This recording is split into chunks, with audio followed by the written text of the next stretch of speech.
everyone's here so early! But why isn't anybody talking?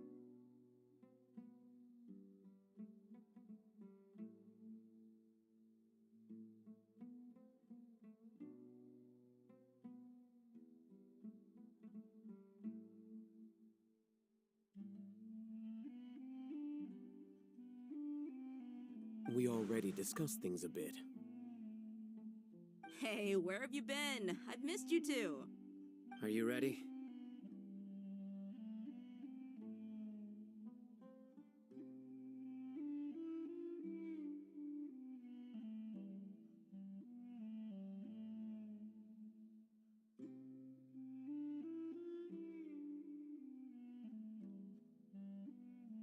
Very well. Are you sure this is gonna work? I gotta admit, it's bold. Color me impressed. It's worth a try. The point of discussion is to arrive at a solution. Let's cut the small talk and move to the next point. You're making Paimon nervous.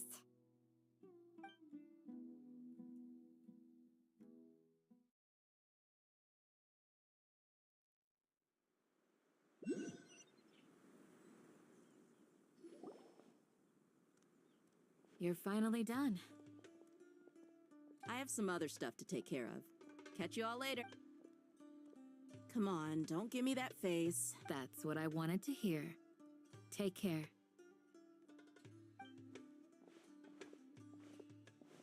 Well, Traveler, Paimon, judging from your expressions, the meeting must have been quite productive. You can tell? I'm not that good at scheming or strategy, but I can sense people's emotions. And based on your reaction, things must have gone quite well. Paimon's a little worried. Hopefully nothing will go wrong. To be honest, I feel the same. But you're already some of the most capable people I know. Candace gave us a compliment. Your deeds speak for themselves. Candace, we stayed behind to tell you that, although you won't be coming with us, we'll be sure to remember your words. I'm very glad to hear that. I've said the same thing to everyone here today as I said to you when you arrived. Your safety is the most important thing. Only when you're safe can the plan be successful. So please, take care.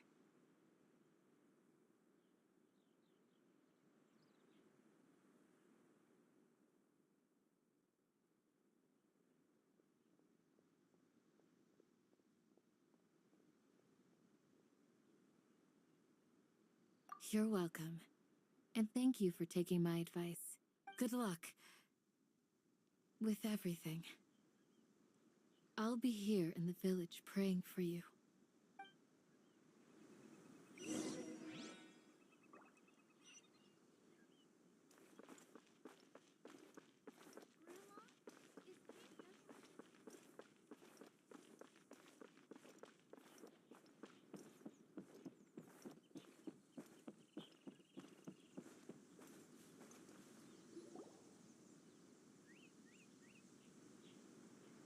Sounds good. I'll go make some preparations. Okay. I'll hit them! Have you finished saying your goodbyes? Yeah! Also, Candace told everyone to be careful. Yes, she did. But I think my point also bears repeating. Our plan is not child's play. We won't be able to achieve anything if we're simply careful. We must go beyond that and fully commit ourselves to it. I hope this is clear to you. Huh? Shouldn't you be saying something more cheerful? Didn't we already do that during the meeting? You can never have enough words of encouragement. In that case, Candace can cuddle you to your heart's content while I continue to remind you of the seriousness of our situation. We all have our jobs to do after all. It's like how some people can be put in charge of logistics while others will fight on the front lines.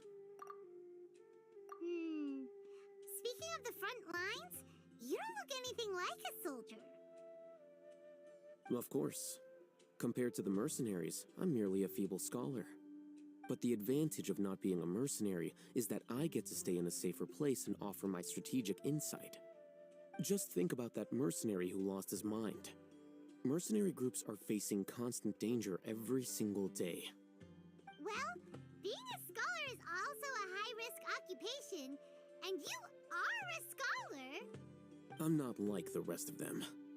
Even among members of the same species, some will exhibit far more potential than others. This guy.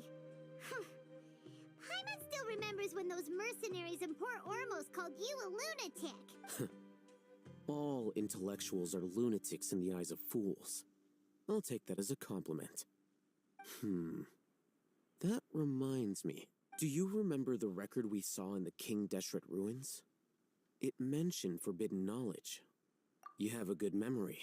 Forbidden knowledge has the power to drive people insane, but this fact has never been shared with the public. Even I, who has worked in the academia for some time, was never once informed of this. I think those mad scholars and mercenaries we encountered may have all fallen victim to the corrupting qualities of forbidden knowledge. But the academia has always held a different view. They have always believed that symptoms of madness are a side effect of human contact with divine knowledge as mere mortals. Come to think of it, perhaps the academia has also never understood the true nature of forbidden knowledge, and thus always approached the issue from the wrong direction. The Withering, Elazar, and the Sandstorms. Don't you think what is happening right now across Sumeru is rather similar to the forbidden knowledge pollution that occurred in the desert thousands of years ago? But Paimon thought that Irminsul's disease is what caused the withering and the sandstorms. At least, that's what Tainari told us. Wait a second. Could it be that... Ah, you've connected the dots. The cause of Irminsul's illness may precisely be the pollution from forbidden knowledge. But if that's the case, what should we do? This is huge! Wait. Why do you think Lesser Lord Kusanali would have a solution to this situation?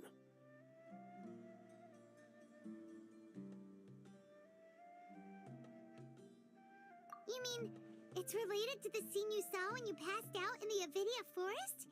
That whole, the world forget me thing?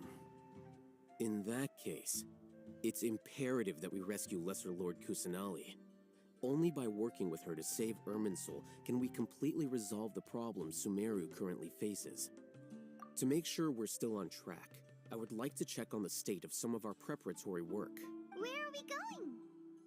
To an Eremite base.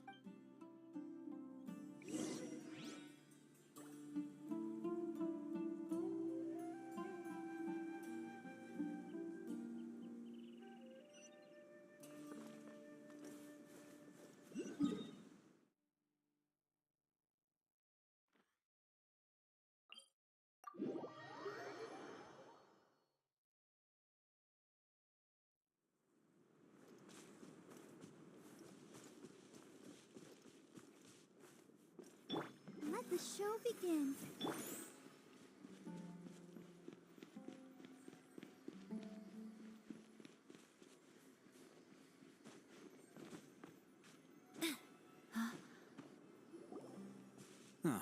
They're here. Huh? What are they doing here? I gave them some technical work to do. Ah, it's the scribe. And is that the traveler I see? How's the work going? Ah, yes! We have fixed the devices according to your instructions. One of them is already ready for use, while the others are still under repair. Aren't those devices for can knowledge extraction? What are you doing with those? Look here. Huh? More can knowledge? Are you going to put more weird stuff into her head again? What's that look on your face? Are you scared? Paimon's a little scared, but very, very, very... That's an interesting response. Anyway, we're not going to use this just yet. As I mentioned during the meeting, this knowledge capsule contains a decree I drew up in the past. The academia should also have their own copy. And according to the plan we just came up with, Traveler, I want you to record something into this capsule. Do you believe we can save Lesser Lord Kusanali? Good. Conviction is the most important part of all of this. Now, please get ready and put on this device. You want us to record our conviction into the knowledge capsule? Yes, Paimon is still really worried. I understand. But trust me, Paimon, this is something we have to do. It's best if you can do as I say.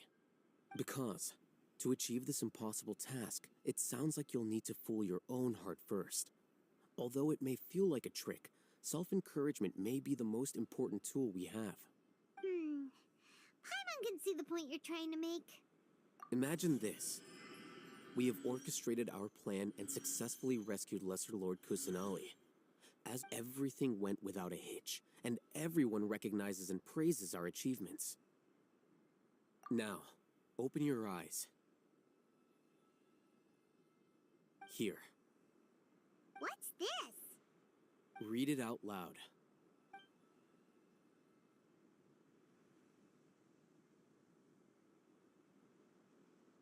It's done. Is your head okay? Does anything hurt? It's just a recording. There should be no negative effects. But what was the point of doing this? Paimon doesn't get it. And that's perfectly fine. In any case, these capsules aren't meant to be used by you. Huh? What do you mean? Have you forgotten? Our plan needs to account for those who have long relied on the Akasha. You may find it hard to believe, but for those people, everything the Akasha transmits to them is nothing short of absolute truth. Imagine if you've been using a device like the Akasha since the day you were born, and this device has always supported you during times of need. After all that time, what do you think you'd become? A fool? A machine? A slave to orders. And that's why rules are so important. In addition, those who understand the rules can delineate boundaries and identify gray areas. But why would you need to identify the gray area? You could say that those kinds of ambiguous zones can be very interesting. One might even say they're advantageous in the right hands. Things you're interested in are really out there. Are all Sumeru scholars like this? Anyway, that's enough chit-chat. I'm going to take those two to work on some small projects. You can head to Caravan Rebot and start preparing for the next step. Small projects? We're going to tinker with the Akasha terminal and make a few modifications.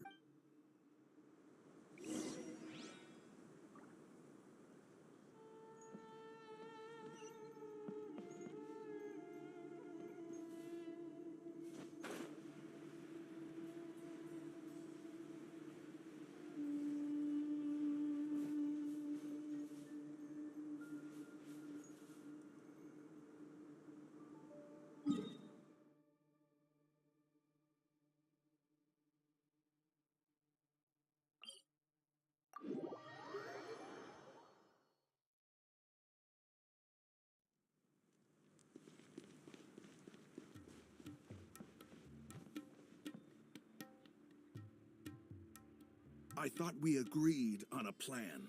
How can you go back on your word? The plan is too radical and carries a high risk for casualties.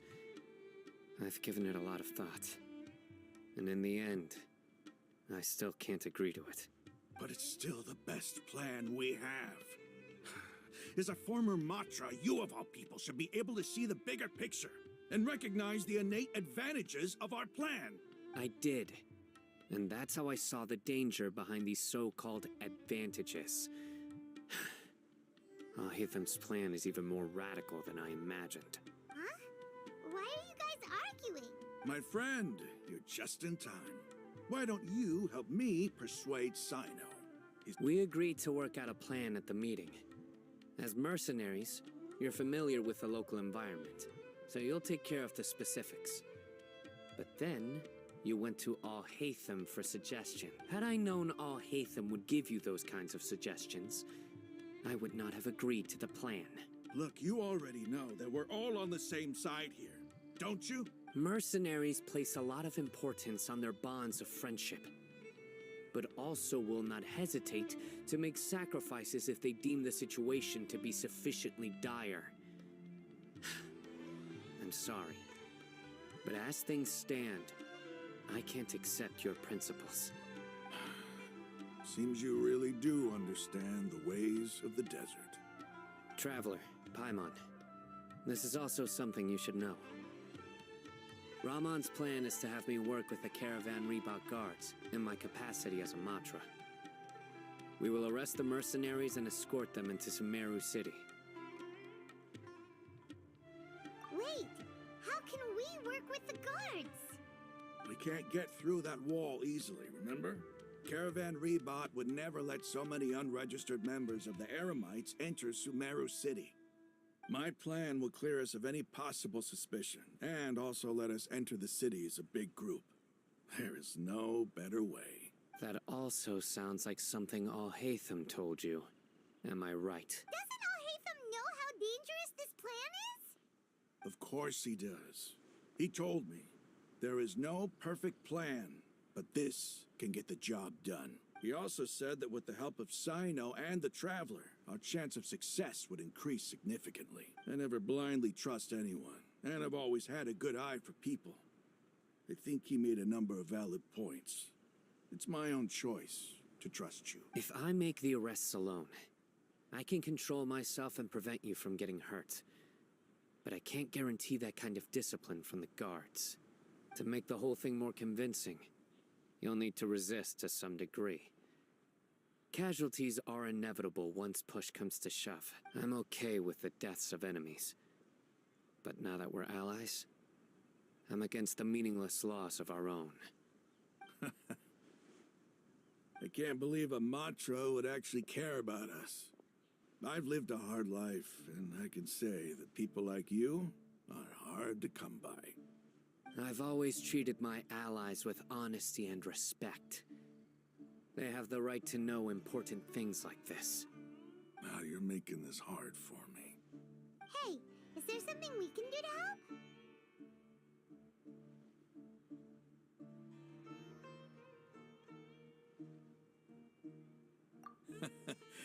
I knew you would say that. We can help fight some of the mercenaries, which should reduce the number of times you'll have to struggle directly with the guards.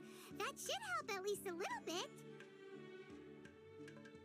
Sino, on behalf of my people, I thank you for your kindness. But this is a mission we cannot turn our backs on. We strongly value the lives of our friends, but the goal we are about to achieve is even more important. We have no fear of casualties, because we crave the spoils of victory. So please, lend us your support. We will show you the determination of us desert dwellers. Well, now that you've put it that way, I can no longer refuse. But remember, you need to follow the plan and not do anything reckless. Candace made it very clear that we can only achieve our goals if we can ensure our safety. Since you and I both recognize the significance of this operation, there should be no more animosity between the followers of the Dendro Archon and those of King Deshret. Everyone's life is equally important. Okay, you have a deal. Let's do this for our shared dream. The guards should be stationed in the courtyard nearby. You can find them there.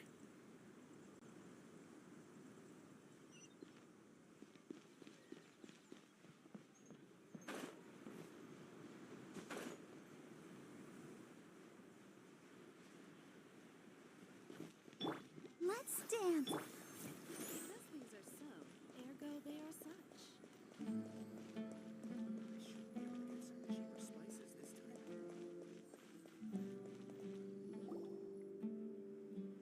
Guards!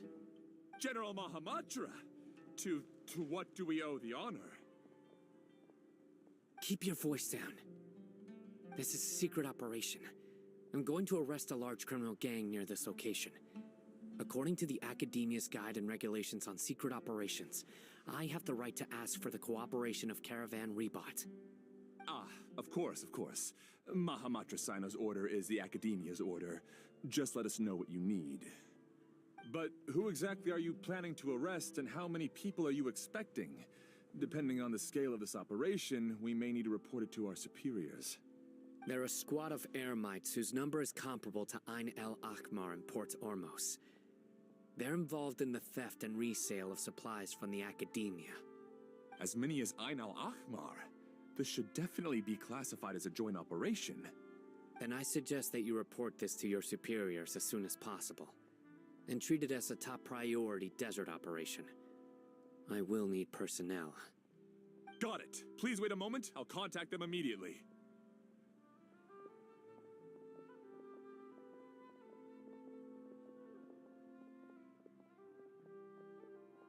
Because this is work. Because I trust you. Paimon can't believe you're still in the mood to chat. This whole thing has Paimon scared stiff. Aren't you even a little worried? What if these guards already know that you have betrayed the Academia and are no longer their General Mahamatra? Even if that guard doesn't know, their superiors might, right? We discussed this, remember? The Caravan Rebot operation is of great importance. But don't worry, the guards there shouldn't know that Sino has stepped down. How can you be so sure? First, the other Matras still don't know why Sino has left, which proves that the Academia has been covering up the matter. Second, this is a crucial moment for the Academia's God creation plan. If something were to happen to the General Mahamatra, it's bound to attract a lot of unwanted attention. No matter how you look at it, they don't seem interested in sharing the news of Sino's departure. A reasonable inference. I agree. Which brings us to our next issue. I'm sure some of you have been wondering if the prediction function of the Akasha will affect our operation. The Akasha is still in operation, so I must remain on high alert. Actually, considering the power of the Akasha, it's quite strange that it hasn't already tried to interfere with my actions. I've given that a lot of thought. For now, I don't think you'll need to worry.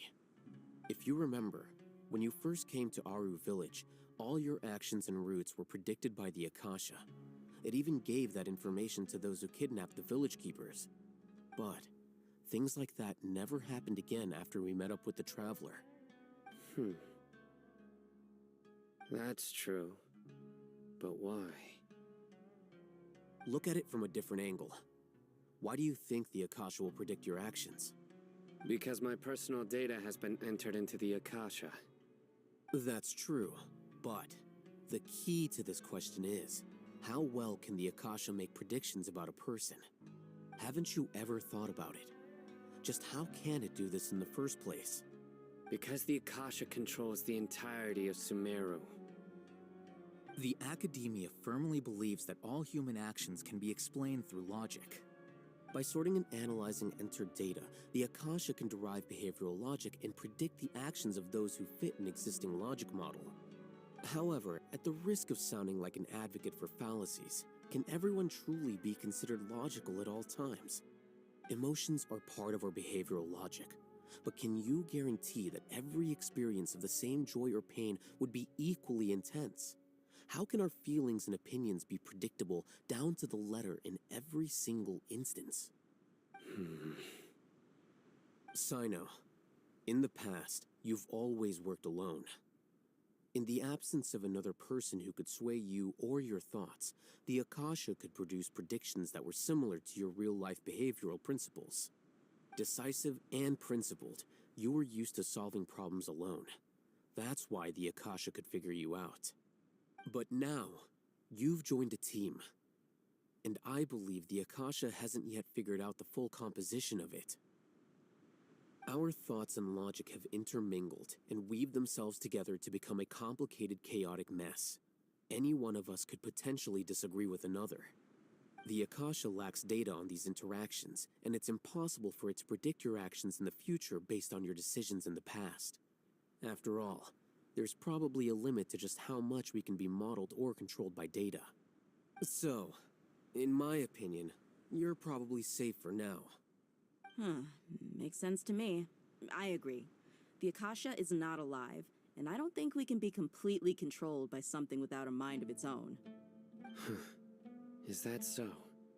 I guess there are things that even the Akasha cannot calculate, and people will not be forever trapped by the past. Paimon's so glad that this is settled. Next time, pay attention during our meetings. Will do. Just remember to stay vigilant. Footsteps! General Mahamatra, we were not expecting your presence here. I'm the security officer of the Great Red Sand District. My name is Luxembarbo. This is my assistant, the Traveler. She will be working with me. The construct next to her is for her work. Beep! Construct, beep! What a great honor to meet you. Your golden hair is as bright as the sun. And, is this the latest technology from the Academia? Have you made a decision regarding the matter I mentioned to your subordinate? It seems to be a dire situation, so of course you will have our full cooperation. To be perfectly honest, I've always longed to go on a mission with someone as well known as yourself. There's no need for flattery. Yes, sir. Take your most elite platoon and follow me to the eastern side of the district. We will carry out the operation. Understood. Map. Hurry, bring the map! In 2 days, we will engage Rahman's Eremites and capture all of them. Any questions about the time or location? None at all, sir. Good. See you then. Yes, sir.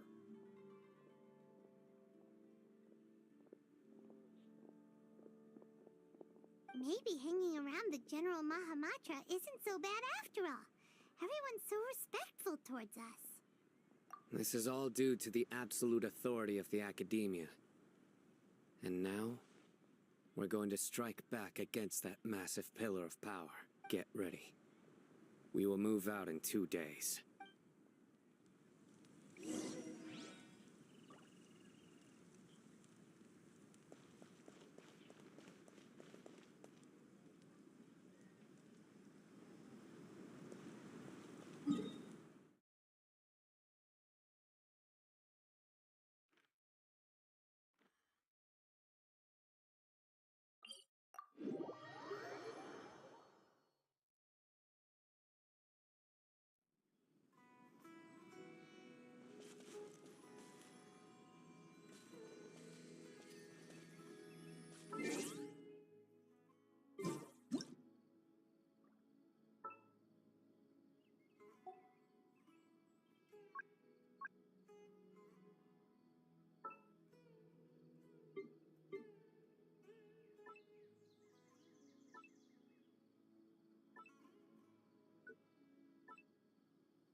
myself. It's time for the operation! Let's go meet Sino in the desert!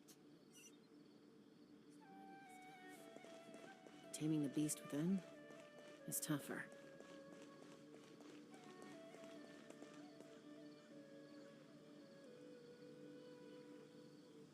Conflicts around? I'm in the mood for some peacemaking.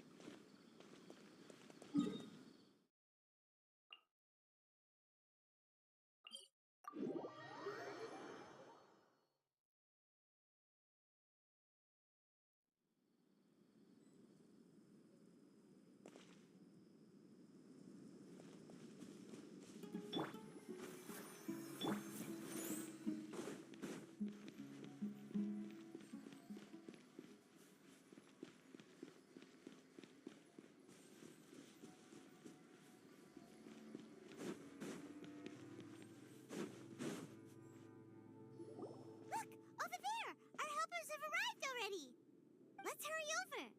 Wait a moment. Oh, it's you! You're my assistant, remember? Being my assistant, you must stay with me. Now let's head over there. It's General Mahamatra and his assistants. We meet again. You're here early. It's to show how important we think the operation is. Since this is a big case for the Academia, we are prepared to give it our best. I'm glad to hear your sense of resolve. Remember, we must capture them alive. They are our only leads for the case. If they die, we will be unable to continue the investigation. Understood. Everyone! The Eremites are approaching from the west! Make preparations and be ready for combat.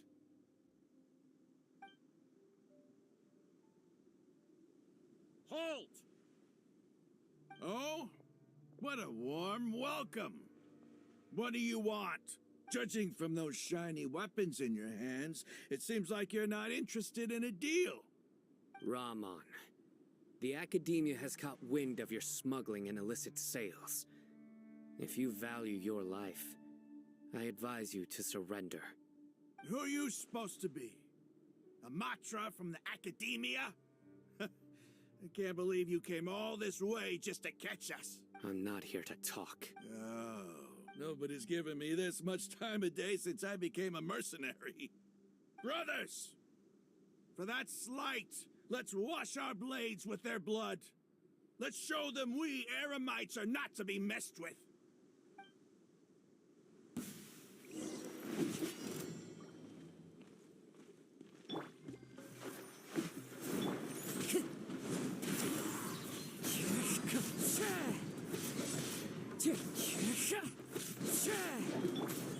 Right here, right now.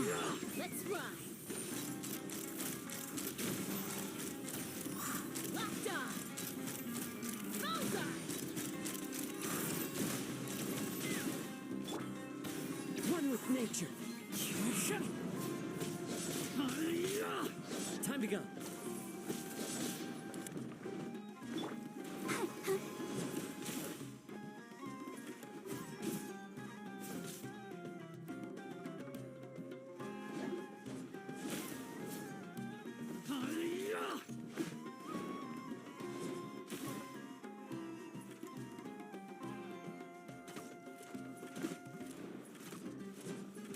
I'll protect us.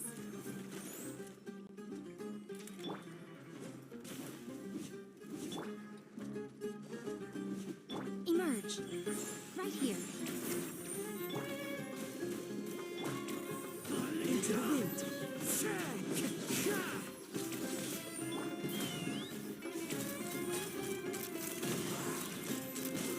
Open fire. Locked on. Open fire. Emerge right now. Take me up.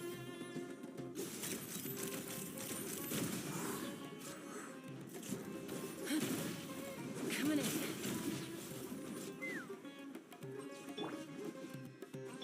Emerge right here, right now. Let the show begin. One with nature.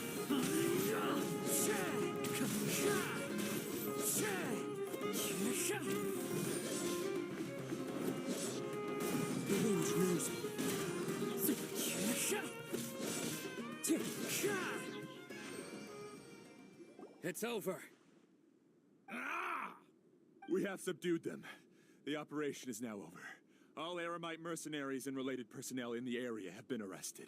Ah, you pitiful Dendro Archon dogs! You'll regret this!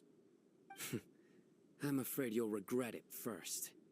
King Jeshred will curse you, and you will all— Silence! Oh, Restrain them and take them back to Caravan Rebot. Count their numbers and send them to the Academia as instructed by the General Mahamatra. Yes, sir!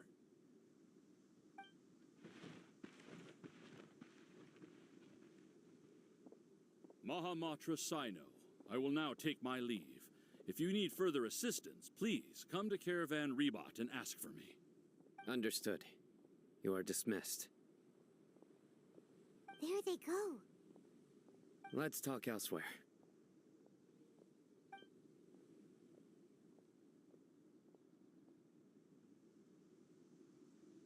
This part of the plan went really well. Yes, things went perfectly. That's fantastic! And that punch you gave Ramon there sure looked convincing enough. Once we're done here, I'll return to Caravan Rebot and oversee the group's transport. I promise. I'll get everyone into Sumeru City safely. Yeah, you're the reason. It's not that— Go join up with her. Speaking of which, is it really okay for— I have a very close— If we need help, Tainari is the best option. Get ready for the next phase of the plan. Don't keep them waiting.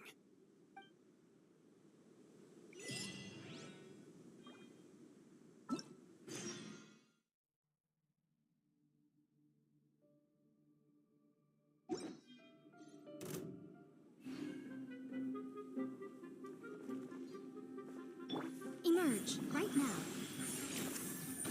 Let's dance. Into the wind.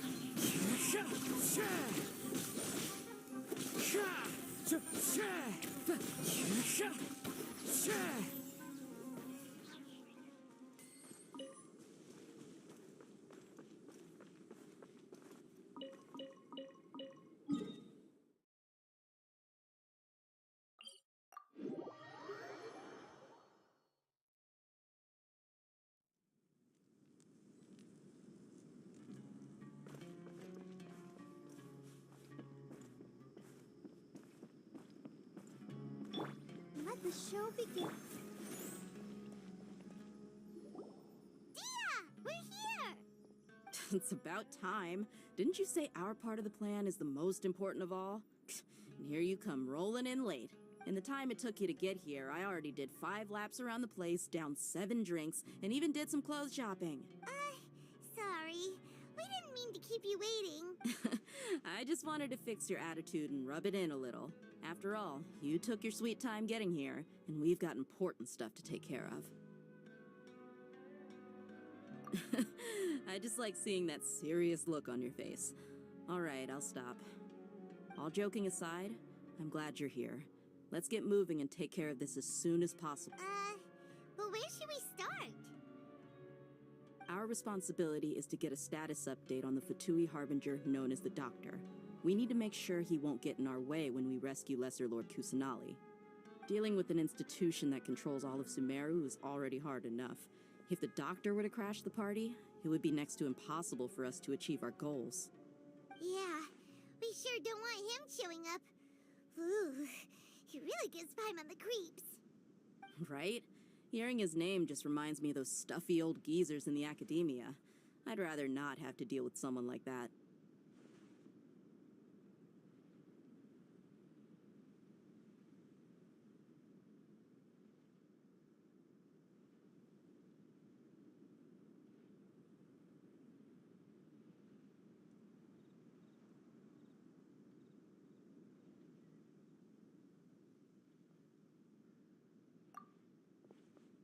According to the plan, we should first go to Pardis Di and ask for Forest Watcher Tainari.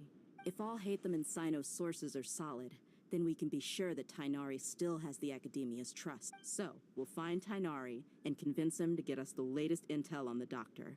Then, depending on what we learn, we'll We'll make any necessary adjustments to our plan. The sages have placed spies everywhere on the other side of the wall. I'll follow you as a bodyguard. You should be honored. I don't offer my services to just anyone you know. But Paimon thought mercenaries would do anything for more. That's certainly true. But when multiple employers are vying for your services, you should always go with the best offer. How much more do you want? Paimon's not sure we can afford it. How much do I want? Hey, how about paying me with a smile? What do you say? I haven't seen you smiling much recently. If you ask me, someone like you must look lovely when they smile. Come on, give me a smile so that I can be less worried. Looking good! I hope this pretty smile will become our lucky charm. There are many kinds of smiles, but only a truly joyous one can bring blessings to others. Let's consider this smile a down payment for our future victory. Let's go. It's time to pay a visit to Pardis DI.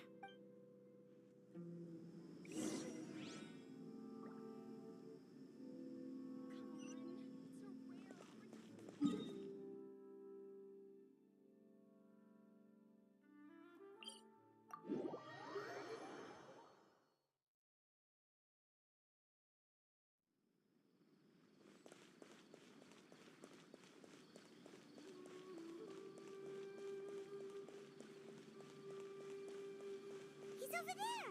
Let's go say hi! Tainari! Traveler, Paimon. And you are? Hey there. This is our friend Dia. She's an Aramite mercenary. A mercenary? You must have some big news for me. It's something really important. Please help us out. All right. Then follow me.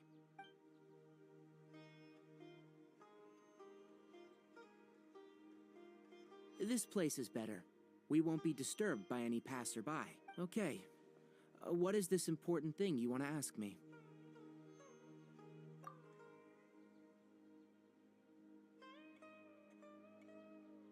The doctor. He's that strange-looking Fatui Harbinger with the mask. Paimon thinks he has blue hair. Yes, I know him. Actually, he left Pardis DI just a little while ago. He left already? Yeah. He came looking for me. Can I ask what it was about? Sorry to ask you like this after having just met, but your answer is very important to us. For now, all we can share with you is that your friend Sino is working with us. Sino, you say? I see.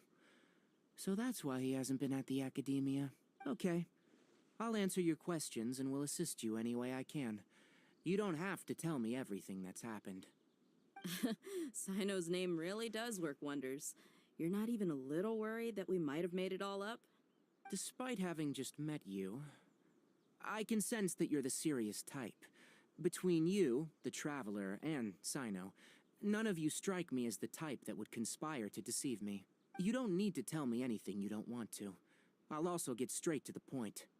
The Harbinger you mentioned came to me because he wanted to take the scholar Hypatia away with him. Hypatia? Why would he want her? And what do you mean by take away? Is he planning to leave Sumeru? Yes. He told me his return to Snezhnaya is imminent.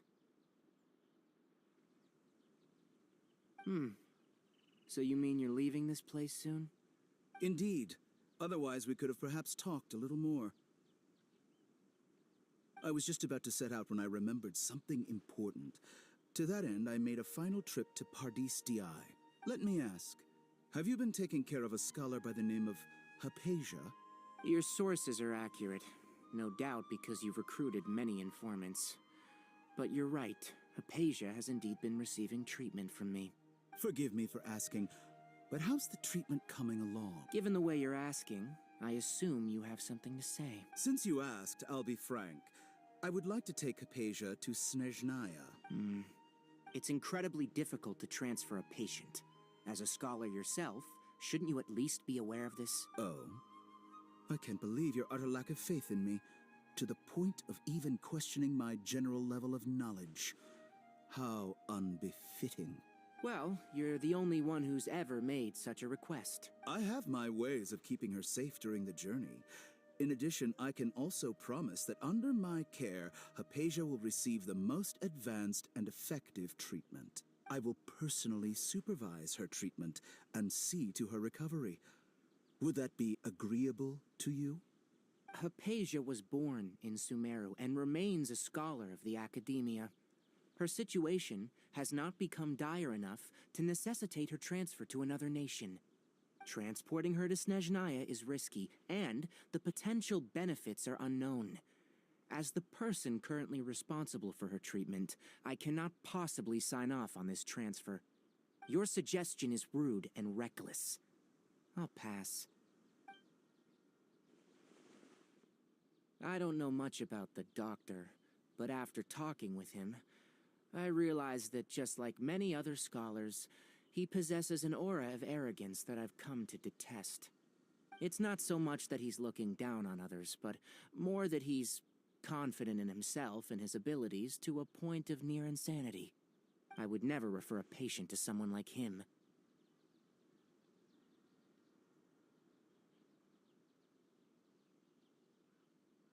I prepared myself for a protracted battle of wits, and was really surprised to see him just give up on the topic.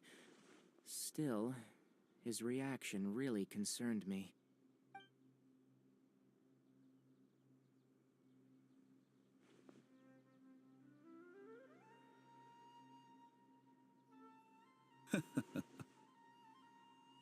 I see. Of course, your opinion makes perfect sense. You're still young, but already quite stubborn. I must say, you are not like what I had expected. Under normal circumstances, I wouldn't just let you off the hook like this. But unfortunately, I'm in a hurry today, what with Her Most Noble Majesty the Tsaritsa calling for our return. Luckily, there is still some time left for me to take care of everything before I leave. It's just as the Academia said, you're a responsible and gifted scholar. Sadly, even with all of that, you're still lacking a bit of shrewdness. And that's also why people like you can never realize that sooner or later, everyone must pay the price for what they've learned.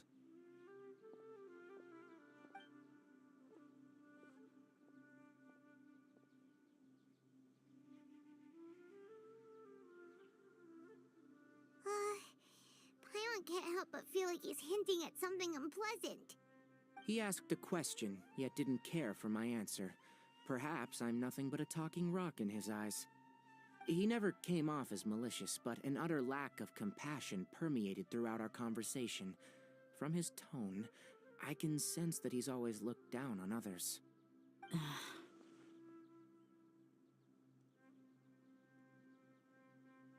I can barely believe it myself. But if that's true, the situation will be in our favor. I don't think I missed any details. Frankly speaking, I don't want you to do anything too risky.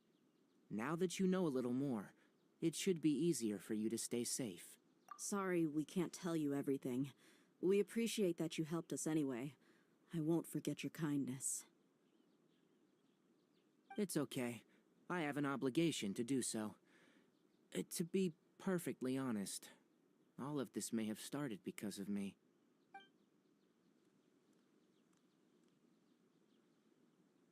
Recently, my master wrote several letters to me, asking me to return to the Academia and assist him with his research.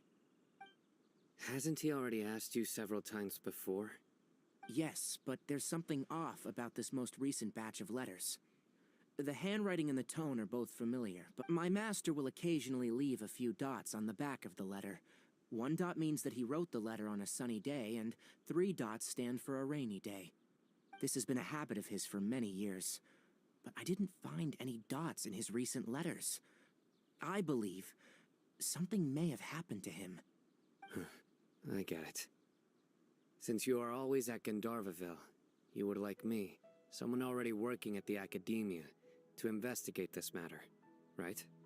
I'd like to ask you to do that for me, if you can keep yourself safe.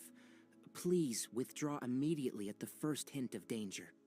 I can do that, but I have a feeling it won't be that simple.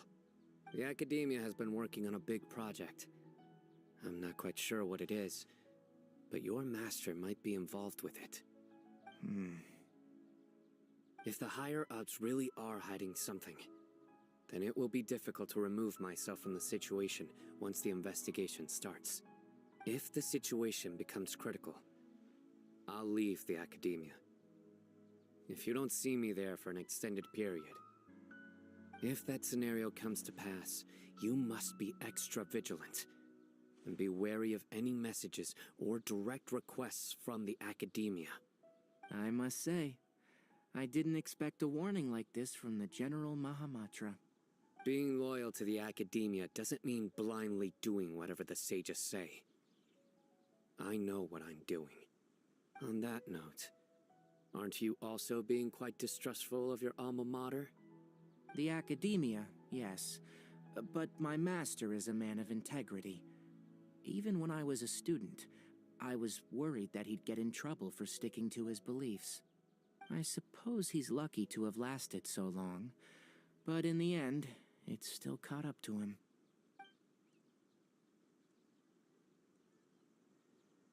I see. So you noticed something was up with the Academia from the very beginning. This may well be how Sino became involved in all of this. In which case, I must keep my promise and help you however I can. Also, if you run into Sino again, please help me pass on a message to him. Trust your own senses and experiences. I think this may be something he needs to hear right now. Okay, we'll find a chance to tell him. Thanks. Right. Now let's go hunt down this Harbinger. Oh, by the way, which way did the doctor go when he left Pardis Eye? That way. Gotcha. Thanks so much. We'll be on our way.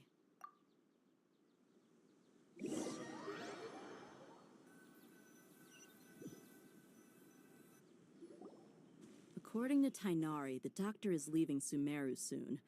I want to check if the doctor was actually telling the truth. He also said that he'll take care of everything before he leaves.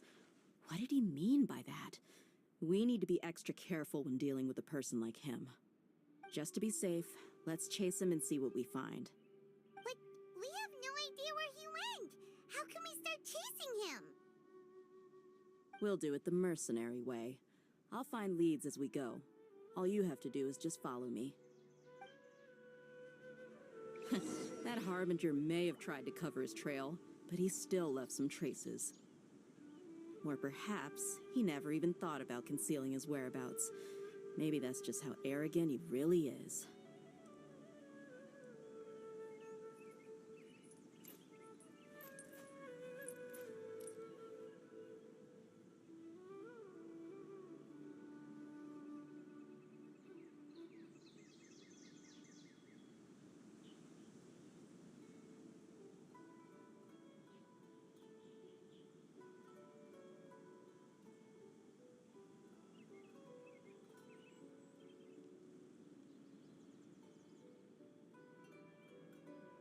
I'd have lost myself long ago if I allowed myself to be led by the whispers of the abyss. Surviving is tough. But taming the beast within is tougher. Or perhaps he never even thought about concealing his whereabouts. Maybe that's just how arrogant he really is.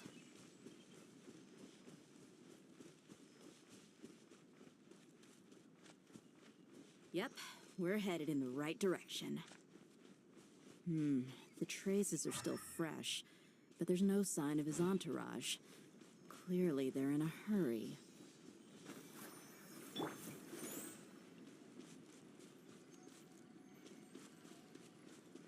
It's just as I thought.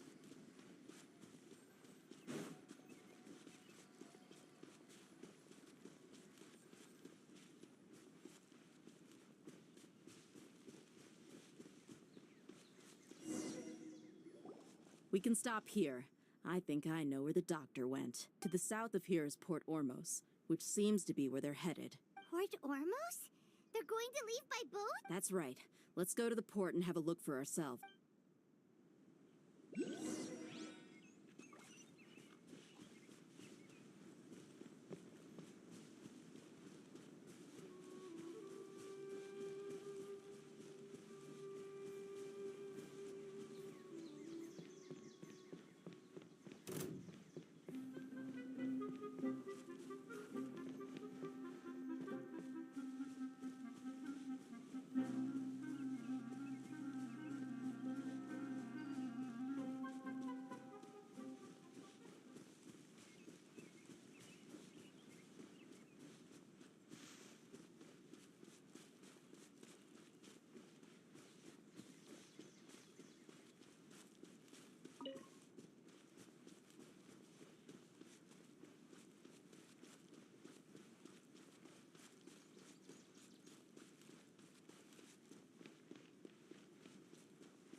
Look! Fatui soldiers!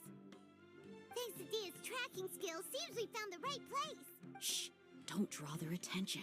The port is crawling with Fatui soldiers. Let's keep going and see what we can find. Now this is a proper farewell ceremony for a Snezhnayan Harbinger. The Lord Harbinger is leaving.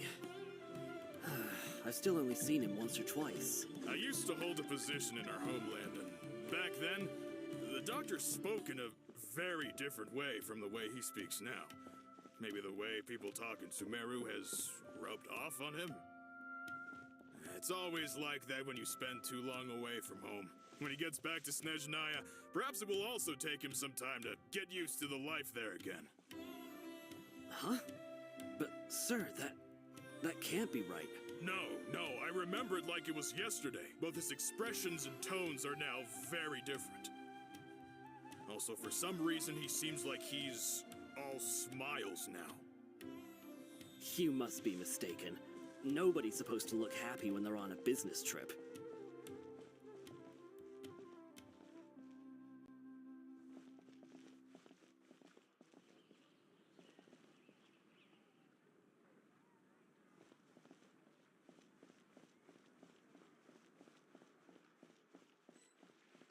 The doctor is on that boat.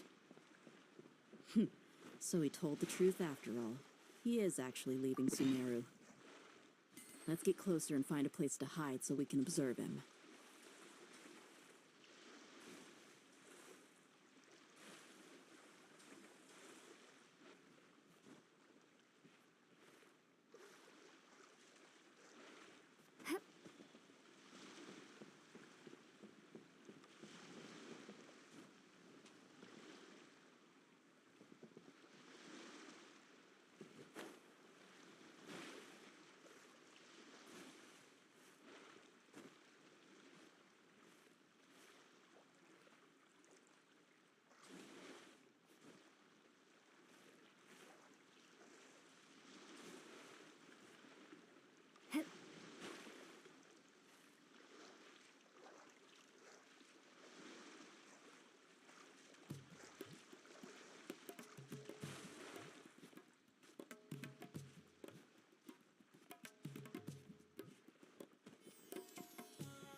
This place'll do. We can hide here while we keep an eye on the boat.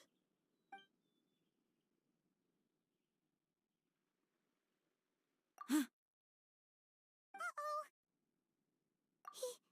He saw us.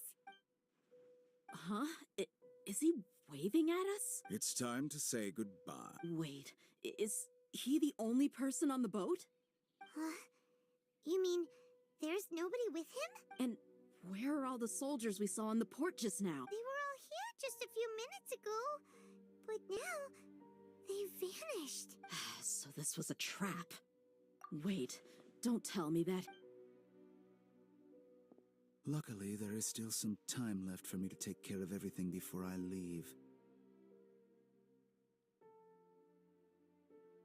Oh no.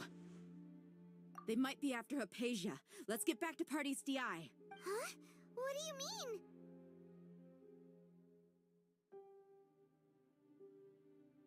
I'm afraid that she's seen something that she wasn't supposed to see. If I were the Fatui, I would also try to take her away. And if I couldn't... Oh no! Are you saying they're going to kill her? Let's go!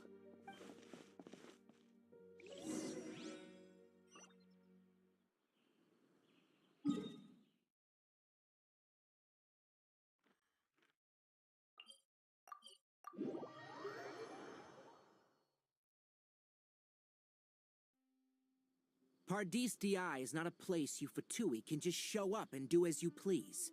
I believe we've already made ourselves quite clear.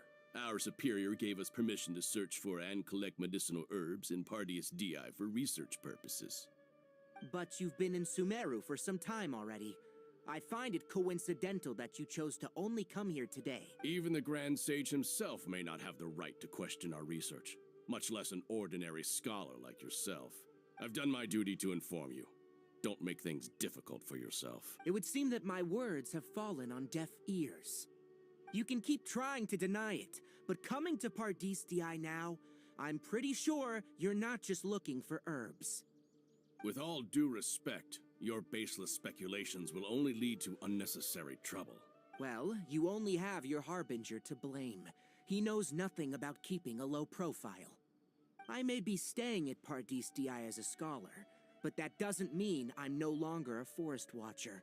It is still my duty to protect the peace and safety of the scholars who have contributed so much to Sumeru. Then it seems our conversation has hit an impasse. No one will lay a hand on you, Hypatia. Not on my watch.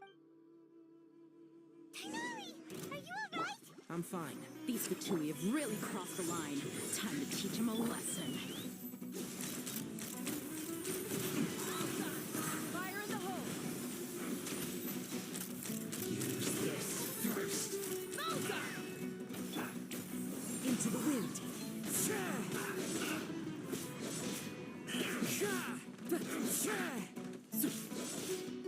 Right here. Right now. Let the show begin. Time to go. You need to hurry up. This one's well done. Cover. An unfortunate fault.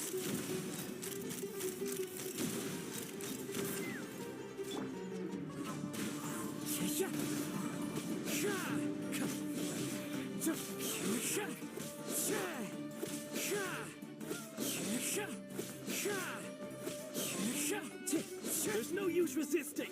Give us Hypatia. Keep dreaming. Yeah, Tighnari, beat him up!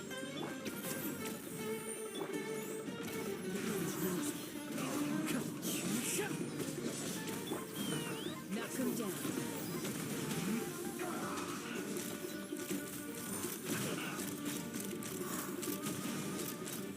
Have a look at this.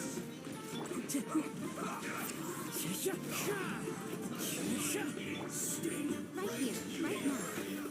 Let's Send this dance. quickly. Time to go. Into the wind.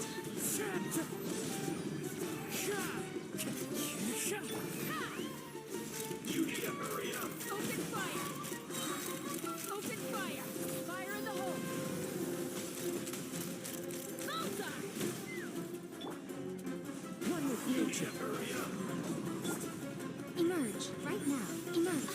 This one's well done. An unfortunate fault. Into the wind. Clouds high. The birds call.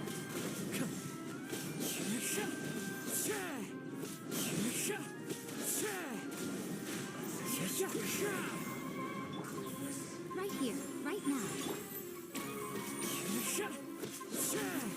Take me up!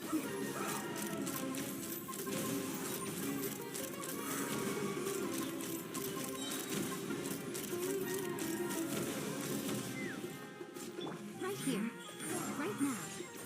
I'll protect us. One with nature. So many regrets.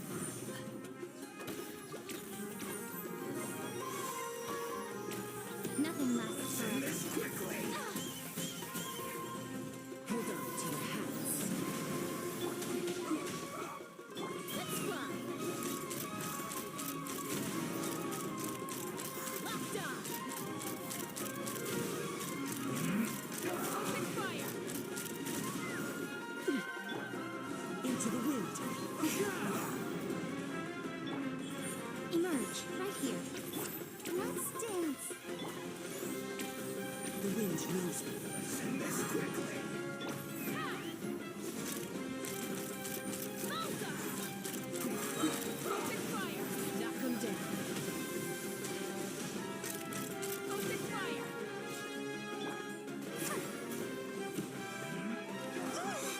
Go, Barbara, go! Right now, right here, right now. Fallen leaves. Adorn my night. This is the end.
Yeah?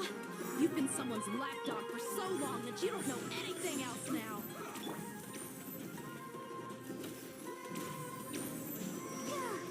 I'll protect us. Let's fly.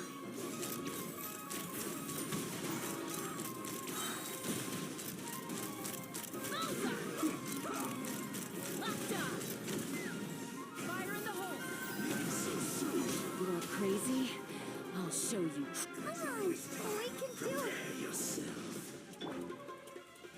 One with nature.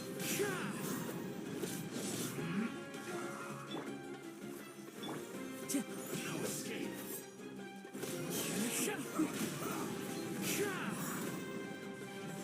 Right here.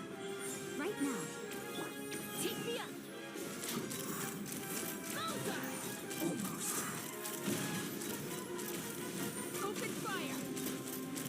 Open fire! Right here. Right now. Let's fly! Open fire! Leaving so soon. Couldn't Let's not waste time. transcend. The wind knows me. Time to go. Right here.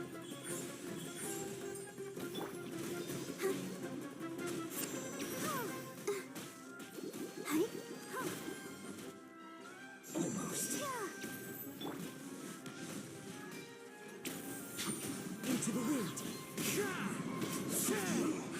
Can't run from death. The wind knows me. Let's end this quickly. Nothing lasts forever. Right now. Right here. One with nature.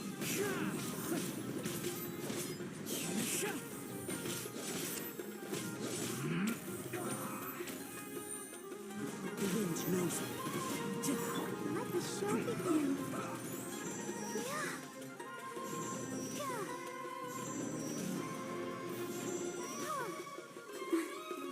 Let's end this quickly.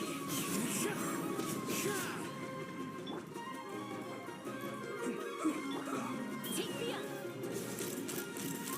Open fire! Open fire! Locked on! Let's not waste Locked time. on!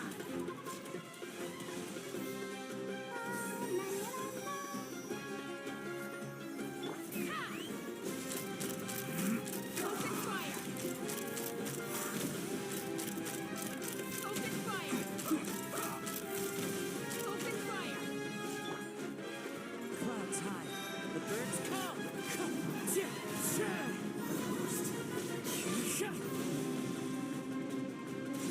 The wind knows me. Hold on to your hands. A worthy fight. Let's fly!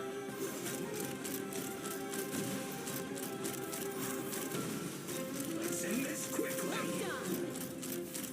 Locked on! I'll protect us. Run with nature. Time to go. Let's not waste time.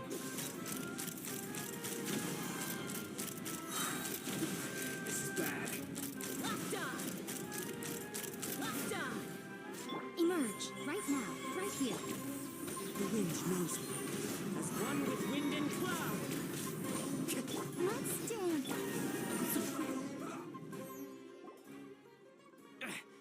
We're not getting anywhere. Traveler, Paimon, please go to Hypatia. We need to make sure they don't try to sneak around and attack from behind. Got it.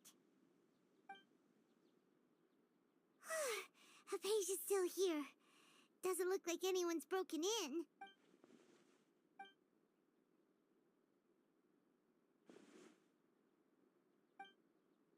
Well, how is she? Oh, that's good.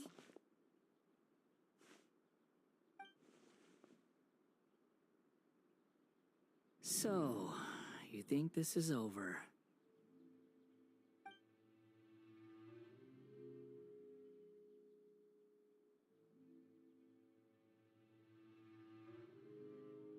What? The balladeer is here?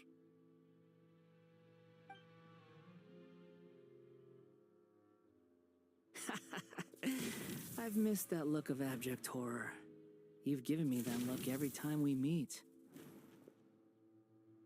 But, where is he?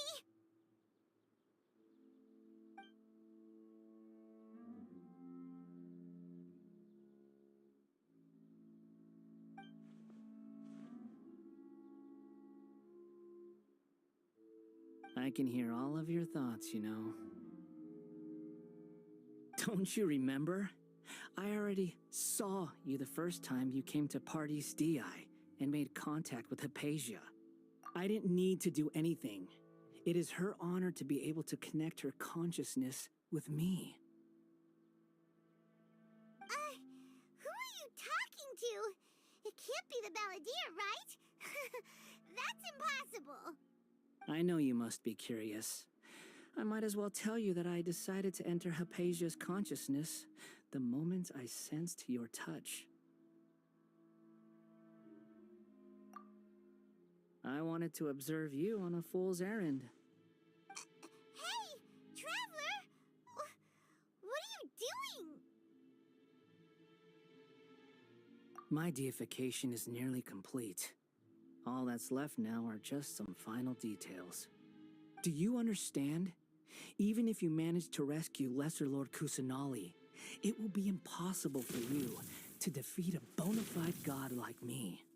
Is it wise to force that childlike god in? Scholars consider the god of wisdom to be the sum total of their faith. It's how they can justify reverence for a god as they construct it. But this also shows that humanity's worship of gods is a combination of blasphemy and exaltation. It's truly laughable. Yes. What is it?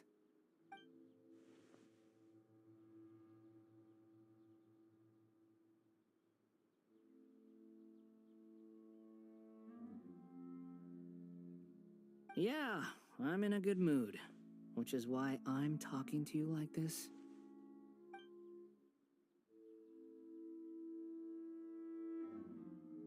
What do you mean?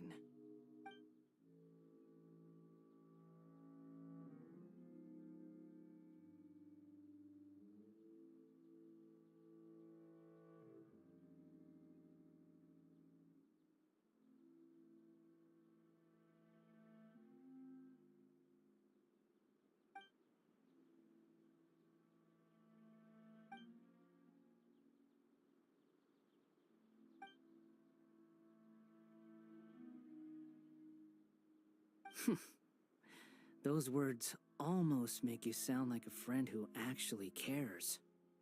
But you're wrong. I'm different from all of you.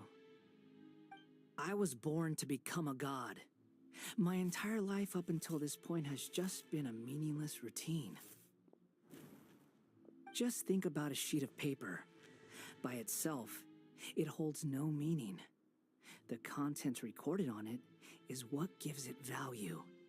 All I had recorded down before were some painful memories and boring human feelings. Such senseless drivel should have been erased a long time ago. Indeed, to me, the sight of you fools in your futile struggles is far more amusing. Tell me, just what has this world done for you to protect it with such zest and conviction?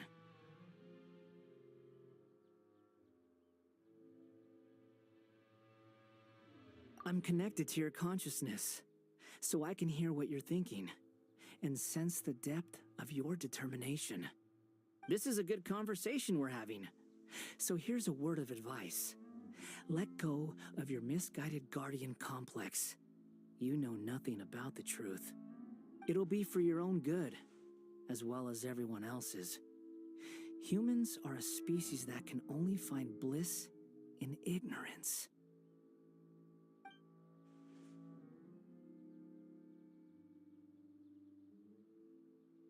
Ah, you've seen my affection for her. If you were in my position, I think you'd feel the same way. She peered into my consciousness and saw my past. Someone like that is qualified to become my first follower. All gods need followers. So Hypatia has been chosen. Her appearance heralds my imminent arrival at the throne of divinity, while her worship shall become my glory.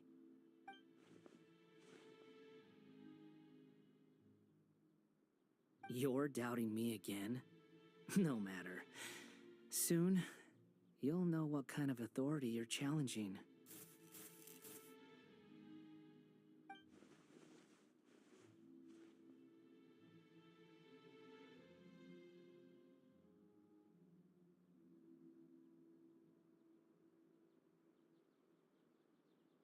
Who wants to hurt my devout follower?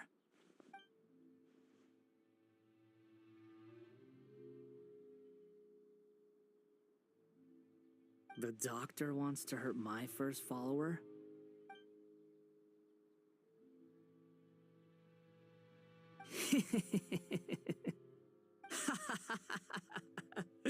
How very amusing.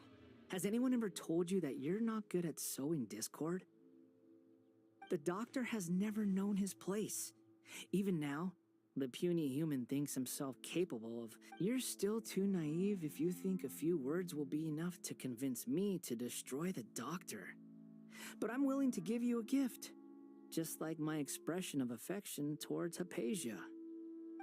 It is an honor for you to be able to stand here and speak with me. As my listener, you will be rewarded.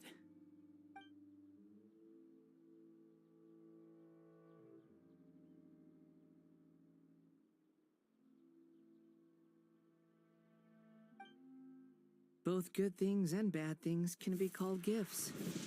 After all, gods have never needed to be reasonable.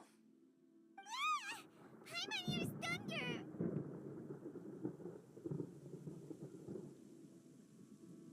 That person Paimon couldn't see was the Balladeer? Oh, he sure chatted with you for a while.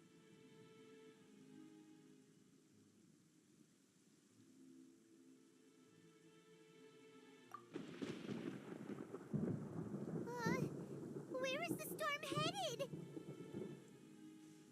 That means anyone outside is in danger! Let's go! Tighnari and Dia still must be fighting!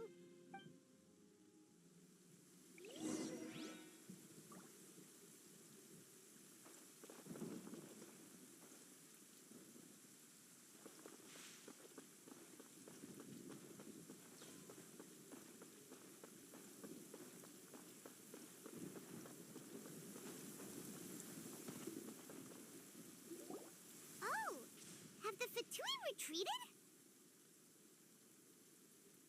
Hey, what happened to you? He's hurt. I'm fine. Ow! Don't move. I've seen Eremites get struck by lightning before. You need to rest. Struck by lightning? We were fighting, and just as things started looking grim, the weather suddenly became extremely strange. Lightning started attacking everyone, almost as if it were alive. Luckily, there were only two of us, and both of us were nimble enough to dodge most of the strikes. With that, all the Fatui soldiers were forced to retreat. Why are you sorry? It's all right. I'm sure you also never expected this to happen. Don't blame yourself. My wound aside, you look like you've seen something unpleasant. Is Hypatia all right? Hey, didn't I tell you not to move? Just in case. Let's go to Hypatia's place and talk about things then.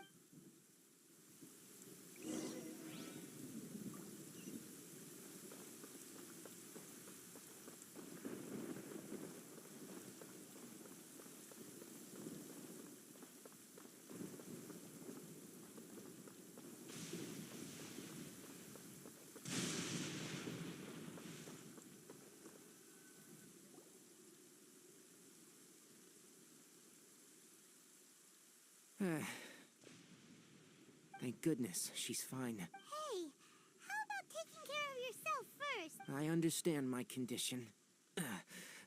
The wound is not fatal. I'll be all right. The more you understand medicine, the worse of a patient you become. I know. They always think they can push through the pain. Oh, he sat down. Let me rest for a bit.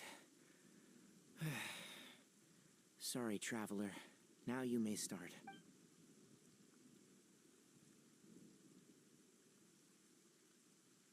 So that's what you were talking to the balladeer about? Oh, Paimon can't believe what he's thinking. The Academia's God creation plan. How ridiculous. That sounds, ambitious, I guess? Anyway, this is all way beyond me. As long as I can enjoy every day with a drink in my hand, tasty food in my stomach, and a good night's rest, that's enough. I'll only work when I have to. I must be the least ambitious person who's ever set foot in Party's DI. Don't say that. I haven't even thanked you for your help back there. Don't mention it. Well, if nothing else, all this proves that the doctor really did have some urgent matter to attend to and left Sumeru in a hurry.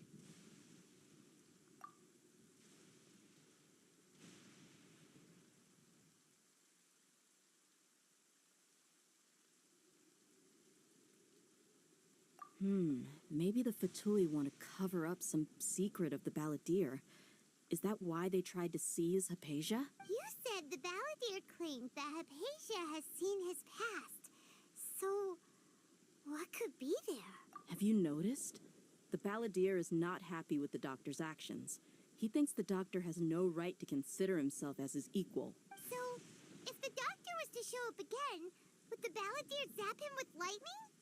Based on what the Traveler has said, I think he would. Having the doctor gone benefits him as well as us. In other words, we've successfully completed this stage of the plan. The doctor is out of the picture now. Yay! That's a big accomplishment!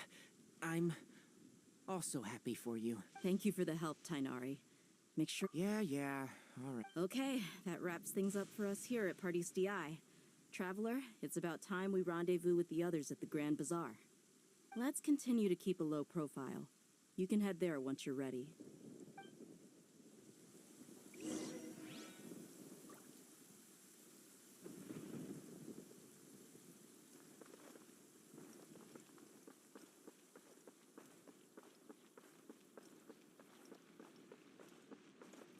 Clear weather all around.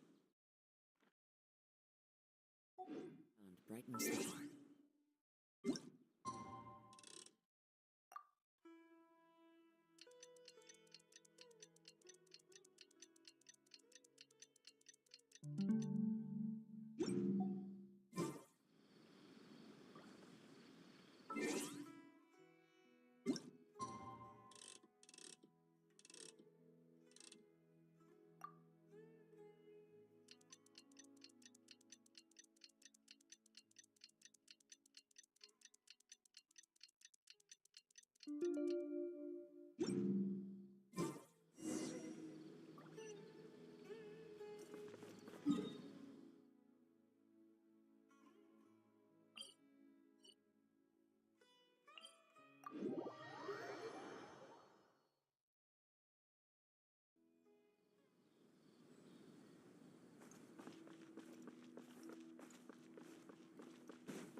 All right, everyone is here. How did everything go? Any luck with your missions? Let's report back one by one. I'll start first. We've made the necessary modifications to the Akasha terminal. In addition, the props required are also ready. I'll go next. The Traveler and I went to Party's DI. The situation was a bit complicated, but we found Tainari. Unfortunately, he was wounded during a fight. Who was behind it? Well, that's the tough part. What should I say, Traveler? The Fatui or the balladeer? After some back and forth, we confirmed that the doctor has left Sumeru by boat. He has something urgent to attend to back in Snezhnaya. So, we've successfully removed the doctor from the picture. Also, Tainari's already resting, so he'll be okay. Good. Oh, Tainari also asked us to tell you this message. Trust your own senses and experiences. All right. I'll remember that. Everything also went smoothly on my side. The Eremites should have arrived at their destination by now. To avoid alerting the quarry, they will stay there for now.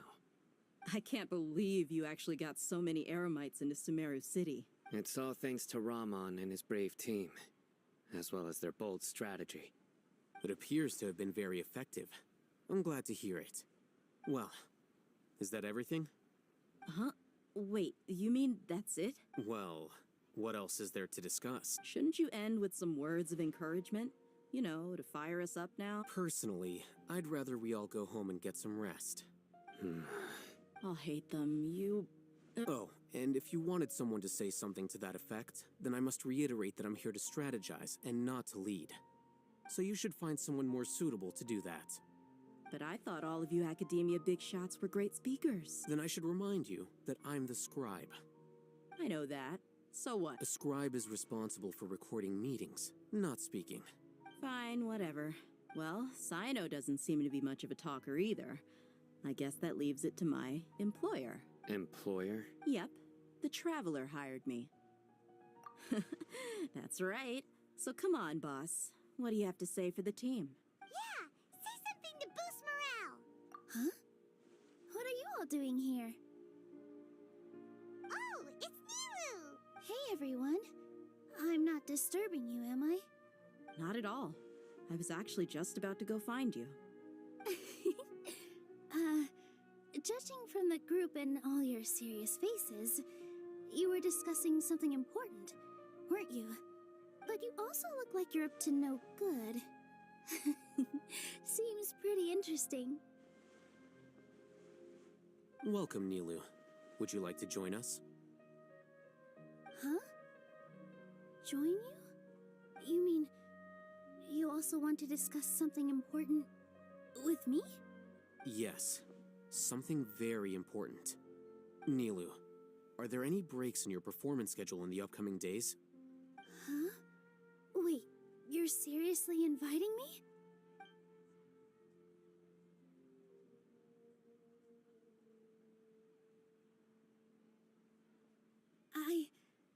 I can't believe my ears. You are truly the bravest and most passionate people of Sumeru, well, that I've ever met. Oh, right. The Traveler and Paimon are not from Sumeru, but you are awesome as well. That's right. I must admit that I'm a little scared, but I'll try my best for Lesser Lord Kusanali. If I can somehow use my abilities to help you, then count me in. Remember, believe in yourself. Okay. I'll get my friends at the Grand Bazaar to help us tomorrow. Just remember not to say too much. Be discreet. Yep, you got it. All the preparations are done. Now, can we finally conclude this meeting? So, have you thought up what you'd like to say, boss?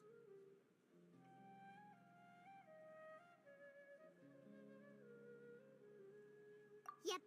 It's a grand plan and we're all super Well said.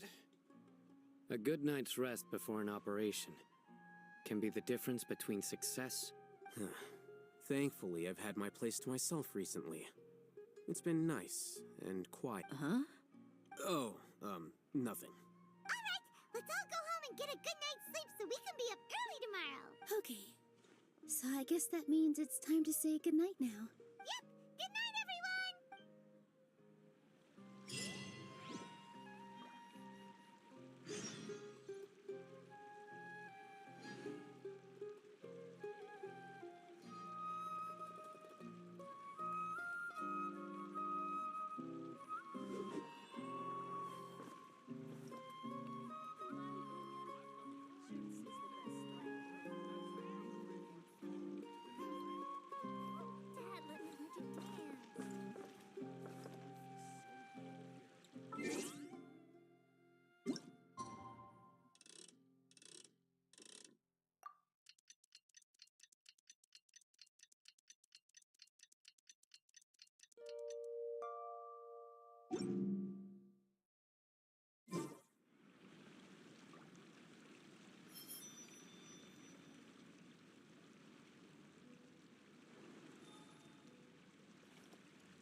Academia's Niagara Day.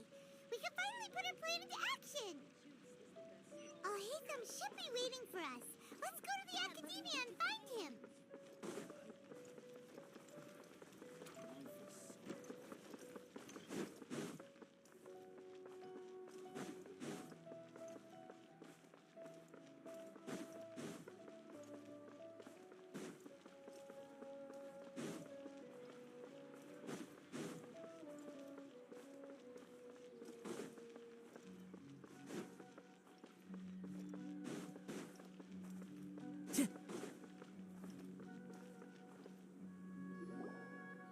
Hello, you two. Sleep well? Not really. Paimon got too nervous thinking about today and didn't fall asleep until the sun was almost up. What about you, Alhaitham? Naturally, I slept just fine. After all, a good rest should be considered part of the plan, since energy is an important resource. You just want to show off how calm you are. It's crucial to dissipate any tension before we execute our plan. The only thing you're doing is being annoying. Anyway, do you need me to go over the game plan again?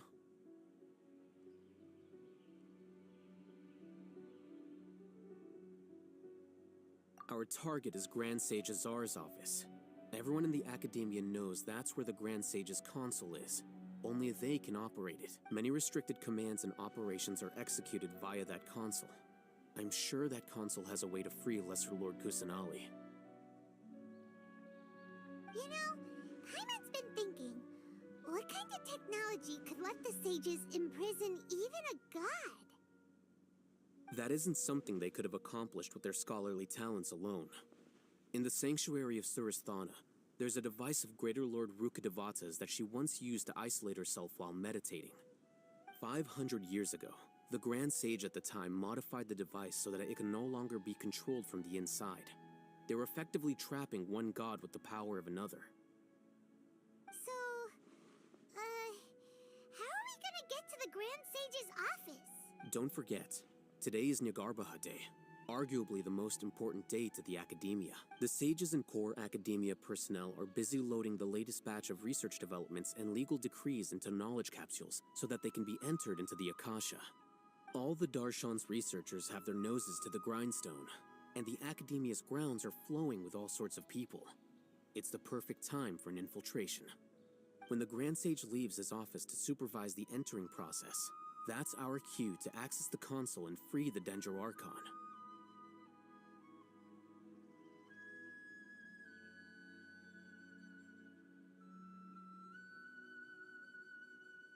Well, yes.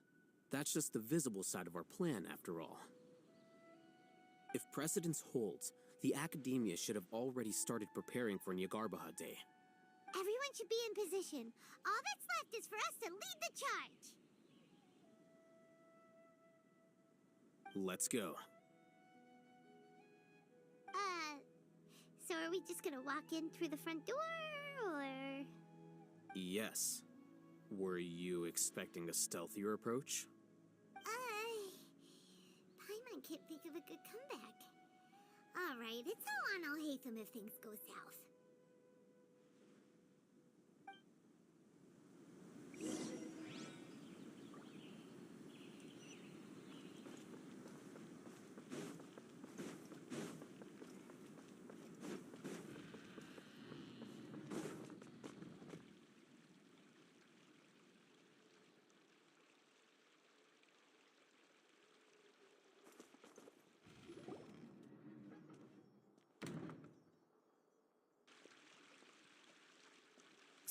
Scribe?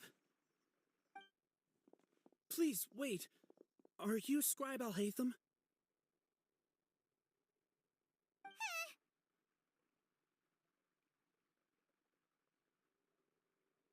That's me. Is something the matter? I'm in a hurry. No. I was just surprised to see you here. I had heard that the sages were looking for you not long ago, but I didn't know what for. And, also, please don't bring outside guests into the Academia.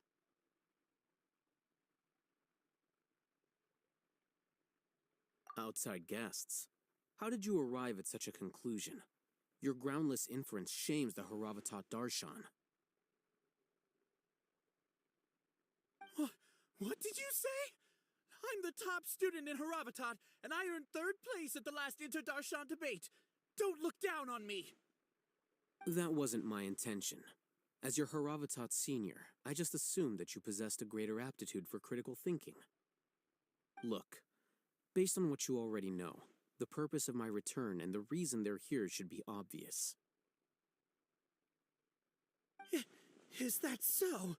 The sages search for you, so, from the start, the sages weren't looking for you, but this traveler? And you were gone from the academia for so long because... Hey, shh. Yes, you've proven yourself as the top student in Haravatat. I surmise you've arrived at the correct conclusion. As I expected. Please, forgive me. I wasn't thinking clearly just now. Thank you for getting me back on track. It's nothing. We'll be on our way then. All right. Thank you for your contributions to the academia, Scribe.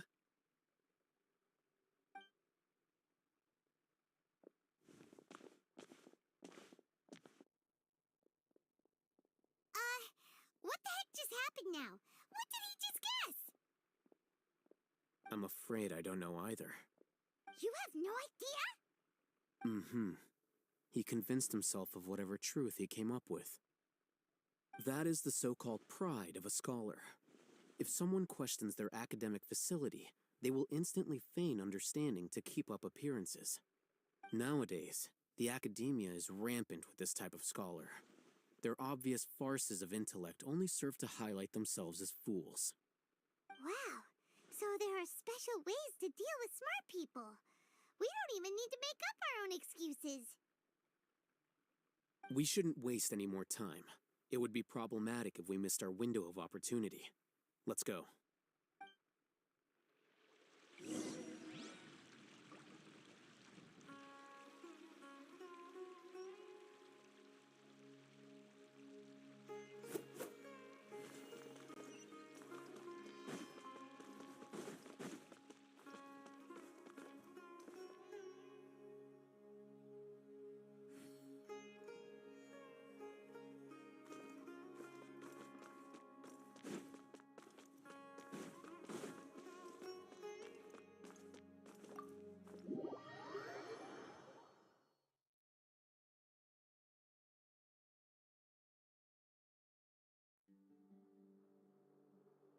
Is this the Academia's library? Indeed. Known as the House of Dana, it is quite possibly the most extensive special collections library in Teyvat. There are a lot of students going through here. Is it really okay just to waltz right in? The Academia marches to a fast beat, especially since it's Nyagarbaha Day. They're all occupied with their own matters. Just act natural. Now, hurry along.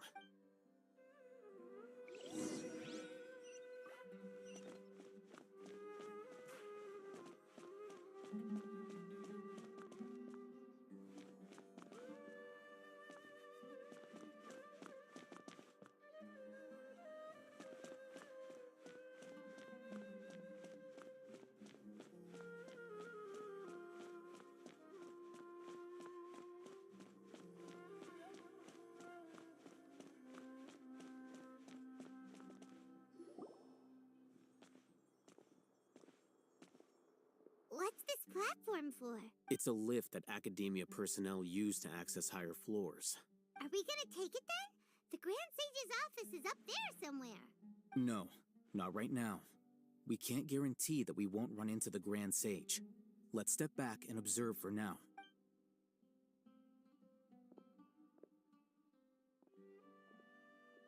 You think the Grand Sage will exit from there? And after he does, we'd sneak past him? Who knows? However, if we can confirm Azar's current location, our operation will be much safer if we... Allow me to offer you a hint. If you wish to know his location, look behind you.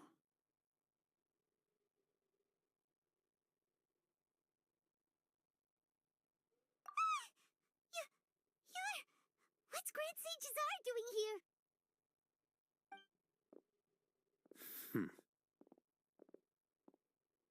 Do not tell me you believed the Academia would not grow suspicious of you after such a prolonged absence, scribe.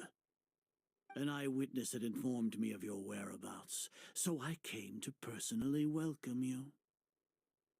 Grand Sage, I didn't expect you to care so much about me. I'm truly flattered.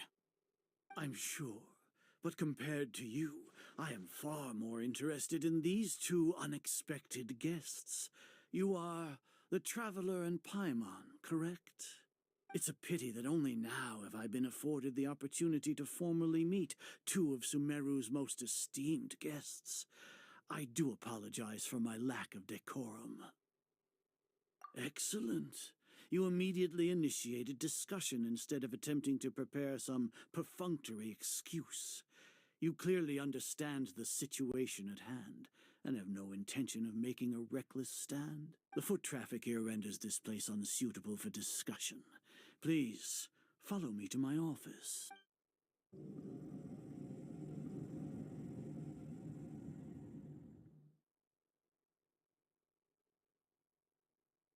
This place is crawling with guards. There's no way out for us. All right then, Traveler. What did you wish to discuss with me? Today is Niagarbaha Day, so I still have many responsibilities to attend to.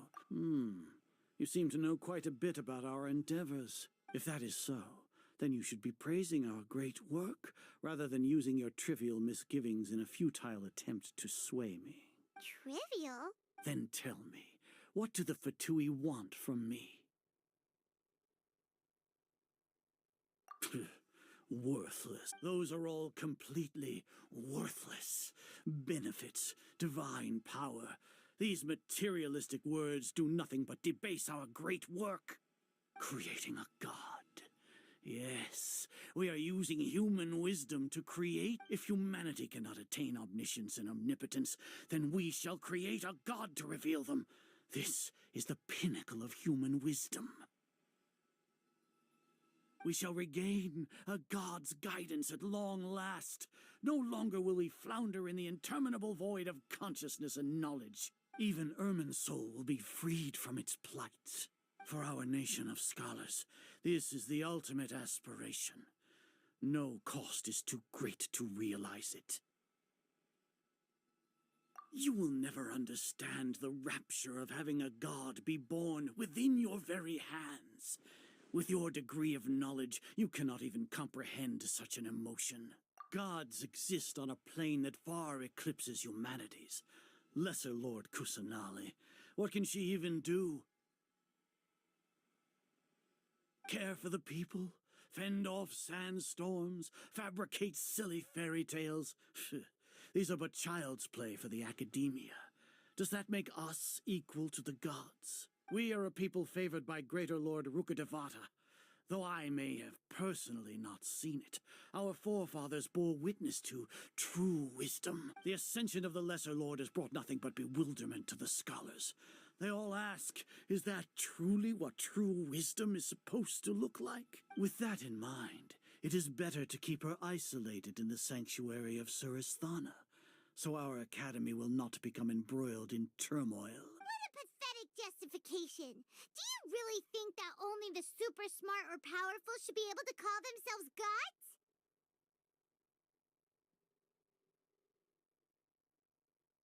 As per your judgment, Grand Sage, they are indeed dangerous individuals. Not only are they acting against the Academia, but their ideologies have the potential to lead scholars astray. Looks like there really was merit in my assignment. Alhaitham? Are you talking about us? Anyway, I've brought them to the Academia as ordered, but it took some time and trouble. Oh, that reminds me. Here's the investigation report you had requested. It's a summary of my time spent with the Traveler. An array of information about her ready for your perusal. Alhaitham? So you're still on the Academia side! We finally started to trust you!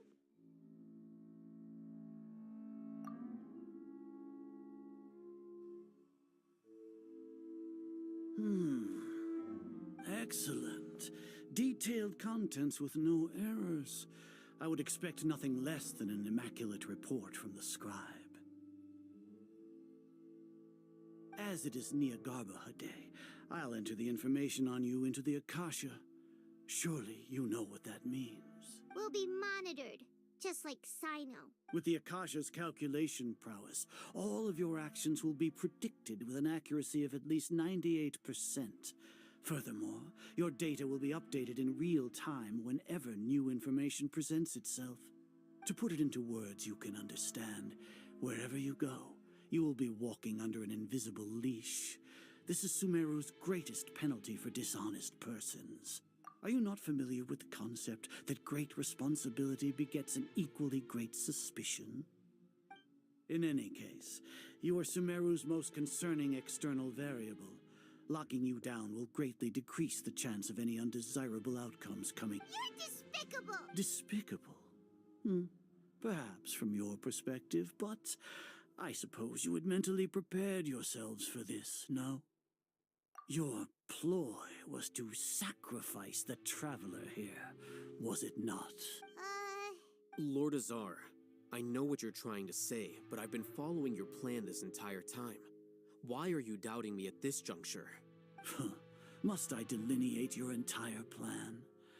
Very well, I will spell things out. First off, I received an eyewitness report that you were spotted with the traveler at Caravan Ribat.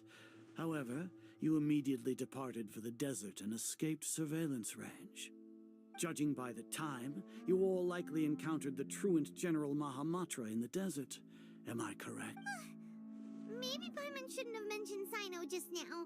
The Academia had not received correspondence from its scribe for a prolonged time. You were also in the company of the Traveler, a close associate of Lesser Lord Kusanali and General Mahamatra Sino, who had defected from the Academia. With their instigation, what was the probability that you would betray the Academia? Rationally speaking, 50%? 70%? What do you think? Regardless, that's only a guess. The facts are that I've brought the Traveler right before you, and I gave you my report. Indeed, your boldness deserves praise. To think that despite status as an outlander, the Traveler is still willing to sacrifice for the sake of your plan. If I'm correct, you have a contingency plan to save Lesser Lord Kusanali and ruin our great work. Sneak into the Academia on Niagarbaha Day, using Alhaitham's status as the scribe. For there is a good chance that an opportunity to save the Lesser Lord will arise. Should your intentions be discovered, Alhaitham will turn traitor and sacrifice the Traveler, thus proving his innocence. He can then stay inside the Academia and continue searching for a way to proceed forward. As for Sino, according to the Akasha's calculations, he will soon return to the Academia and confront me in person. I suppose this is also a part of your plan? You'll see me as a traitor regardless of what I say. No, even if you impugn me, it would have little effect on you all. You misunderstand. Losing our scribe would irreparably damage the Academia's regular operations and the development of Sumeru's future academic systems. However, under the current circumstances, even that is trivial compared to what we stand to gain from our great work. You said that I betrayed the Academia, but you, Azar, you've betrayed all of Sumeru, betrayed its Archon. So flight has turned to fight at long last. Guards!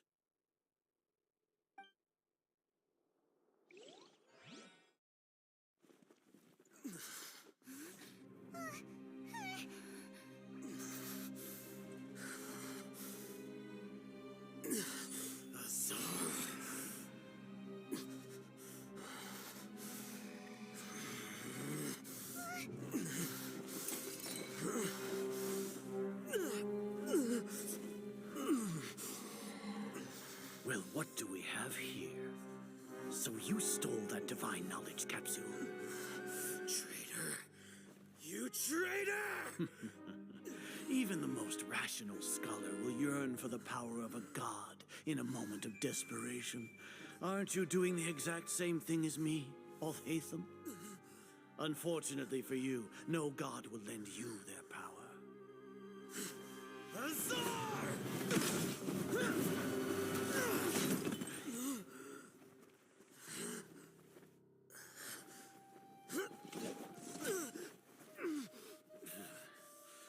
He has gone completely insane.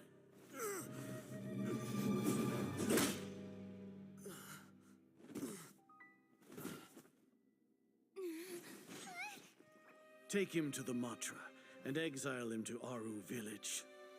Then find someone to take these two to the confinement room. I'll deal with them later. Grand Sage, we've finished all required preparations for Nyagarbahade. Day. We may begin to enter the capsules now. Excellent. You may begin.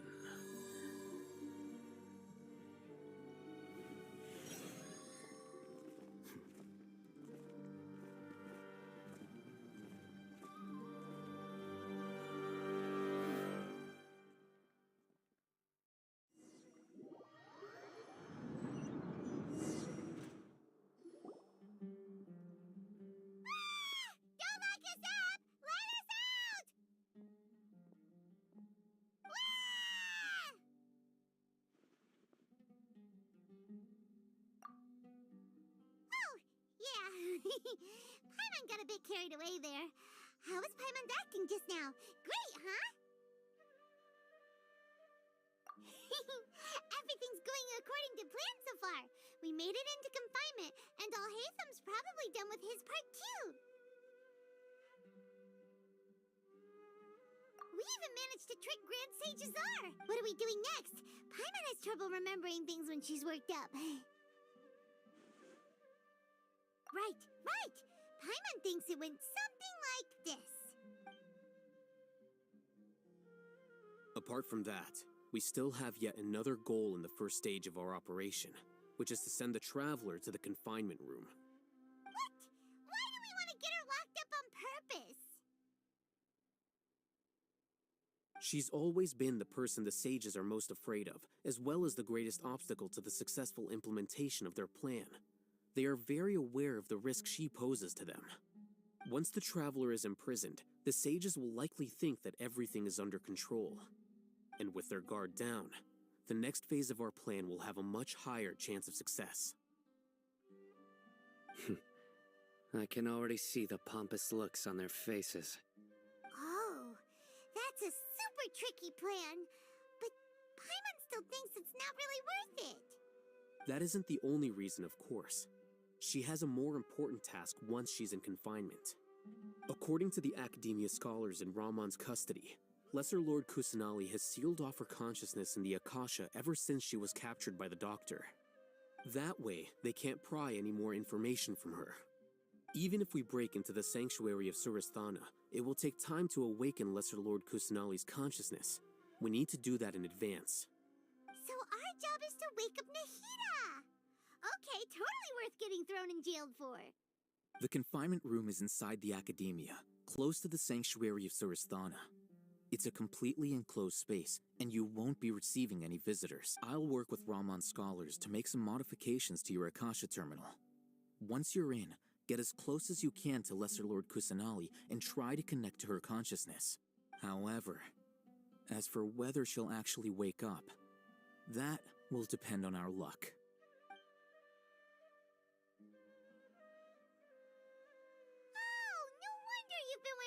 Akasha terminal today. It's the one that Alhaitham modified.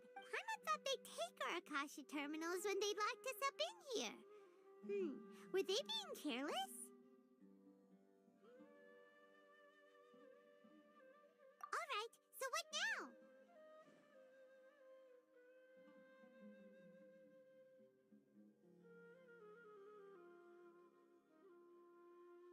Sounds easy enough. We can finally talk with Nahida after all this time! Let's do it! There's a light flashing on your Akasha terminal. It's almost like... the faster it blinks, the better the signal!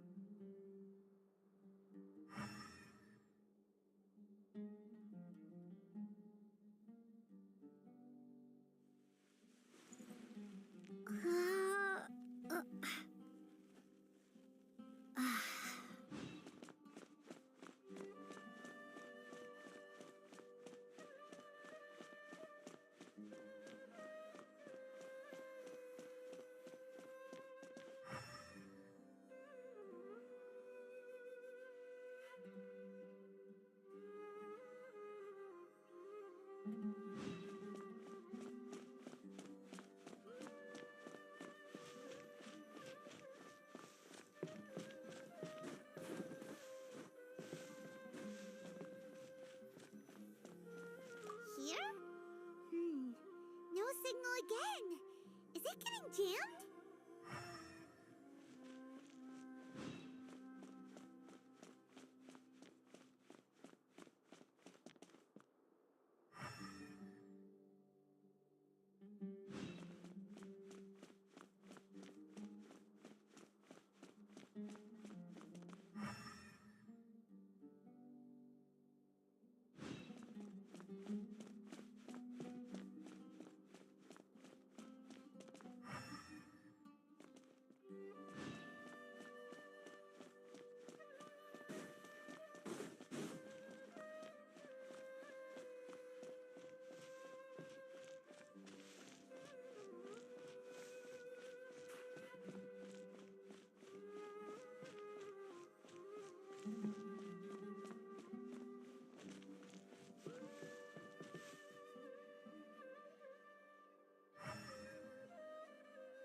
Here?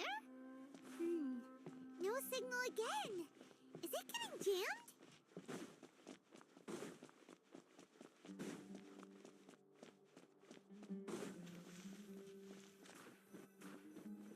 Hup. Whoa, it's Mora. Ooh, Mora. No, Paimon, we're not here to hunt for treasure.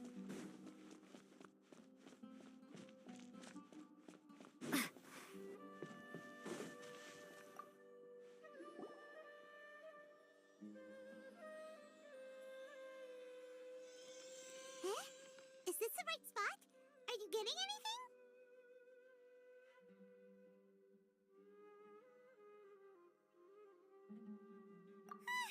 Please work.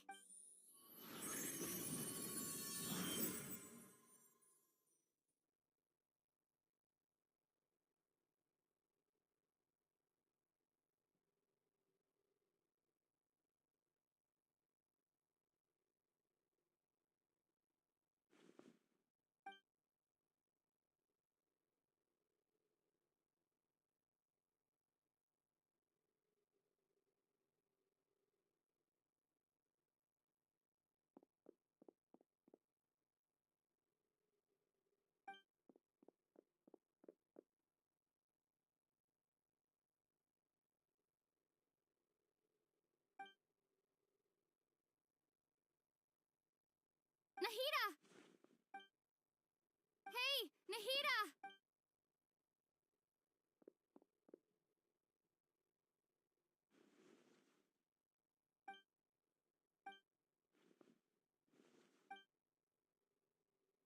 When did it first start?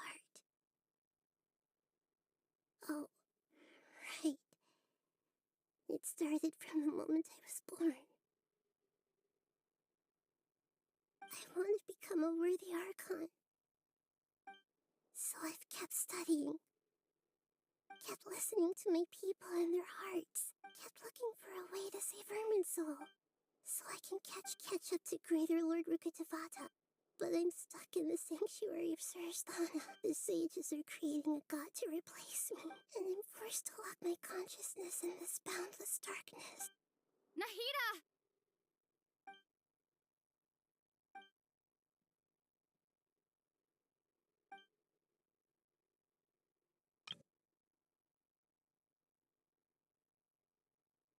Nahida!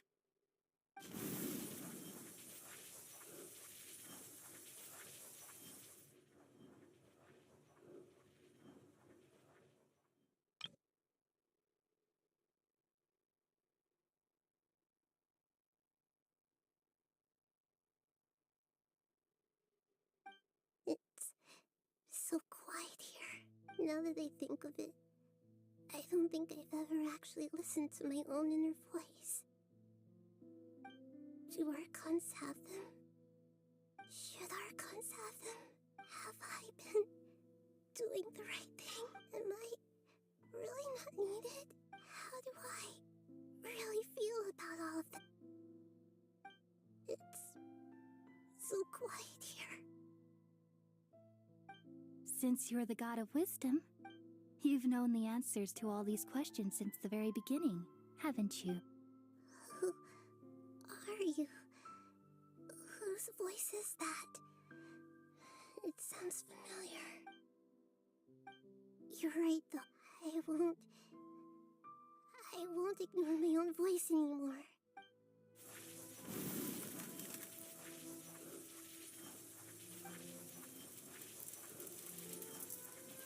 Nahida!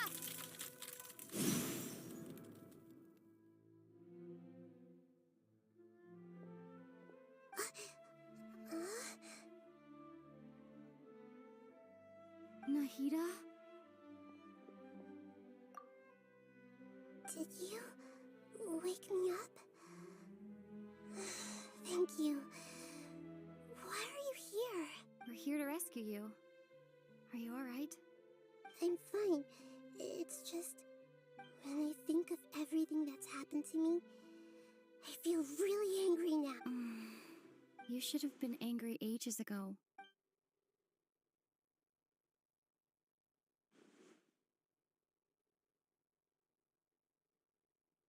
Huh? Oh, you're back! How's everything? That's wonderful news! Great! We weren't locked up for nothing. When you went to wake up Nahida, Paimon was listening for any sounds outside. You were out for a long time. There are fewer and fewer scholars going about now. You think everyone's done with their Nyagarbaha Day stuff? Yep, so that means our next act is Nilu's performance!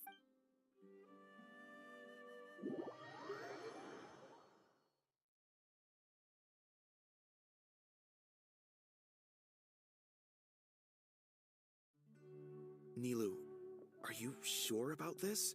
You're taking such a great risk for them. I'm sure, and I'm going. You know that I don't like to pass up any opportunity to dance, and this one is especially important. All right. You seem to have a lot of trust in them, so I won't say more on the subject. But if anything happens, the few of us here may not be able to help you. Don't worry. They've been through worse. Everything's going to be fine. All right. You know, if you really do get arrested, we'll do everything we can to get you back. Thanks, Mr. Zubair. You're so very kind.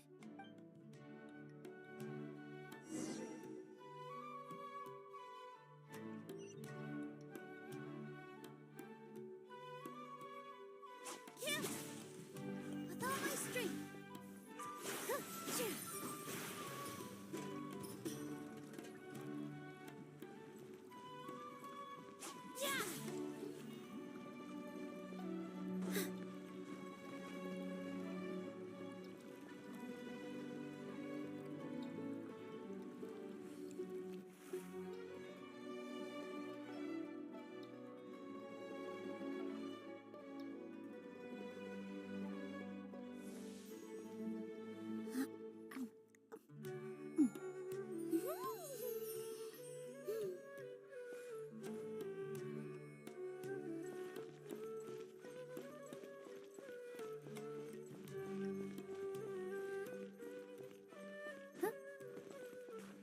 This isn't the way to the Academia.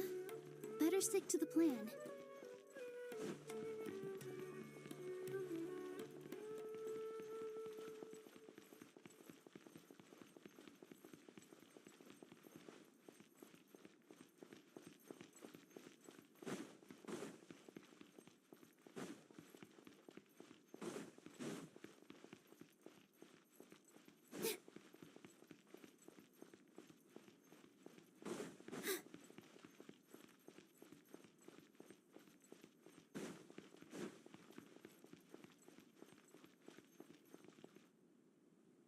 Nilu, how's it going? Nervous? Definitely more than usual. But it's because I'm worried I won't dance well enough. It's okay. Just focus on your performance. We'll take care of everything else. You sure know how to talk. Taking all the credit, even though we came here together to help out. Well, thank you both. I'll have to treat you to a meal after all this ends. I really, really appreciate all of your help. Ooh, that sounds great. Ha! How could... All right, let's get back to business. Nilu, we'll be here to keep... I was planning on telling them something like, the Academia's been conducting a weird experiment. Oh, you couldn't think of anything better? Oh well, I guess it does sound like something the Academia would do. I think it sounds great. I'm counting on you guys. Don't worry, it'll be a piece of cake.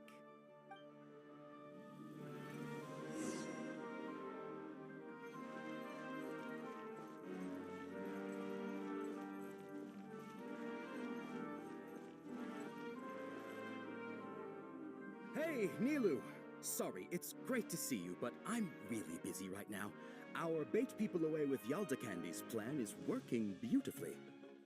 Do you want some candy? We have more than we can give out. Vihar, thank you so much for doing all of this. I'll pass on the candy, though. I cut back on sweets in the period leading up to a performance. You have a point. The stick? Yeah, thanks to you. I'm really grateful. You're welcome. The honor's all mine, since I'll have such a great view of the show.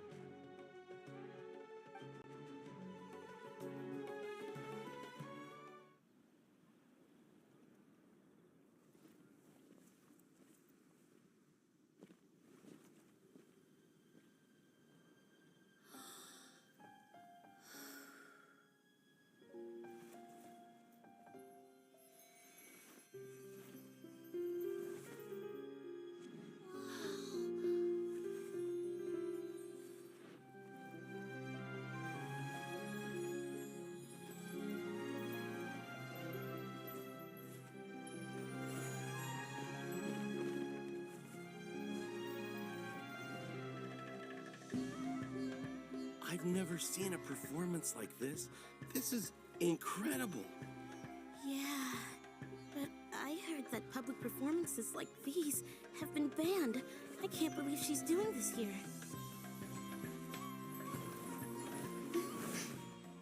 Grand Sage, there's some commotion outside. How uninteresting. Issue the new Prohibition Act from the Akasha to the guards. They'll know what to do. Do you think we should, stop her? Let's just watch for a little bit longer. Huh?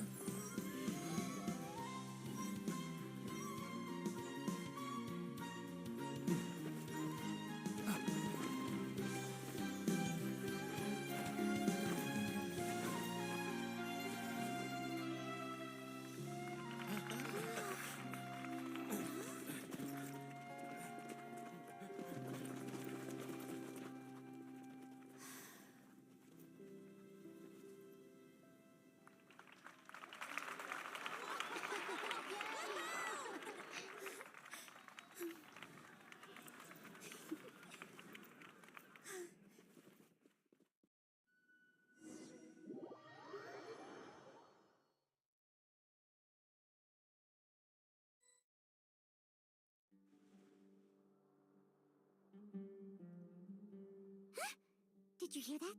It sounds like a lot of guards just ran by. Does this mean the plan has moved on to the next stage? Yep. It's great that everything seems to be going well. Come to think of it, when did Al-Haytham replace the knowledge capsule that was about to be entered into the Akasha?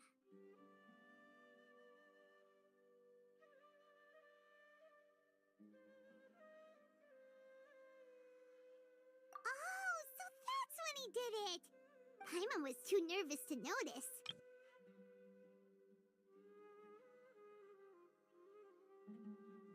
Speaking of, didn't Al-Haytham also yoink the divine knowledge capsule from that mercenary leader in Port Ormos when everyone else was distracted?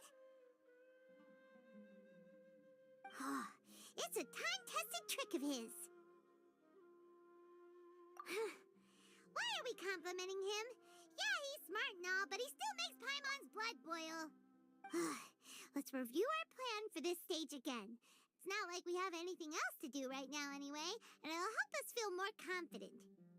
Paimon remembers that Nilu's task was supposed to go a bit like this. Now that Lesser Lord Kusanali's consciousness has been forcefully sealed, the core figures of the Academia and their guards have started to wear their Akasha terminals again. With the Doctor's technological support, They think they have nothing to fear. How despicable of them to rely on such a person. But this is also our chance. I was originally asked to draft the knowledge capsule for the Artistic Performances Prohibition Act when I was still at the Academia. It should be on the Grand Sage's desk right now, and will be entered into the Akasha during the next Nyargarbaha Day. Are they really going to stop all artistic performances?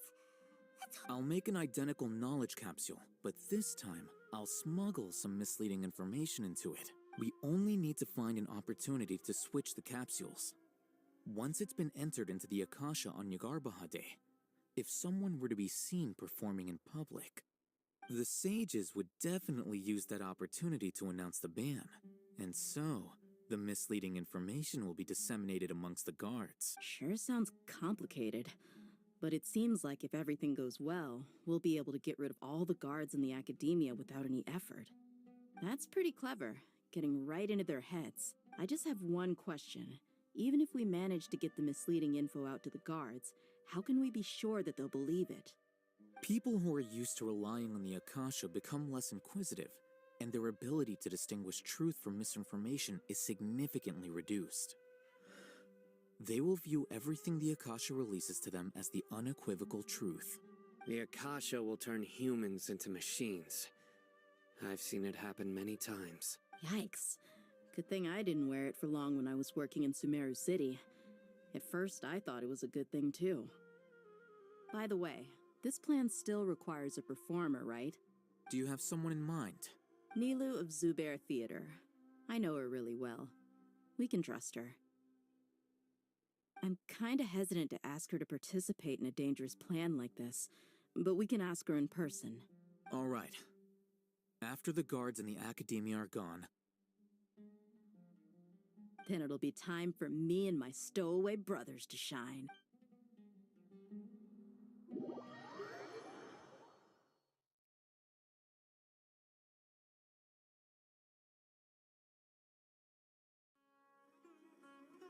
Here they come. Did you see that, Raman? They came out from the Academia in droves. After laying low in the city for so long, this is the moment we've been waiting for. We couldn't do anything to them inside their coop, but outside the Academia, this is our hunting ground. With a lioness like you, the prey sure won't be able to run far. We still need to eliminate the guards as soon as possible. If we give the sages enough time to realize what's happening, the plan's doomed. All they've done is to sit on their cushy salaries and twiddle their thumbs all day while we fought and struggled every day in the desert. The only advantage they might have is their numbers. Speaking of which, most of the guards who report directly to the Six Sages belong to the Corps of 30, but they have a completely different reputation. Following those blasted sages every whim, throwing away all the principles of being a mercenary. As someone in the same profession, I'm obligated to teach him a good lesson today. Indeed, the trap has been set. All we need to do is lead them there. All right, let's each take a road and herd those scattered guards back into one place. Make sure to attract their attention. Isak will be the key. You gave such an important task. It'll be fine. Isak was so determined to help, so besides, even if he's caught, the guards would be too scared to do anything to him. You've got a point. Anyway, I think I see them coming. Good luck.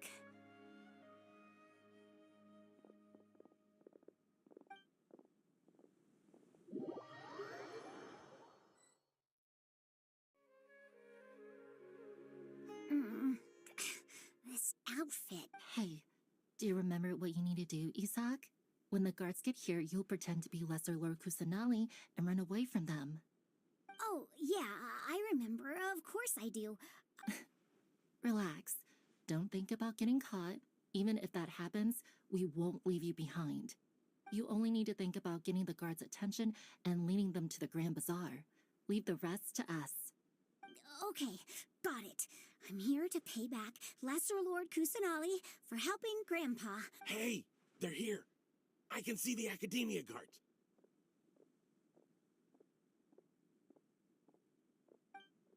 All right, it's time, Isak. Take a deep breath and go. You can do this.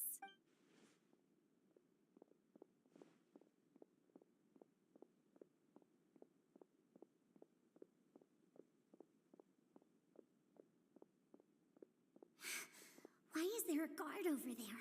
Did he already run ahead of me? This is different from our plan. But there's no time. I need to make a choice.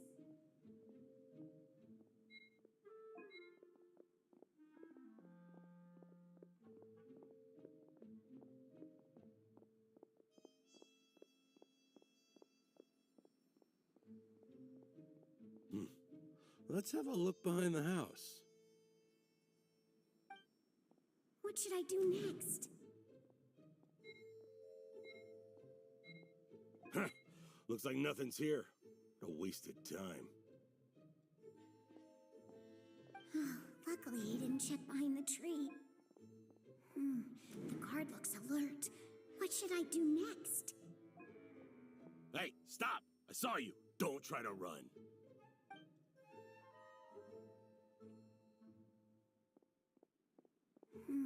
The guard looks alert. Doesn't seem like anything unusual's around here. Looks like the guard finally left. I need to go.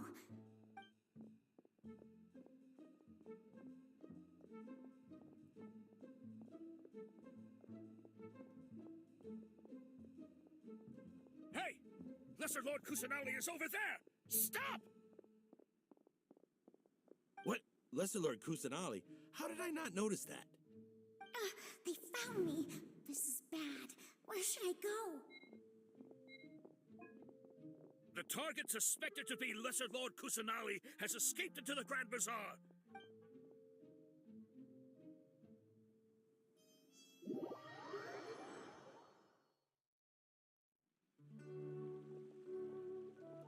Where did she go? How did she disappear? Did we lose her? Hurry up and find her! Hey, why is your team here? Didn't we say to split up our search? Hurry! Hurry! This place is... Why are you all here? Yeah, isn't it one heck of a coincidence? Everybody's here. What on earth is going on? I suppose that's all of you? Who are you? Did you set us up? What are you planning? Phew, that was rough. I almost got caught. Little brat! So you're not actually Lesser Lord Kusanali. Who exactly are you all? Eremites from the desert? Just some colleagues. Think of this as a business competition, or a personal grudge. After stepping into our trap, stop thinking of yourselves as hunters. Behave like the prey you are.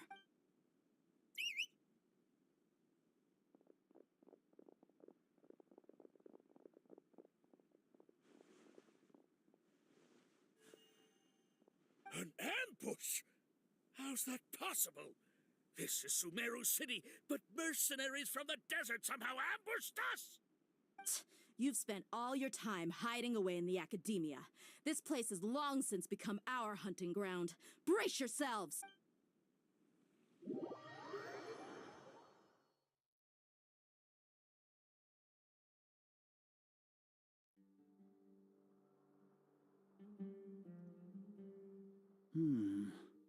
This is odd. The academia has quieted down after the conclusion of the Nyagarbha Day ceremonies, but it's much quieter than usual. Where are the guards? Why have I not seen a single one? Guards? Guards!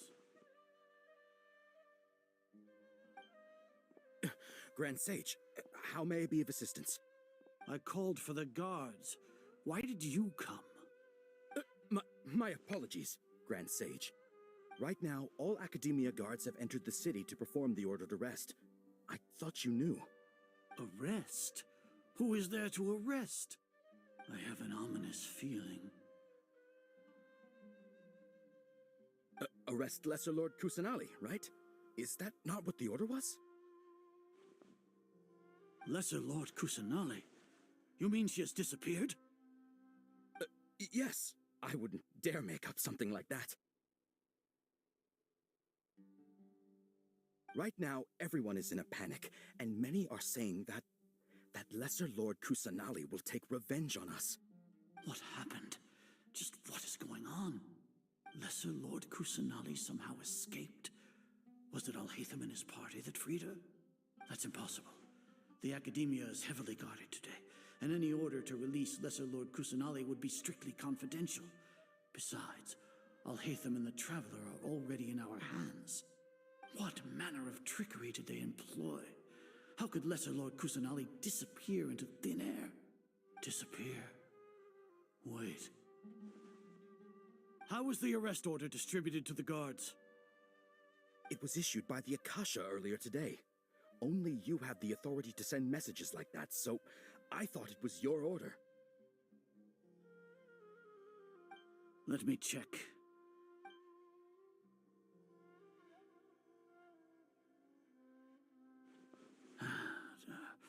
Here. Lesser Lord Kusanali has escaped from the sanctuary of Surasthana. Go to the city and arrest the escapee immediately. The Akasha indeed contains this information, and it clearly appeared in my mind. How did they bypass my permissions to issue this kind of message? Was it the report about the Traveler that Alhaitham submitted? No. I specifically checked that knowledge capsule before entering it into the Akasha. Could that have been a red herring? Well, even if I figure it out now, it won't make any difference. The important thing now is to confirm Lesser Lord Kusanali's status. Have you been to the sanctuary of Surasthana to confirm that Lesser Lord Kusanali has indeed escaped? Confirm? No, I haven't. It may be a bit offensive to say this, but, Grand Sage, what you're saying doesn't make any sense.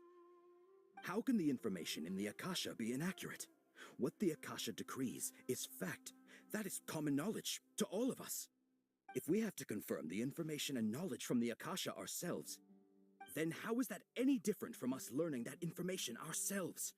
Wouldn't Greater Lord Rukkhadevata's legacy lose its meaning that way? In the beginning, it was I who asked you to believe in the Akasha, to believe in the legacy left by Greater Lord Rukkhadevata. Are you trying to use my words against me? No, Grand Sage. I'm merely confused because I believe in you. I never meant to refute you. Stay here and see if there are any suspicious people around. I'll go to the sanctuary of Surasthana on my own. Yes, Grand Sage.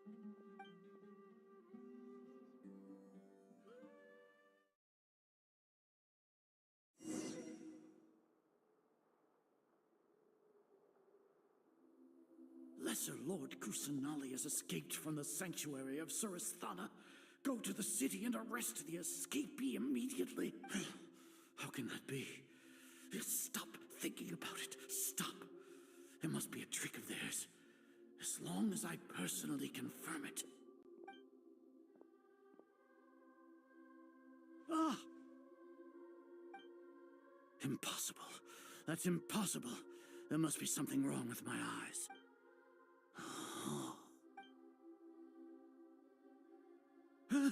She really appeared again? What is the meaning of this? What a comical sight, Azar. Once the Akasha has put certain thoughts into your head, even the Grand Sage can no longer see what's right in front of him. You all can only see the world in your mind, the one you think you know.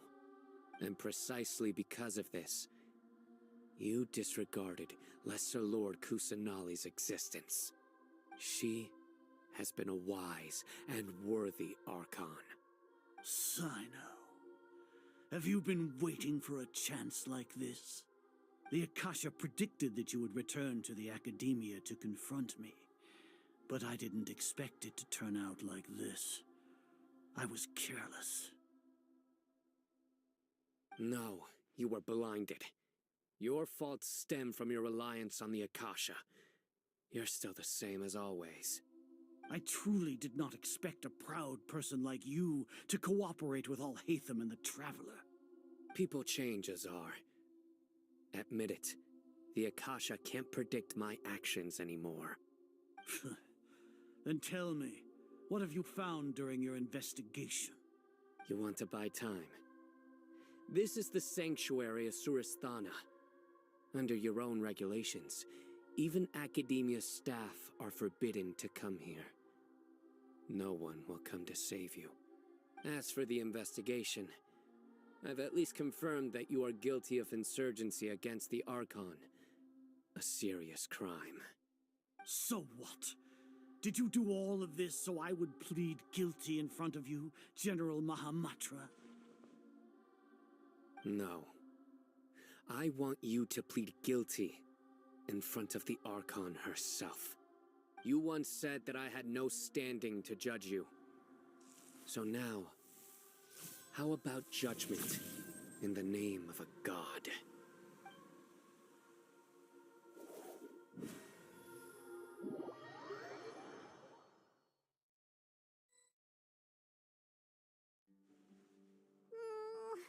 How long do we have to wait? Paimon wants to know how things are going out there. Paimon hasn't heard any sounds outside for a while. Hopefully something bad didn't happen.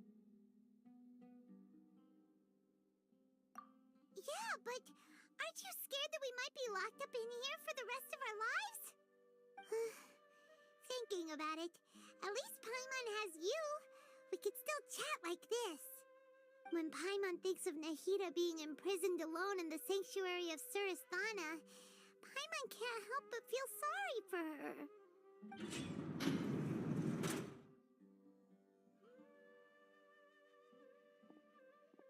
Here comes your savior.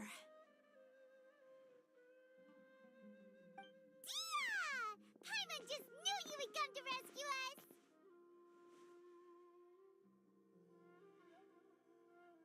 You two really owe me some big thanks. I had to search through who knows how many guards to find the key here. It felt even more tiring than whacking them. I'm exhausted. Thanks a lot. Need Paimon to rub your shoulders? No, that's, I'll pass. What are you afraid of? Oh, are you ticklish? Now isn't the time to talk about being ticklish. Things in the city and on Sino's side are both going well. The guards that stormed out of the Academia are all taken care of. The Corps of 30 is in charge of the city's defenses, but we already talked to Asfand. They've been fed up with the sages bossing them around. As long as it doesn't break their employment contracts, they'll turn a blind eye. That's probably because you've been super great friends with them for a long time. So, how's Sino doing? The Grand Sage is in his custody. Even I know how terrible it is to fall into Sino's hands, so he probably does too. Sino forced him to release Lesser Lord Kusanali. He has no choice but to obey.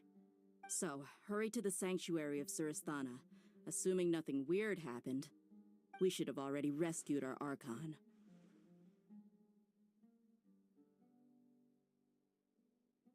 Honestly, I didn't expect our ragtag bunch to do this well. We just came together last minute to save the Archon, you know? Alright, you two better go. I still have to clean up some messes in the city. See you around.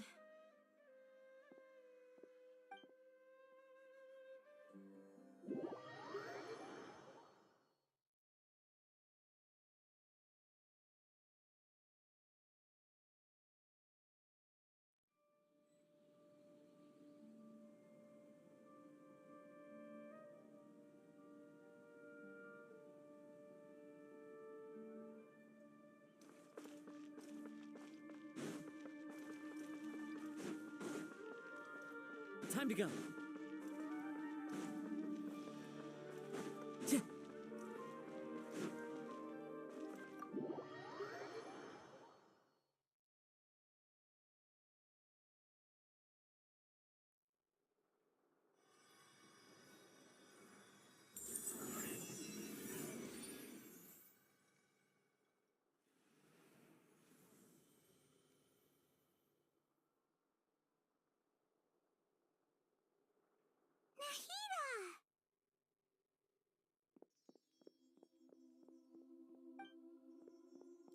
Should I say it's nice to meet you? This is the first time we've met in real life. Before, we've only met consciousness, or when I was in someone else's body.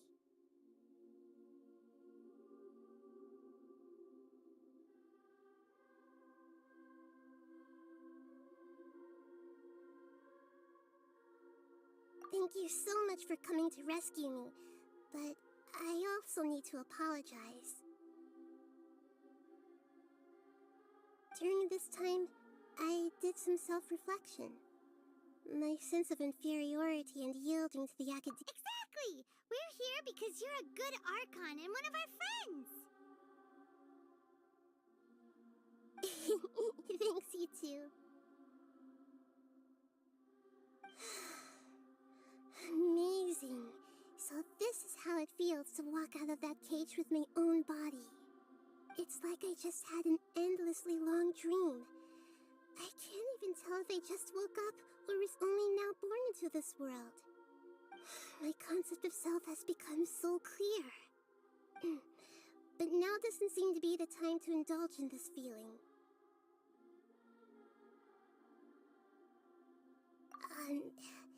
This is really embarrassing. You all just rescued an Archon, and now she needs your help to save her country, and even the entire world. It's okay. With you here, Paimon's sure that everything will work out. There's one more thing. What is it? For all the things the Academia did to me, and for all the folly it committed in the name of wisdom, as their Archon, I will make them pay.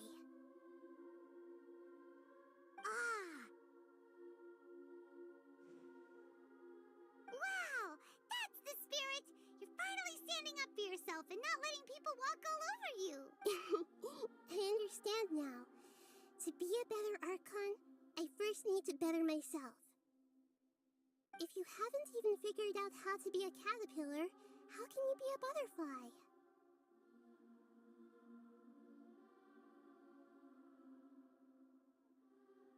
Yes, true. That reminds me. I wonder how far along the Academia is with their God creation plan. We need to hurry and prevent them. I need to make some preparations. Since I'm now free, I can establish a direct link to the Akasha and control it.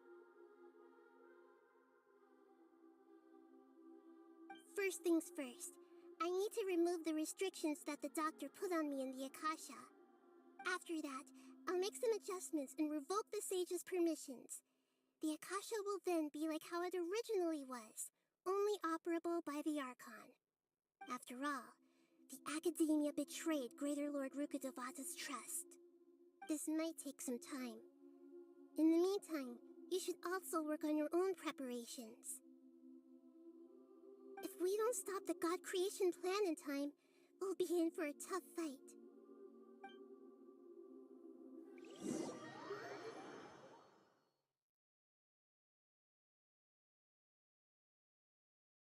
We might as well prepare for a fight.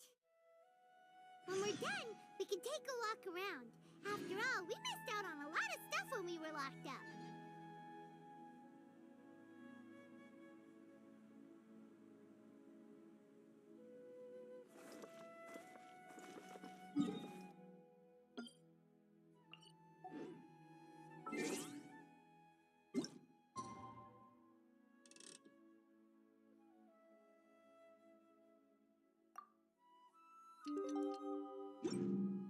There are leaves around, and I know just the tune to accompany them, if you wish to hear it.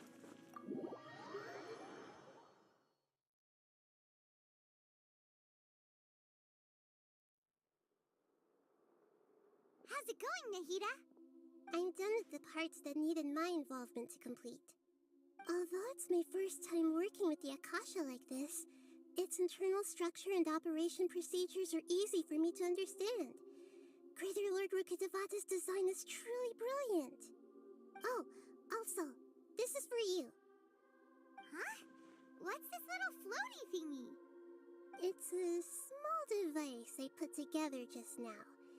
You can think of it as an upgraded Akasha terminal. You may not need it right now, but it should be helpful in certain situations. Wait! This thing has the same characteristics as Paimon! We're both small things that float! All the things that make Paimon special got copied! When Paimon appears with the Traveler from now on, people won't remember Paimon because... It's alright, Paimon. It can't replace you. It's only a flying device. But you're the Traveler's irreplaceable friend. You're so good at comforting people, Nahida. If only the Traveler was as smart as you. I was simply telling you what I feel to be the truth. I wasn't trying to comfort you. Nahida, you're natural at this. What you just said made Paimon even happier. By the way, there's something I need to confess. Even though I'm the Archon and in control of myself again, you may have heard that an Archon's power is derived from their people's faith. However, I'm not as well loved as Greater Lord Rukkhadevata. If we get into a situation where combat is our only option, I'll have to count on you, and I'll do my best to provide support. I'm glad I can rely on you. So the God of Wisdom isn't good at fighting? That actually sounds about right. I've located where the false god is. Time is of the essence, so let's skip to it.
What is this place? Is this really the way we need to go? Wow. Who would have thought there'd be a place like this hidden right slap bang in the middle of the city? The sages wanted to realize their god creation plan without being discovered. The safest and most convenient way would be to build within the academia itself. That's true. They were already hiding one god, so why not two? Judging from the structure here, the project is a huge undertaking. The sages really saw the god creation plan as their ultimate goal. But this place doesn't look like it could have been constructed by the academia alone. The Fatui under the Doctor sure didn't hold back. They provided a lot of technological support. Yeah, or else they wouldn't have been that generous. Is that it, though? I've always felt that this Doctor is different from the academia sages. Instead of being interested in the end product, it's like he's enjoying the experimental process. The Fatui Harbingers are all such weirdos. So, the Doctor being weird is actually normal. So, this Fatui that they're trying to turn into a god is called the Balladeer? We had previously come into contact with his consciousness. He harbors particularly strong obsessions. One is the desire for a gnosis, since he was created to be the vessel for one. The other obsession is probably related to his past. I can't quite explain it. Paimon knows that he was a prototype puppet for the Raiden Shogun before he became a Fatui Harbinger. That's why he wants Enosis so badly. There's no way he'd willingly be a test subject. Not with that temper and ego of his. It sounds like you know the Balladeer quite well. I see. Tell me more about him and what he's like. The more we know now, the better we can plan for and react to any future situation.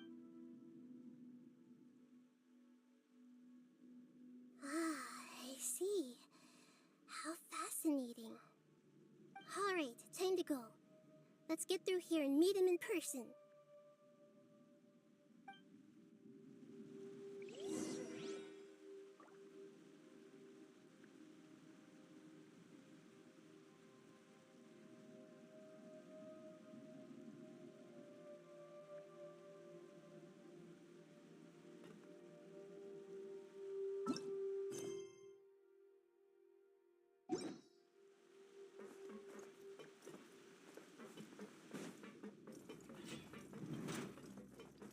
Time to work.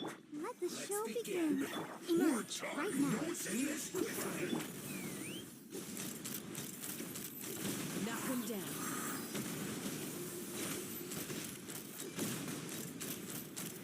Locked on. Into the wind. Emerge right now.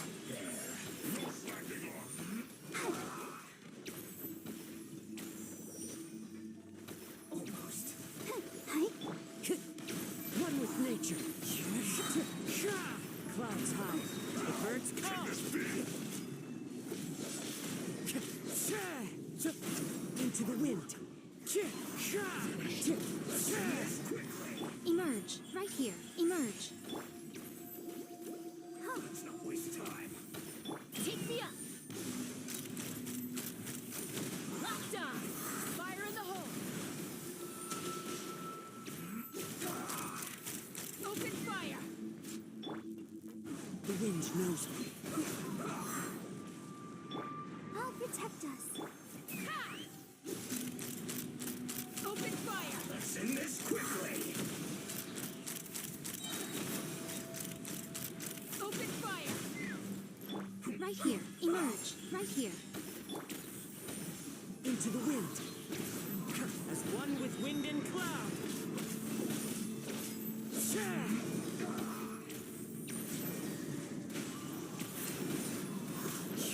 Hold on to your hats. Let's dance. Let's fly. Let's end this quickly. Locked on. Bullseye. Emerge right here. Emerge. The wind knows me.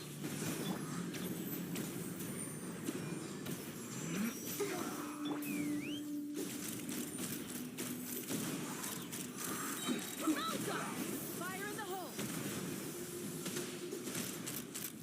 Open fire. Let's end this Into the wind. Clouds high. The birds come. Right here. Right now. Emerge. I'm always watching. I'll protect us. The wind knows me. Time to go. Right here. Take me up. Locked on. Locked on. Let's end this quickly. Locked on.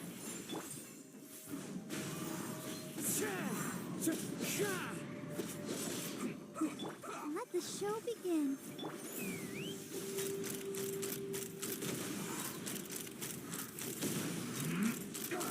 Open fire. Open fire. Hold on to your hats. Again. Emerge right now. Right here.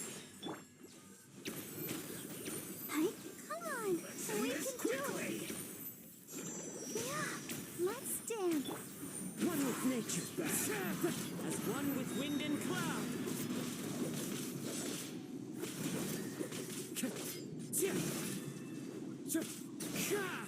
This isn't good.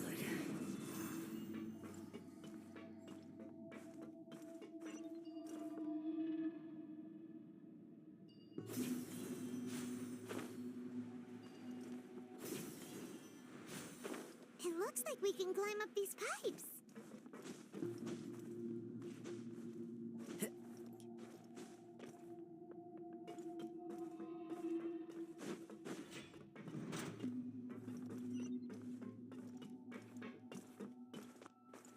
The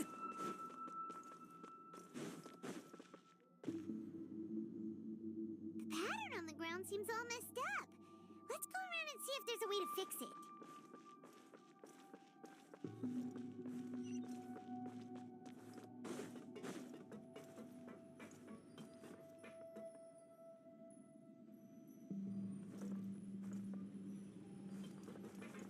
It seems to have stopped. Let's continue.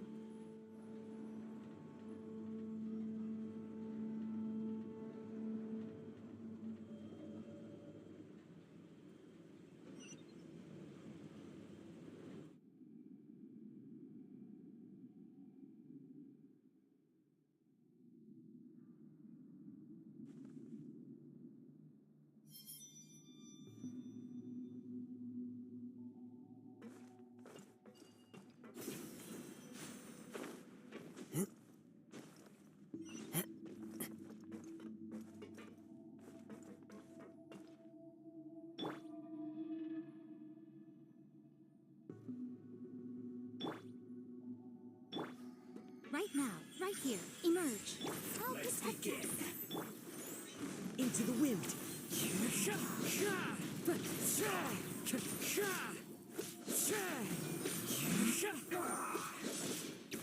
One with nature.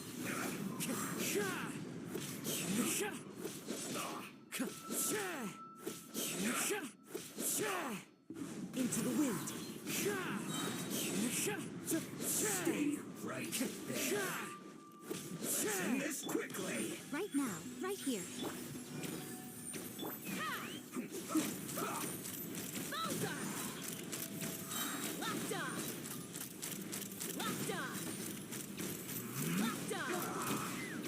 Knock him down. Clouds high. The birds call. Time to go.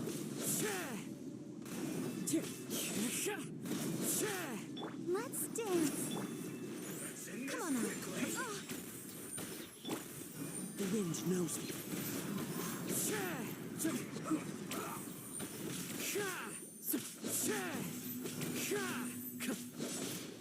One with nature.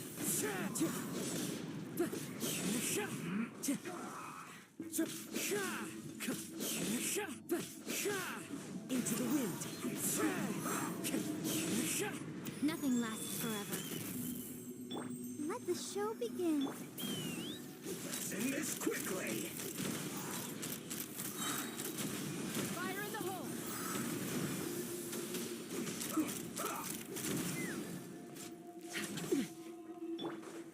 The wind knows me. As one with wind and cloud. That hurt.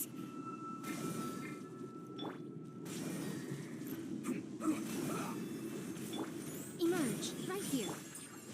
One with nature. This isn't good.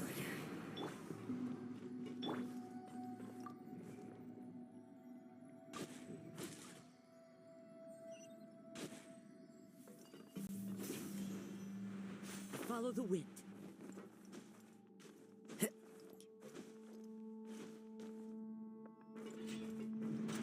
You'll get frostbite.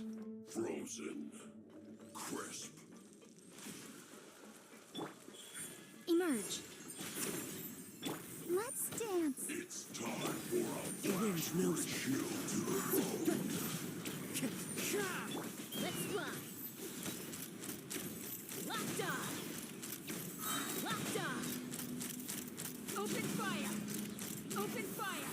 Knock him down. No, you're not going anywhere.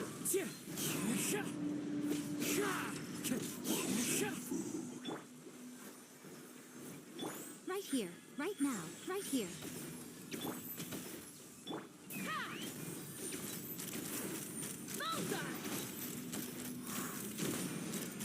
Frozen is set.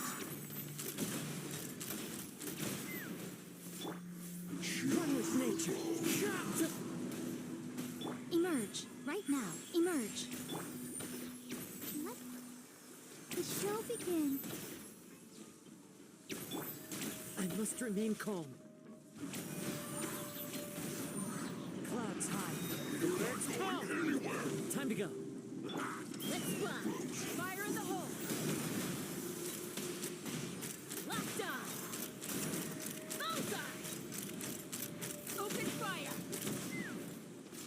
Right here. Emerge.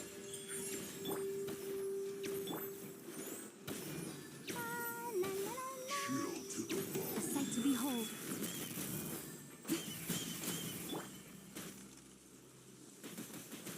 The wind knows me. Take me up.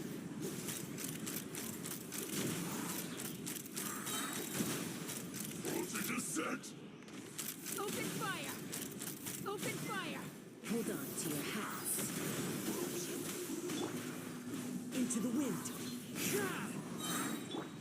Let's dance. Right now. Emerge. Now. One with nature. You're not going anywhere! Chill to the bone. Open fire. Open fire.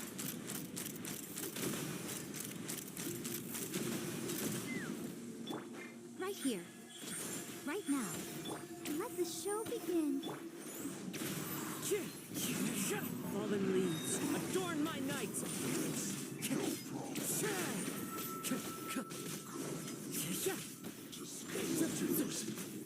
The wind knows me. Knock him down. No escape! Emerge. Right here. Emerge. Prepare yourself. I'll protect us.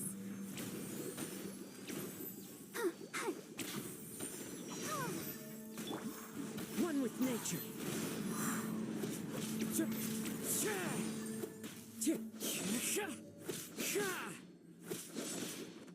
I'm always watching.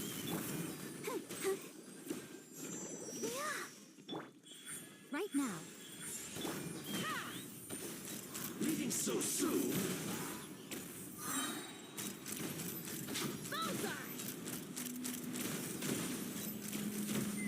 Leaving so soon? The wind knows me. Can't run from death.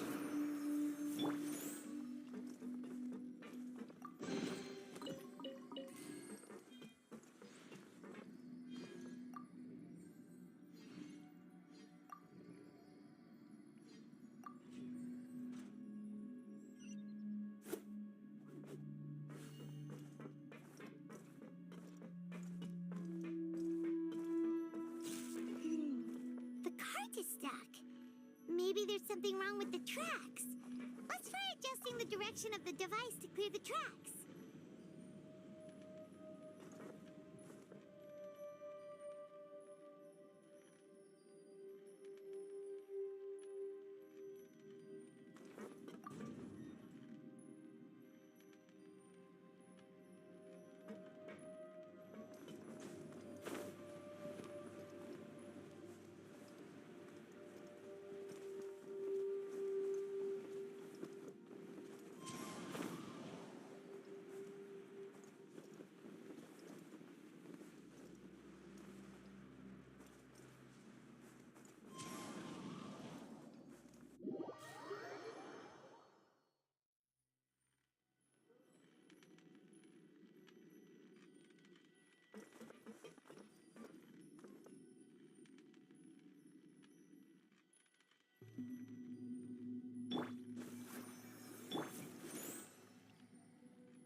Emerge.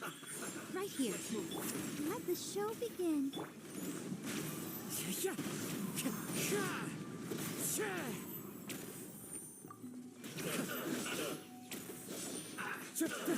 Wind strike.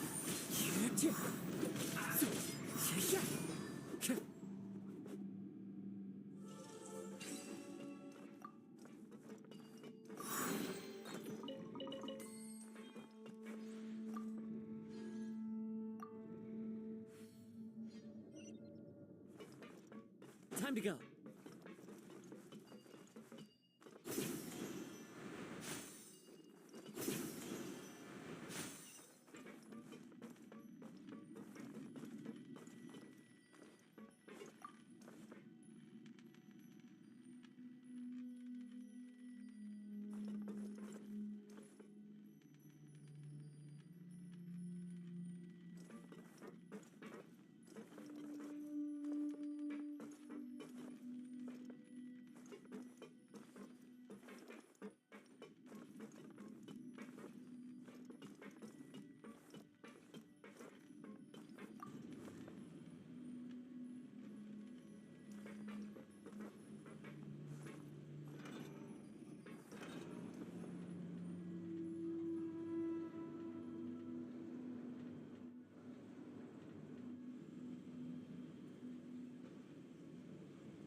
What a nuisance. So much for eternity.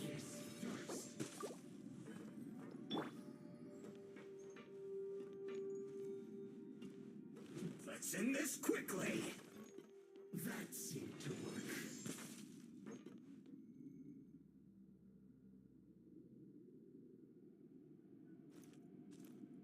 Use this first.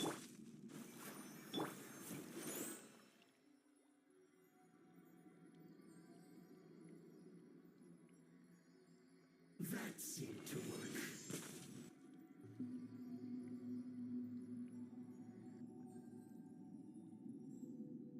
Use this first.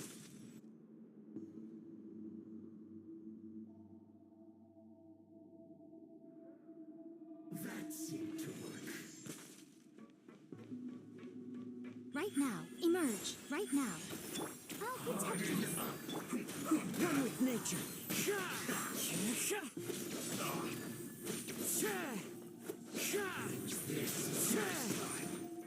Into the wind. Clouds high. Birds call. End this quickly. The wind knows me.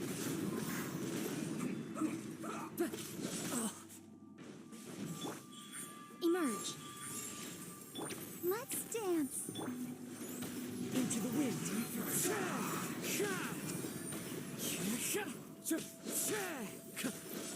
Fire in the hole. Open fire. Open fire. Let's end this quickly. Use this first. One with nature. As one with wind and cloud. The fun is over.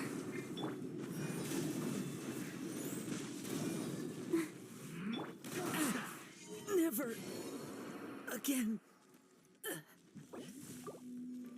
Use this first. Hey. Let's fly. Let's end this quickly. Locked on. Seemed to work. Locked on. Hold on to your hats. What an annoyance. Ready, steady, go. Use this first.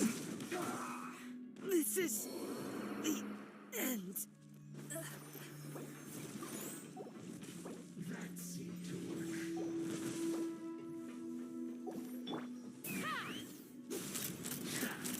Open fire. Let's end this quickly. Use this first. Open fire.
protect us. Let's fly. Waste time. Locked on! Locked on!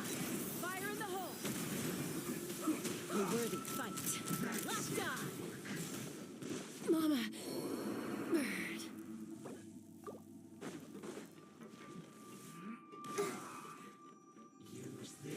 Hi.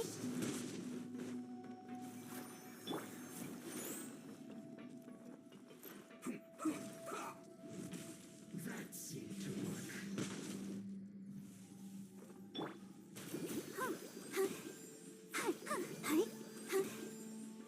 Use this.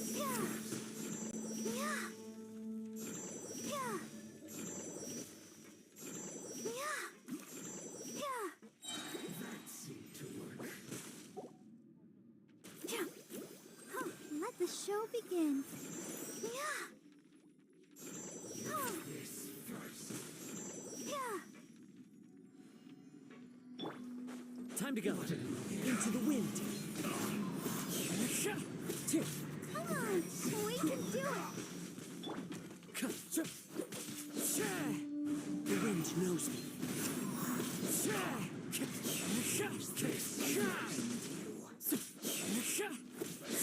Quickly.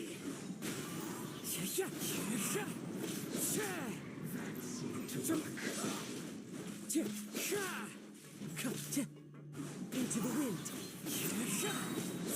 Fallen leaves, adorn my night. The wind knows me. Counterattack. One with nature.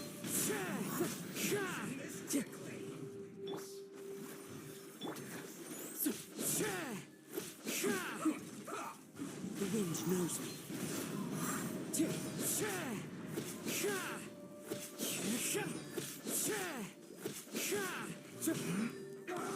Into the wind.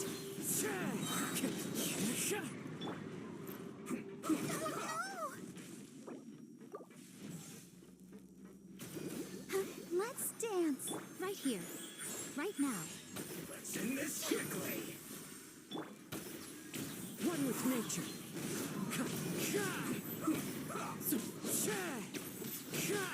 Clouds hide. The birds call. The wind knows me.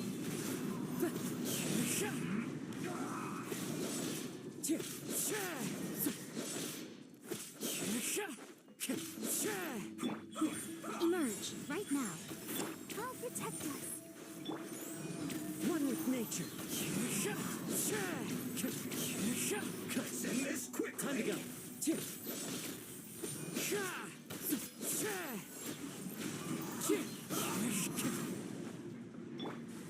I can't stop now. They need me. Emerge. Right now. Emerge. Why has everyone stopped singing?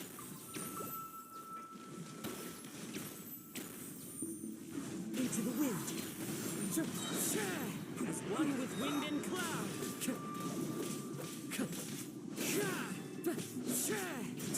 Show them. Come on out. Right now.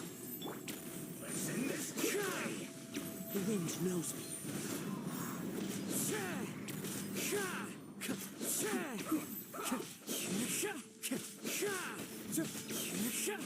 One with nature. Right here. Emerge. Into the wind. Fallen leaves, adorn my night.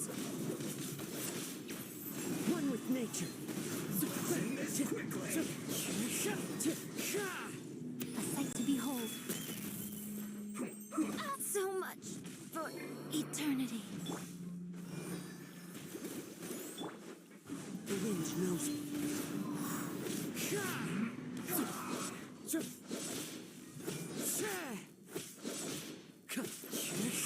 Time to go.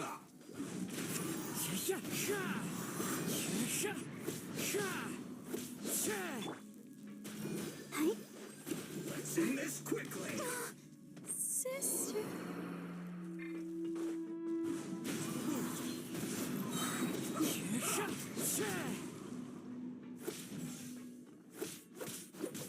As one with wind and cloud. This is bad. One with nature. I guess.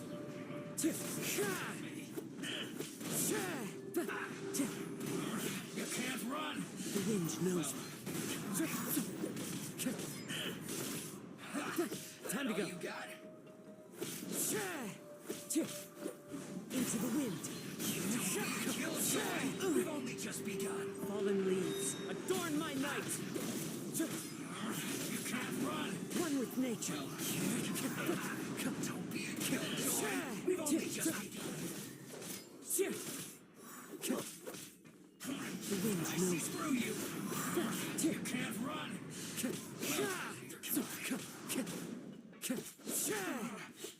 Looks like I went too far. Time to go. As one with wind and cloud.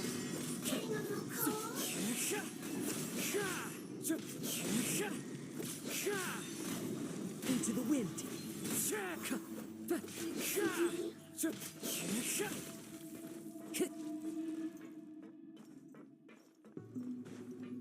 The wind knows me.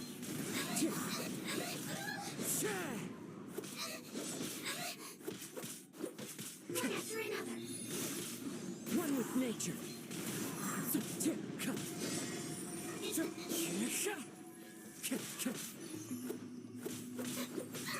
Into the wind.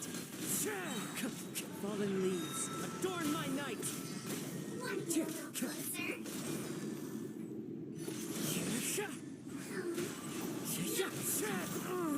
Never again.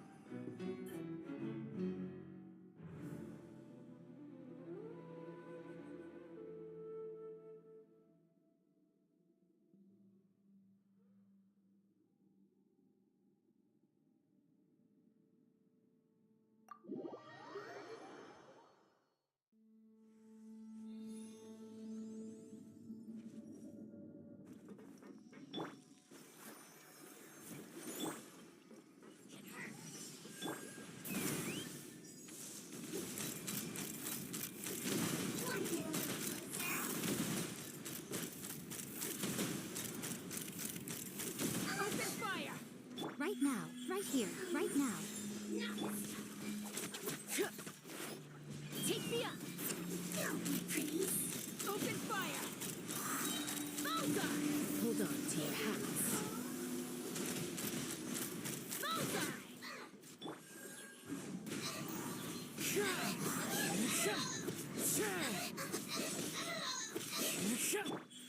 Emerge, right here. Let me show me.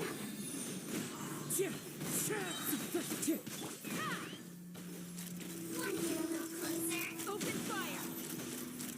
Open fire! Open fire! Open fire! Right now, emerge.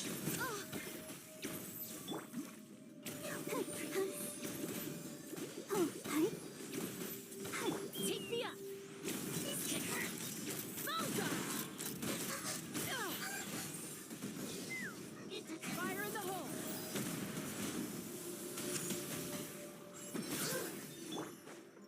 The wind knows me.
Looking at its operational status, we must prepare for the worst.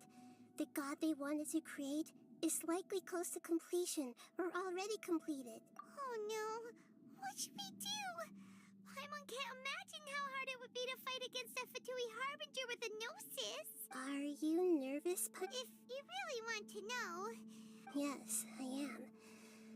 I feel not just nervous, but curious as well. Curious?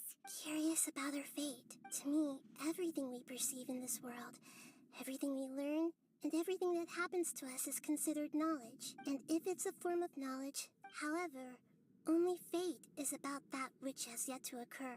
So to me, fate is the ultimate knowledge. That's also why I love observing humans and all the things that happen to them. And now, at long last, I'm not just an observer anymore. I will personally experience my own fate with you. Ah, so that's what you mean. Paimon thinks she Agreed. Okay, let's continue on. I can sense his aura from here.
Who would have thought the world would be so eager for my birth?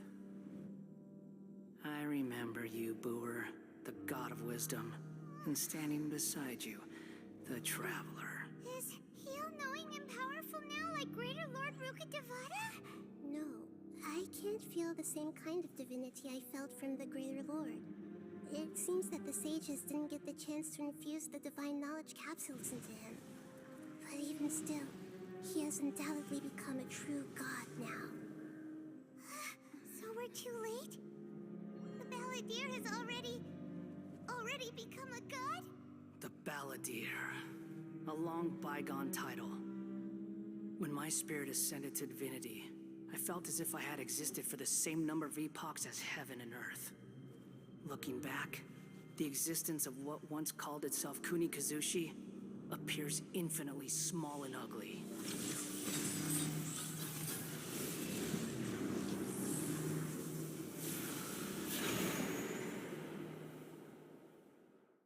This imposing aura, it really feels like the gods! A body that capitalizes on the Balladeer's original construction as a mechanical puppet, with the Gnosis serving as a... How much effort and resources did the sages put into this? From a purely technological perspective, it's a commendable achievement indeed. It's no exaggeration to say, this is the culmination of human wisdom. You sure are something! Dishing out compliments at a time like this? But I don't think he's reached the spiritual height of a god. Strife is engraved upon every god and every gnosis brought forth into this world. Can you feel it? The exhilaration of such power, and the thrill of anticipation for our contention. Nahida wouldn't feel the same things as you! Do you not realize that you are interrupting a conversation between gods? Lowly creature, know your place. The strife engraved upon a gnosis. You're talking about the Archon War. Tevat's current peace was not easily won. I didn't personally participate in the Archon War, but the way I see it, all those losses were meaningless, driven by the demands of the laws. There's no point in bringing it up again.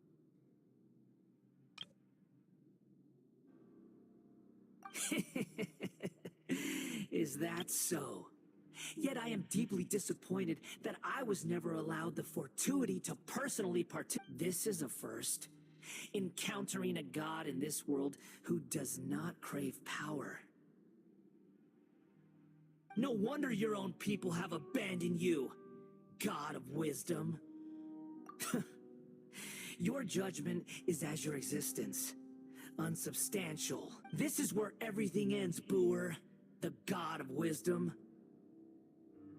You should know that wisdom cannot solve every problem.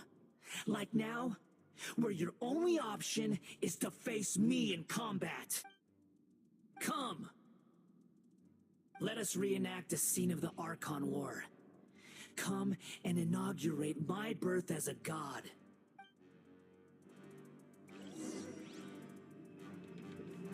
Let's dance. Churn!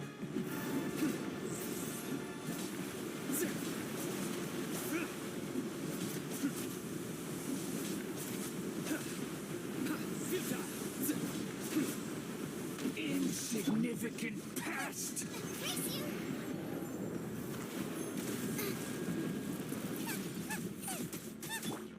Into the wind!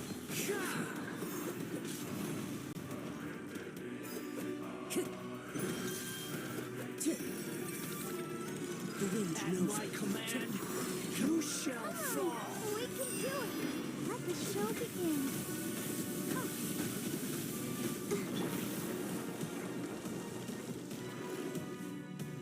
Nowhere to run! Feeble human! Into the wind!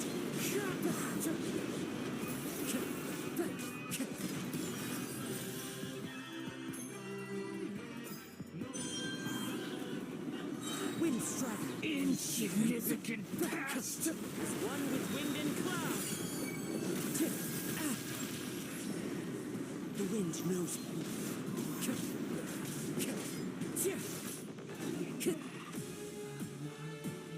My endless cycle begins!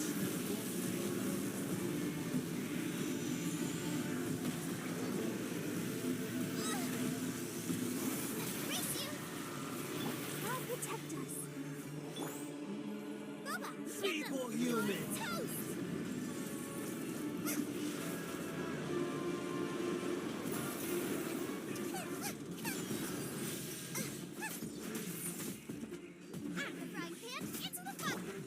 Into the wind! Insignificant pest!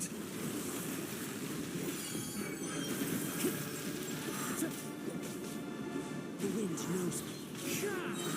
Fallen leaves, adorn my night!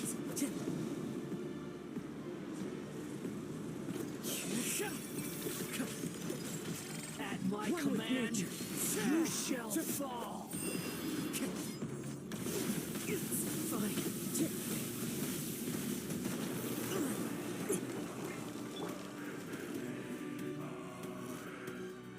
Feeble human!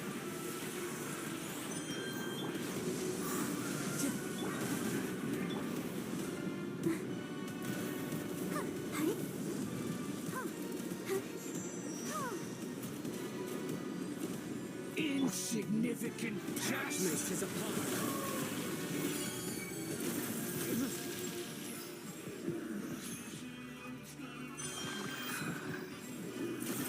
No penance is due.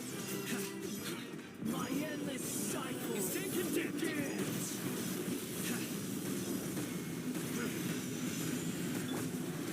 The wind knows me. So many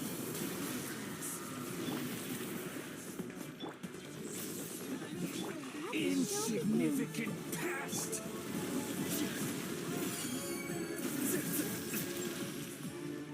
Nowhere to run!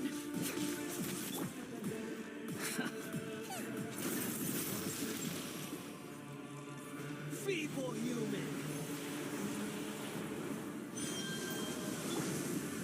This is the end.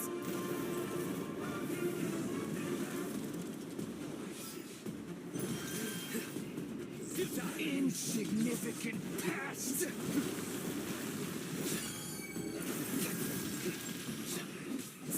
Surrender!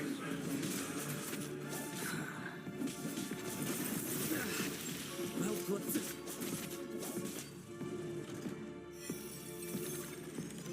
At my command, you shall fall. Your sins weigh upon your soul.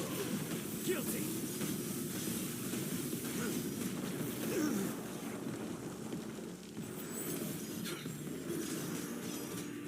Insignificant past.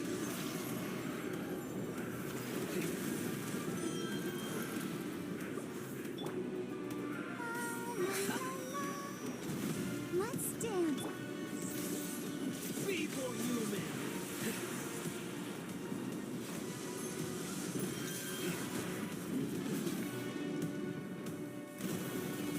Nowhere to run.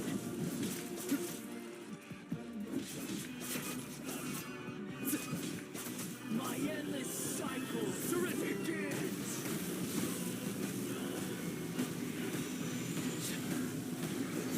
I'm used to it. Let the show begin. My judgment has failed.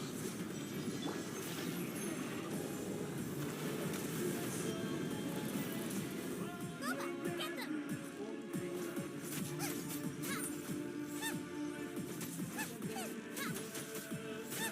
Feeble human.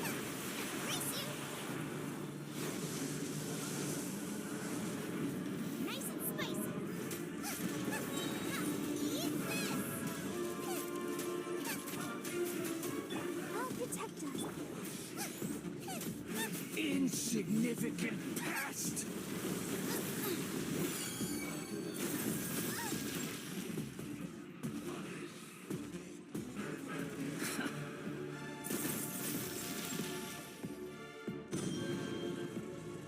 Kalpa, get them! At my command, you shall fall.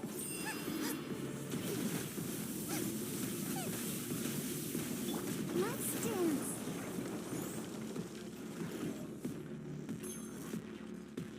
Feeble human.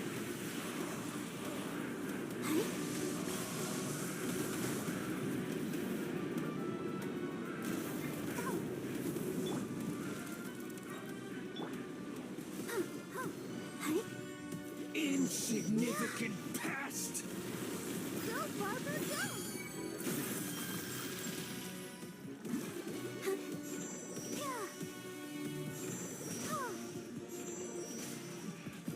I'll protect us. My end.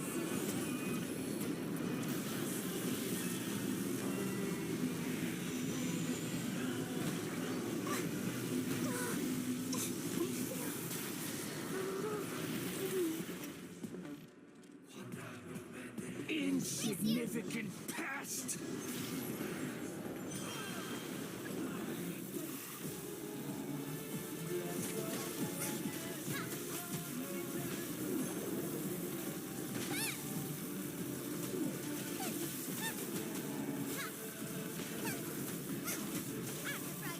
Into the fire!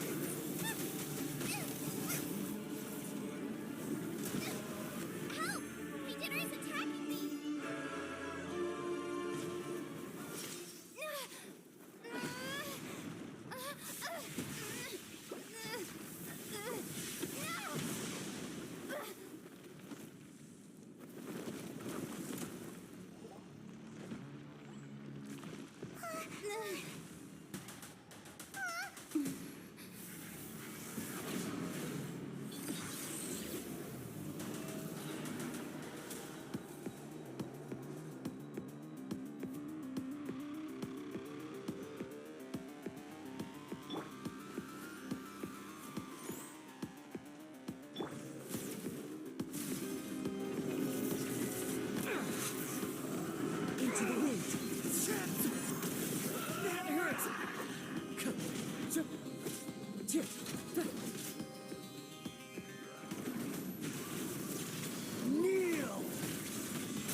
Oblivion!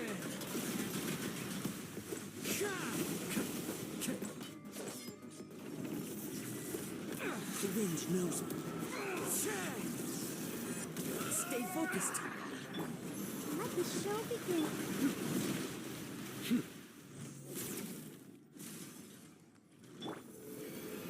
Reality is pain.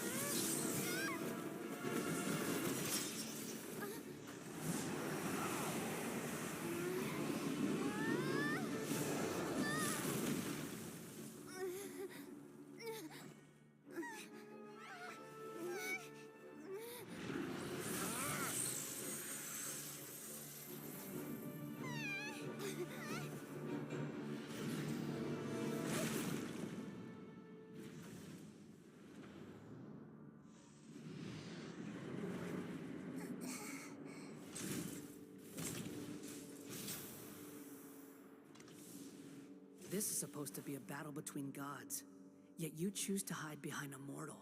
And now, you're acting like you'd sacrifice yourself for a human. Are you having fun proving a false sense of heroism to yourself, Boor?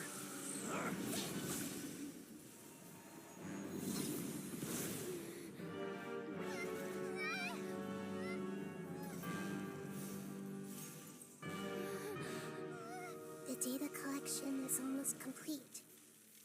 Do you even know how many times you've tried to take my gnosis from me?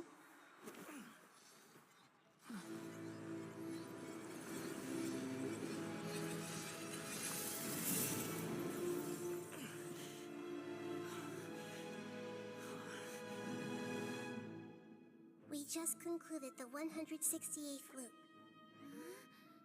Did you know that in the effort to create you, the people of Sumeru were forced to live through the exact same number of Sabzerus festivals and Samsara cycles? The power of dreams. When did you use it on me?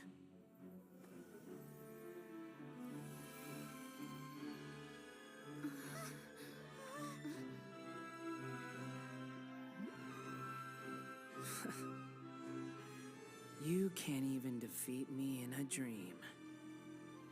What do you hope to achieve with this little trick? Come, traveler. Just like before. Allow me to awaken the memories in your dreams. All that battle experience! It's more than that. Compile everyone's wisdom in the name of the Archon. That is the original function of the Akasha. I've sent everything that happened just now to the people of Sumeru in the form of knowledge. I've asked them to help you find a way to defeat the false god.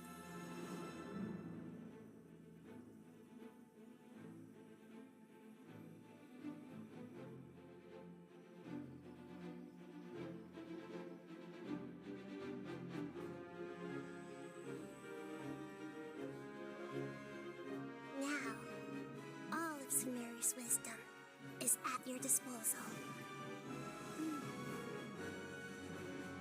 Meaningless tricks won't save you.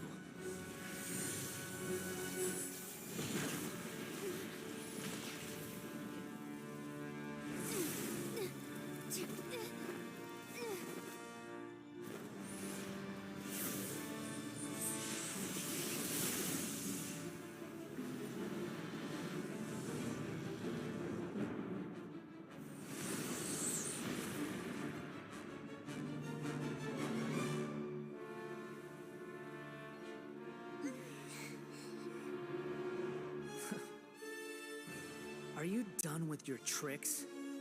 Can I finally take this as a real battle between gods? I'll leave this to you, the first sage of Boor.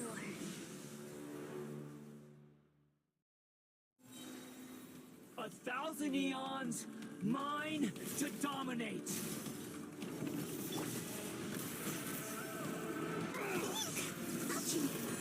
Breathe, steady, go!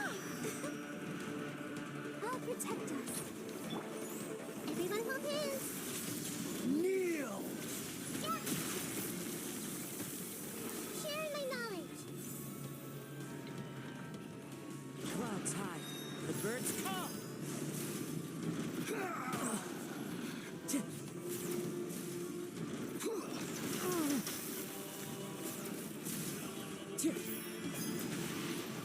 Burn to oblivion! You're toast! Ha, Kalpa, get them!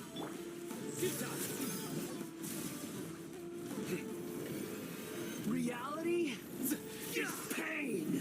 Through me, justice is served. Pointless. Your penance is due!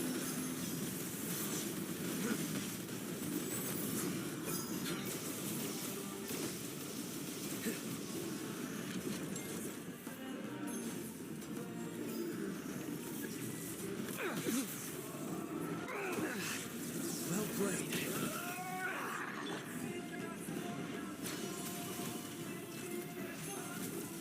Hey, Good riddance, cruel world. everyone hold hands.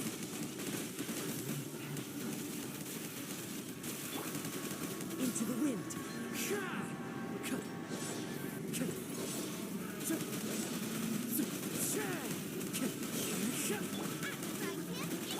Nowhere to run. One with nature.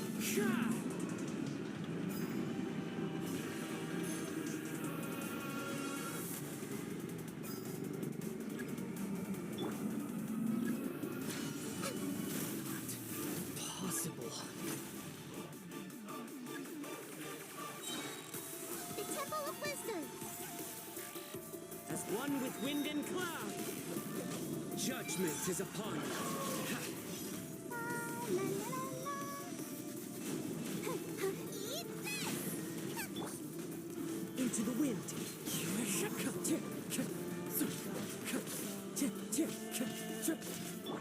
Surrender.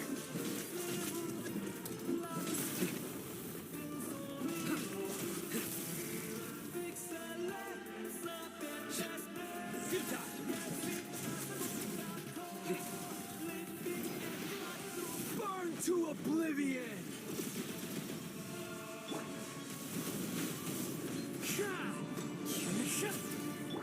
Nowhere to run! Reality is pain! The wind knows it.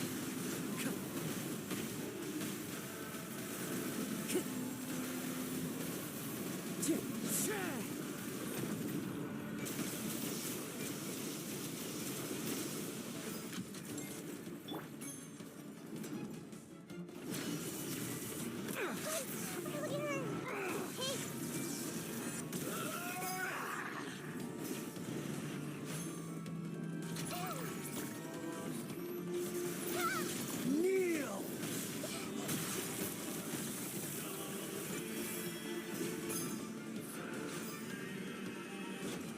Time to go. Into the wind.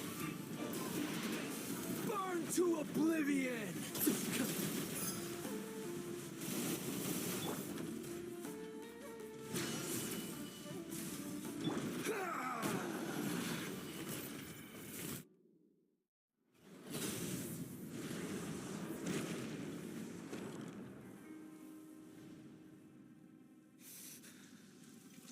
Humans. Filthy humans.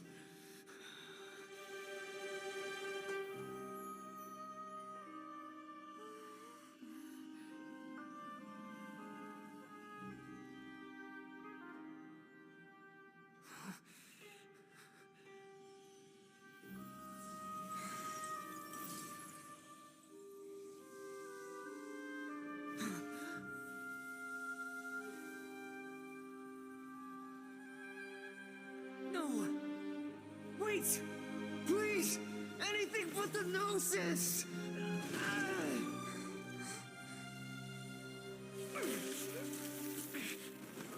That's mine! Don't even try! I'll never go back!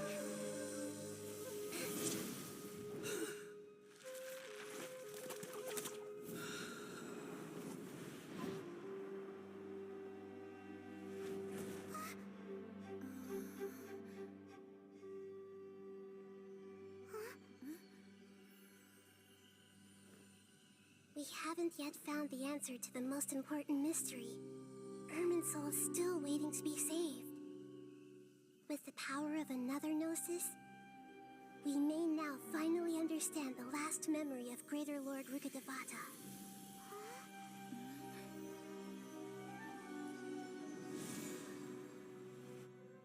This is...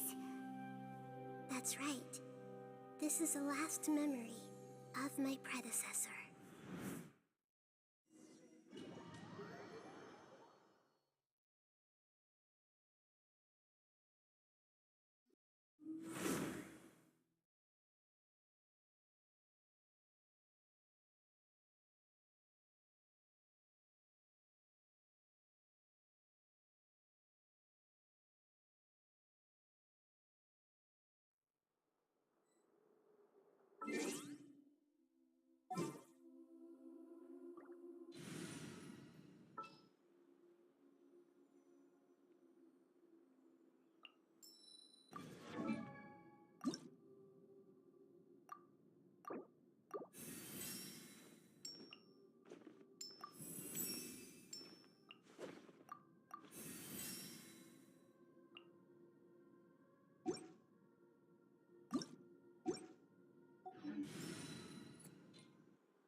Oh, I'm looking forward to this.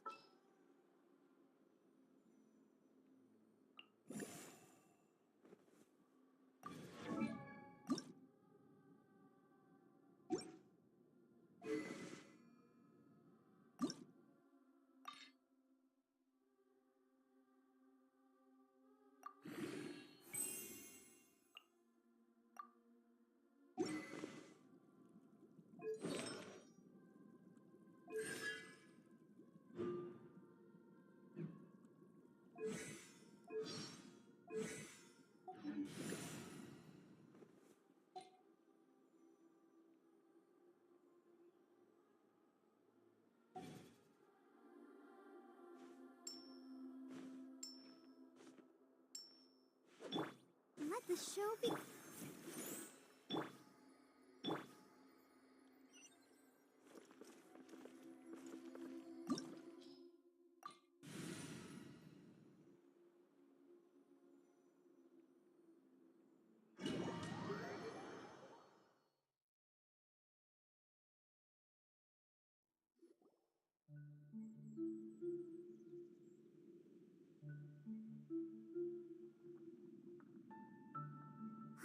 Yes, that is our destination.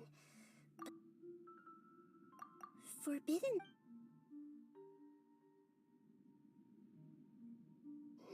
You're forbidden then, but I'm a... So... Yes. She didn't come the way that everyone... I'm just... Did she fight to resist the... She even used her last remnant... Yes, but now we can cross and then... Well, each of us need even with an... Don't worry.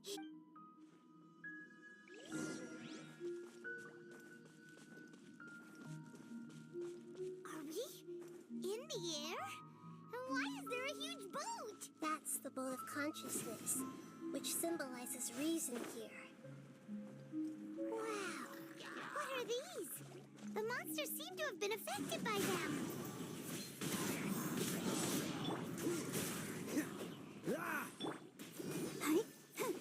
Let's dance.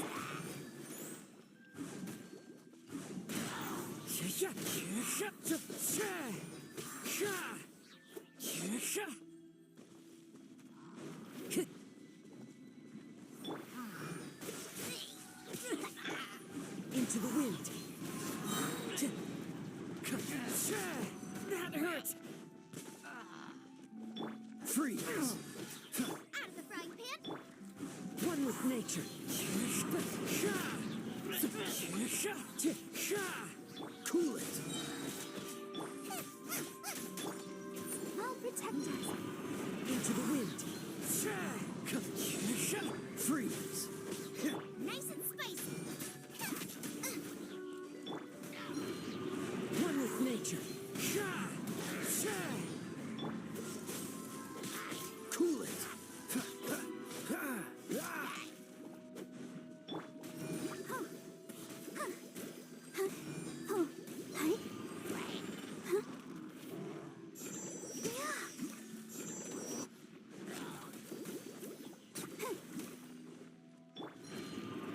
The wind knows me.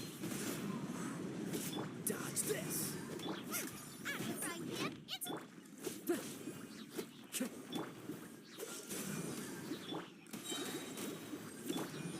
Into the wind.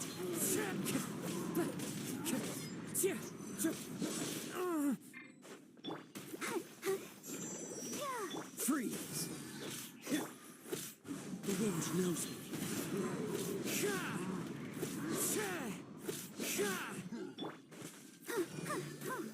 Dodge this. One with nature.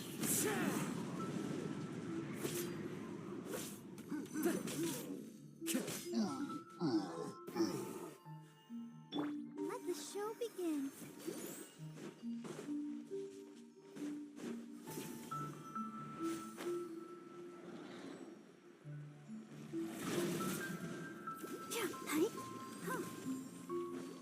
Cool it. Into the wind.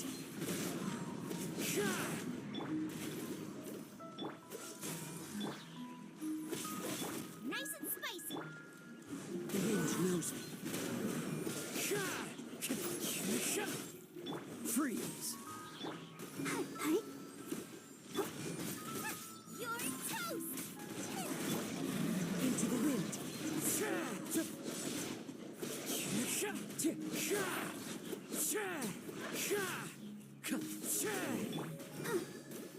Cool it.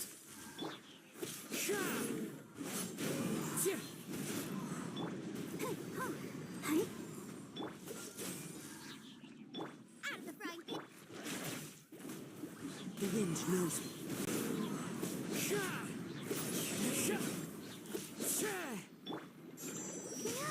Freeze.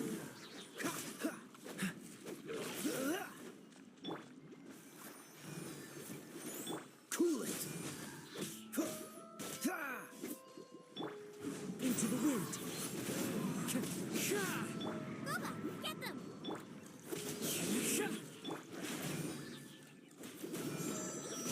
Freeze.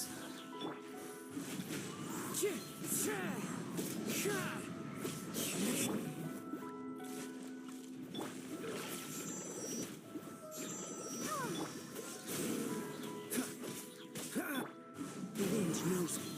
Cool it.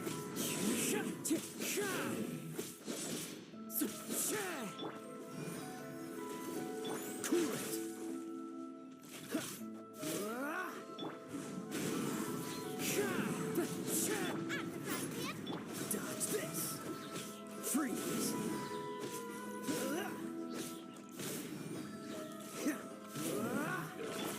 Into the wind.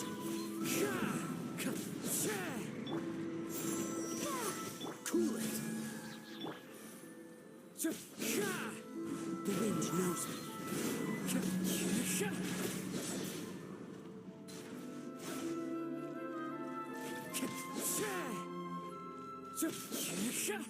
One with nature. I'll protect us.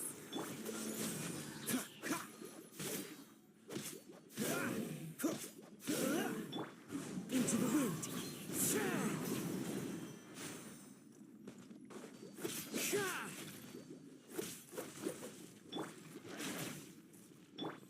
Look! Four-leaf sigils have appeared in the sky!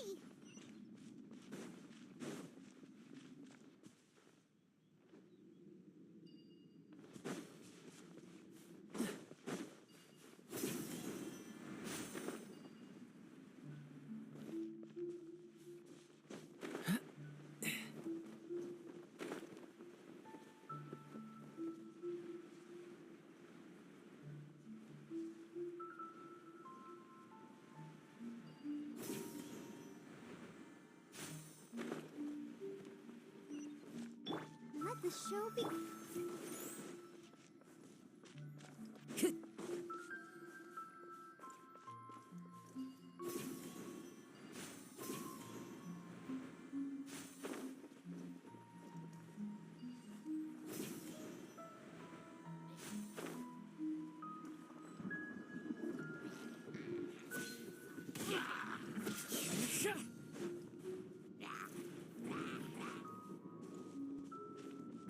I'll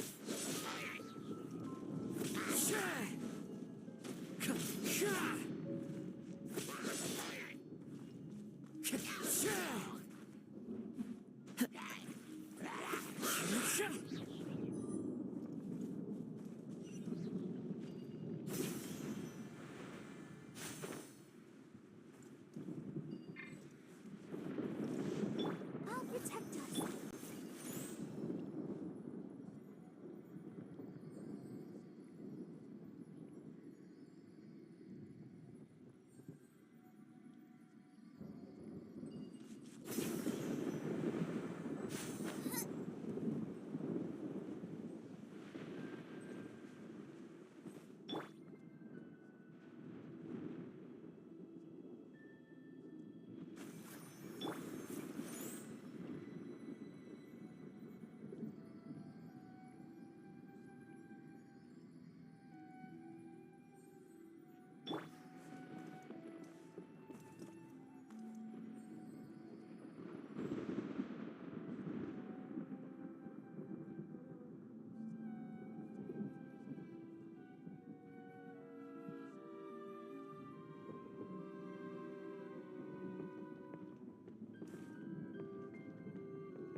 Nice and spicy. Freeze! The wind knows me.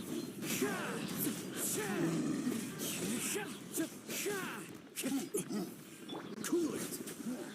Let's dance. Into the wind. Stay focused.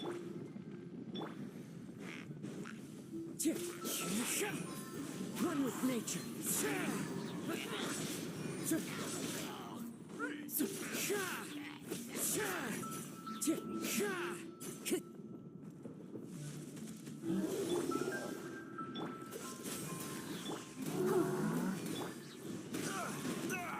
That was unexpected. Go, I'll protect us. Eat this! Fallen leaves, adorn my night.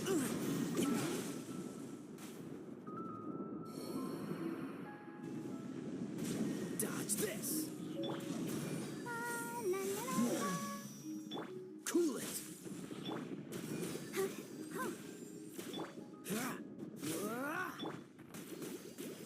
Dodge this.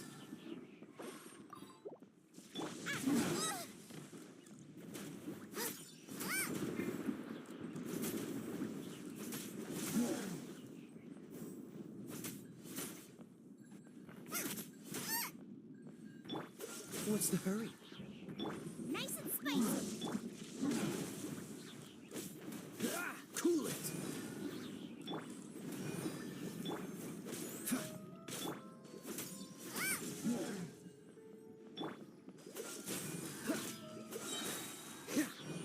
This moment will be frozen in time.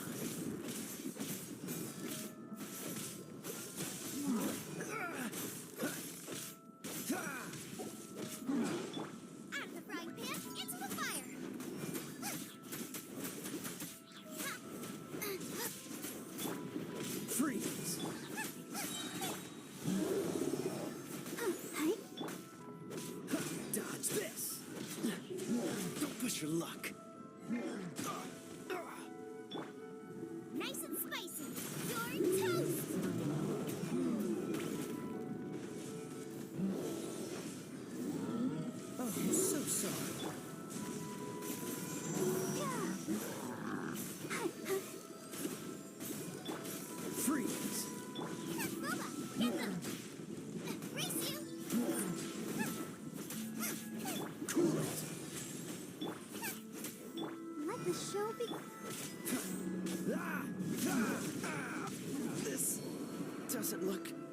Good. Oh, nice and spicy.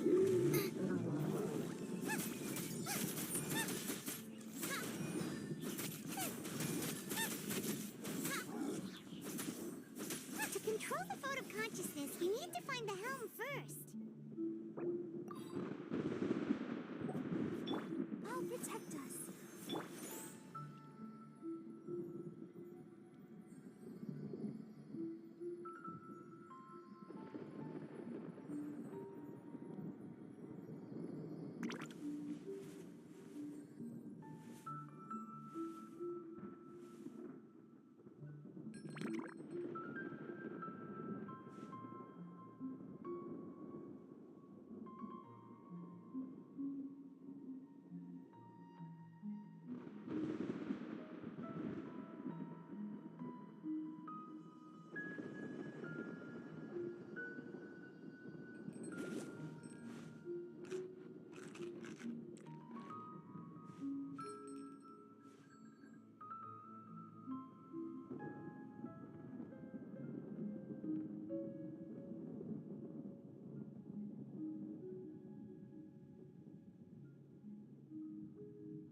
Ready, steady, go! Let the show begin.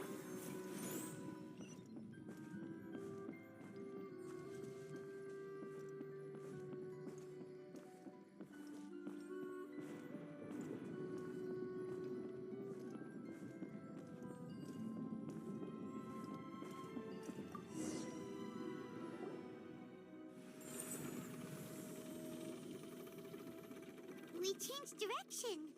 Are we still going the right way, Nahida? Mm-hmm. Judging from the current route, the boat of consciousness will soon take us out of here.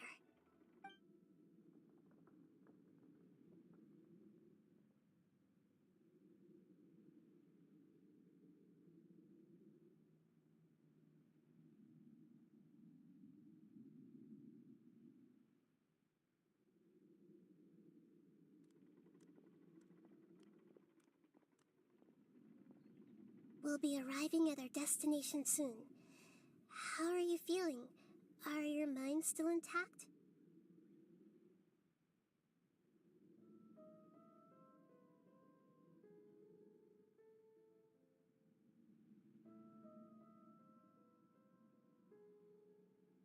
Huh? But everything's been complete. Hopefully there won't be any more interruptions. This time, we should be able to meet Greater Lord Rukkhadevata. Are you saying you've never met Greater Lord Rukkhadevata before? No. It seems that my birth and her death took place at the same time. Otherwise, I think she would have given me a little more guidance, and I could have done a better job. Hey, you've done a great job, Nahida. Let's get out of this creepy place and go meet her.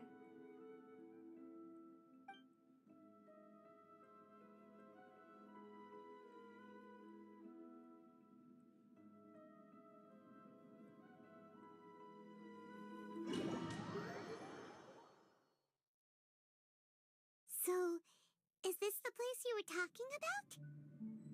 The base of Irminsul?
Well, this is the place.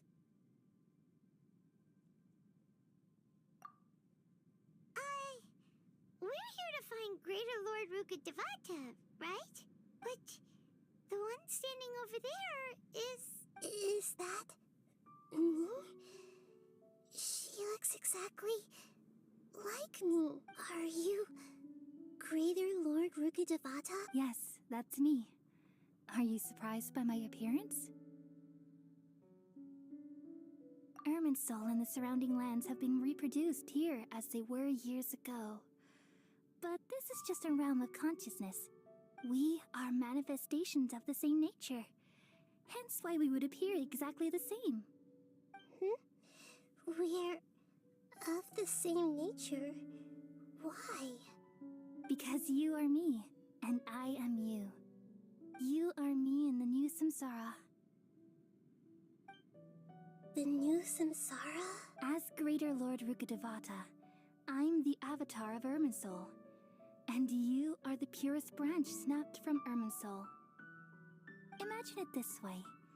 Even if a tree dies, its branches will eventually take root and grow, continuing the tree's life in another form. I'm merely the remaining consciousness of Greater Lord Rukkhadevata. The real me has presumably died a long time ago.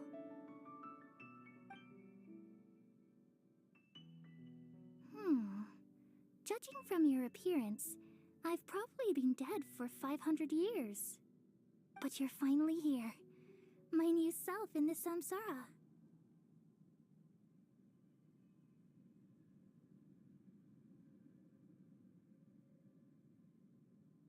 If this is true, then am I going to be a great Archon like you someday? Though we share the same nature, our fates are bound to be different.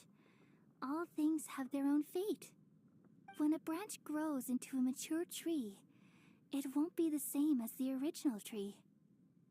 That's why fate is the ultimate knowledge, isn't it? That's a great insight. Yes, very good.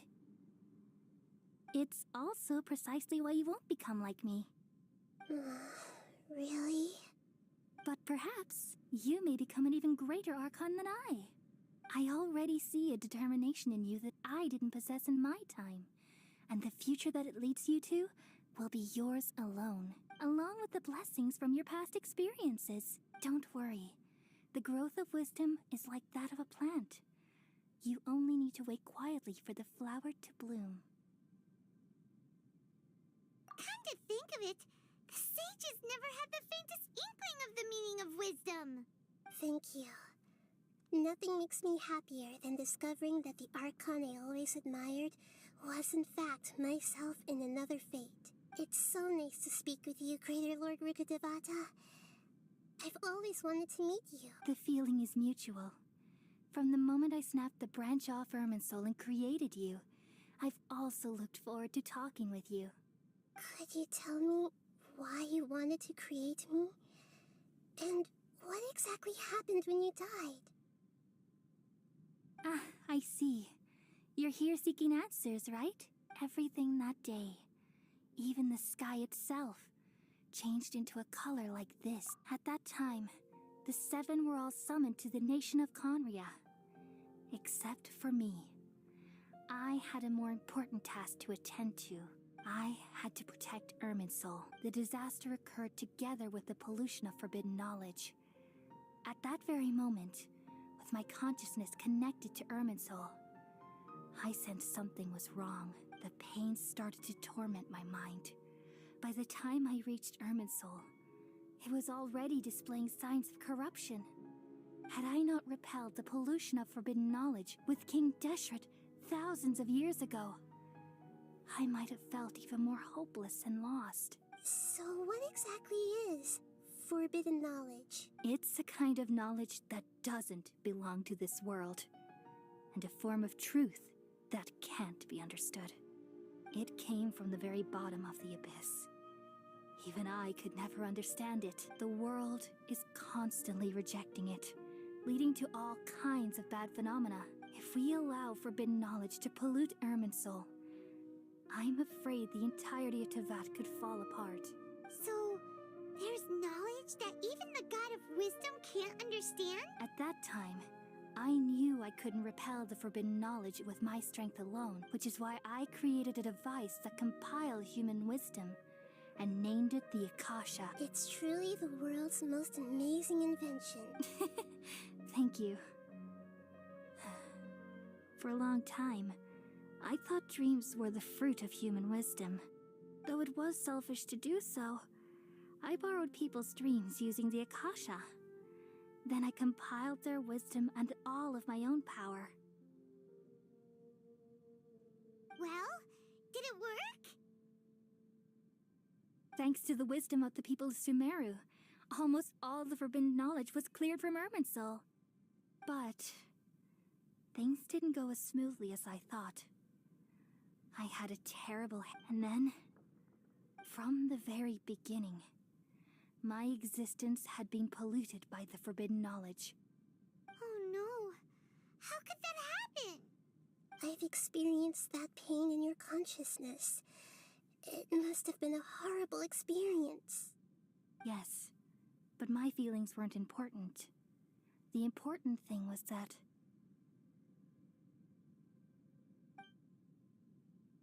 even if I died, my existence and everything related to me would continue to exist in Irminsul as memories and knowledge, meaning that the forbidden knowledge couldn't ever be permanently eradicated. And there's no way for me to eliminate myself. It would be a sort of paradox. So, I took the purest branch of Irminsul as my incarnation in the next samsara and left a trail of clues, all in hopes that you would come here and remove me and my pollution from Irminsul forever. Wait, no, I can't.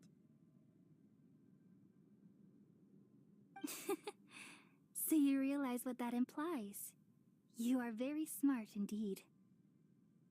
Irminsul has all the knowledge and memories of this world. And as you've realized just now, removing me from Irminsul means I essentially will never have existed in this world. But this is the only way to save Irminsul. People love you so much and they've missed you so much over the past 500 years. I am exactly the same. So how can we just forget you like this? Is there really no other way? There must be something else I can do. You're the god of wisdom, Booer. You should know that there is no other way. But this is so cruel. I don't want to forget you. No need to feel so sad, Booer. As someone who delights in wisdom, you should feel joy at finally finding the answer. These are the words in their entirety. The answer you've been seeking all along. Let the world completely forget me. We all nestle under the great tree of wisdom, peering out to perceive the world. From the earth and from the rain, we perceive its wonders, until we become a white bird to perch atop a branch, and finally snap off the most important leaf. Once upon a time, I alone dreamed in this world. In my dreams, everybody would also dream after they fell asleep. Wild and wonderful thoughts would emerge from their minds. Some tumbled to the ground, and others floated to the sky, connecting all things in the world into one dazzling net. Among a plethora of worlds were numerous smaller worlds, all of fate, finding within the tapestry their brilliant glow. I gradually understood that these indescribable and constantly changing things are the most profound things in the world. Only they can completely repel the madness. Only dreams can awaken consciousness from the deepest darkness.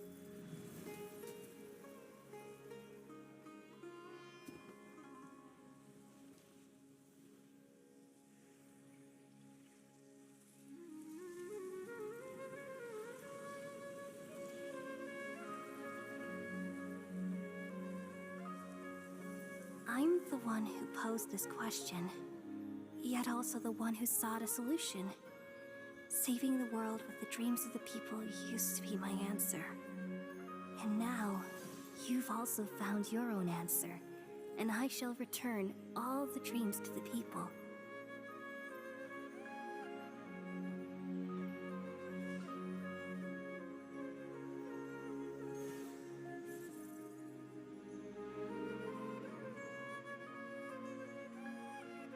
Goodbye, people of Sumeru. May you be blessed tonight with the sweetest of dreams.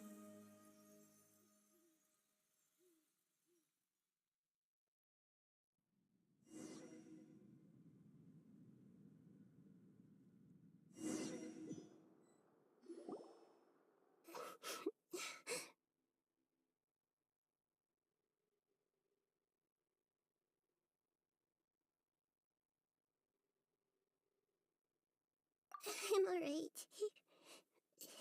We've just saved the world, right? So why am I crying? I don't know where this feeling inside of me is coming from. But I feel just now.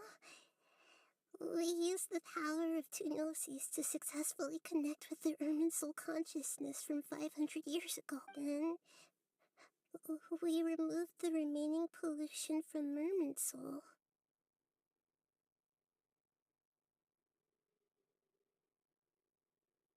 Yeah, what's wrong? Weren't you there just now?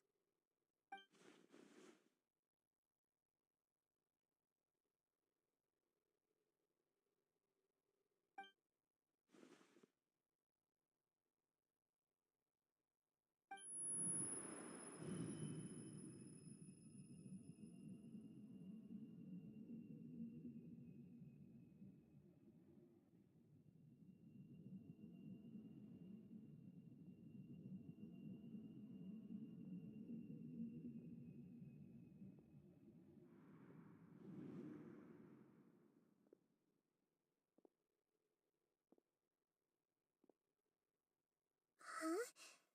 That sound. Traveler! Paimon! I've been waiting here far too long. But finally I have the chance to be alone with you. All the precious time I wasted has finally paid off. The doctor! What have you done? Just a type of sound wave that can quickly put defenseless people into a dream. As I expected, it doesn't have any effect on gods. This is the only thing of interest I found among the sage's research. I thought I'd take it for a little spin.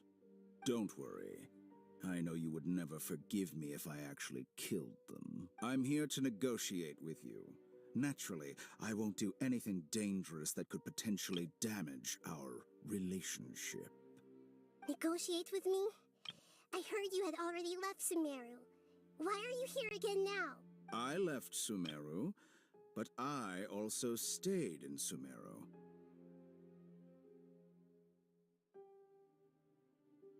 Even the God of Wisdom is restricted by the habits of cognition. How disappointing.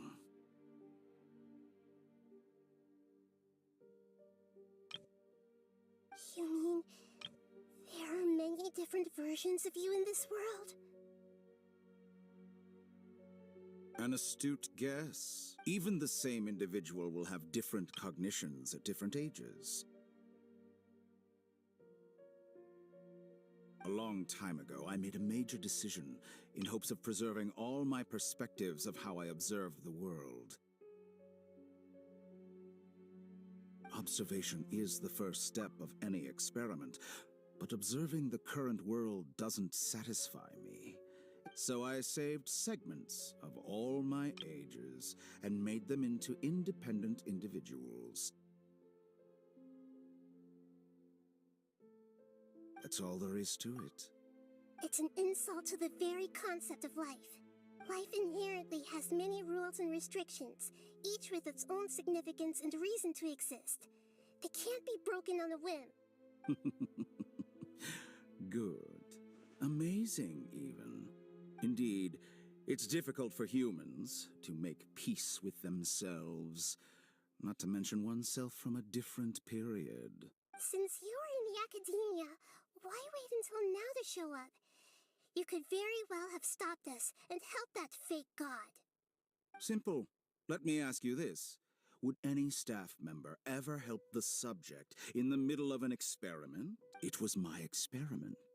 So why should I interfere with the results? The academia saw the plan to create a god as their ultimate goal, yet you only saw it as an ordinary experiment.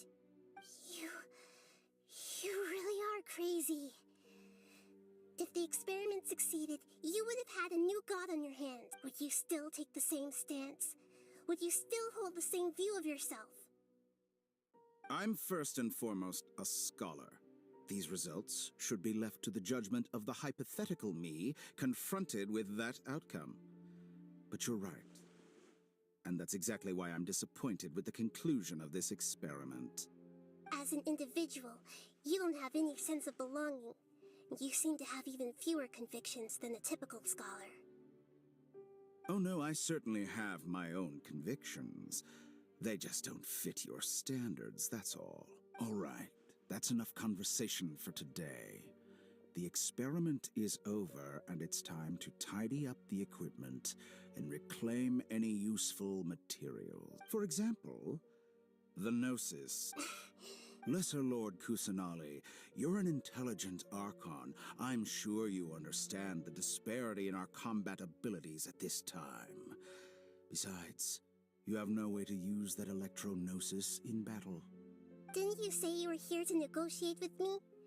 Somehow, it's starting to seem like you intend to take it by force now.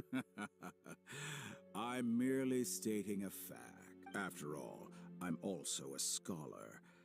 Naturally, I hope to show proper respect and dignity to the God of Wisdom. Your hypocrisy is built on absolute confidence. I understand your scheme, but... what if I were to destroy the Gnosis now and awaken the heavenly principles? Awaken the heavenly principles? Do you think that's really possible? The heavenly principles have been silent for many years, but the Gnosis are symbols of their control over Teyvat and all the laws. Will the destruction of a Gnosis attract the attention of the heavenly principles? And if so, how do the Fatui plan to deal with the consequences? Do you dare to gamble such a possibility with me? Gamble? How surprising. I thought you would show evidence or use rigorous reasoning to prove your point. The word gamble is the last thing I expected to hear from the god, but this is a clever move. You must have seen through me when I first captured your consciousness. As a scholar, I respect all possibilities. This has always been my principle and is an essential trait as an experimenter. Indeed, I can't ignore this possibility. So tell me then, what are your conditions? This foreign Gnosis will only lead to disaster if it stays in Sumeru. But this Electro-Gnosis is the prize I obtained after defeating one of your fellow Harbingers. Now, as the one who initiated this cascade of events, shouldn't you pay the corresponding price? Price? Interesting. What price would you have me pay? How about erasing all your other segments? So this is how you wish to restrict me, the most threatening opponent of the Nation of Wisdom. What you request of me is like plucking out the eyes I have placed in the dimension of time. Segments are extraordinarily difficult to make. They require extremely rare resources and enormous amounts of time and effort, requiring me to destroy them all here and now. Bravo. A suitably wise decision on your part. Yes, how very interesting. Can I assume that you have long been wary of me? Among all the versions of me, this segment you see now is the most selfish. If it weren't me, your idea wouldn't have worked. What did you see when you were imprisoned? You were observing me, and that's how you know I've long grown tired of their doubts and endless arguments. Like you said, it's difficult to make peace with yourself. Being as smart as you are, have you managed to do that? I see. If you think all those versions of me are worth a gnosis, then deal. You sure didn't hesitate much. Is the relationship between all the versions of you really that bad? I don't think there's any need to dwell on that. The surplus versions of me can be exchanged for a gnosis. Do you think anyone can offer themselves at a higher price? Besides, with my abilities, it's only a matter of time until I find better perspectives. Perhaps it's best to say, you're just temporarily ahead. But what I'd like to know is, how can you be sure that I've really erased them? I can see your remaining honesty.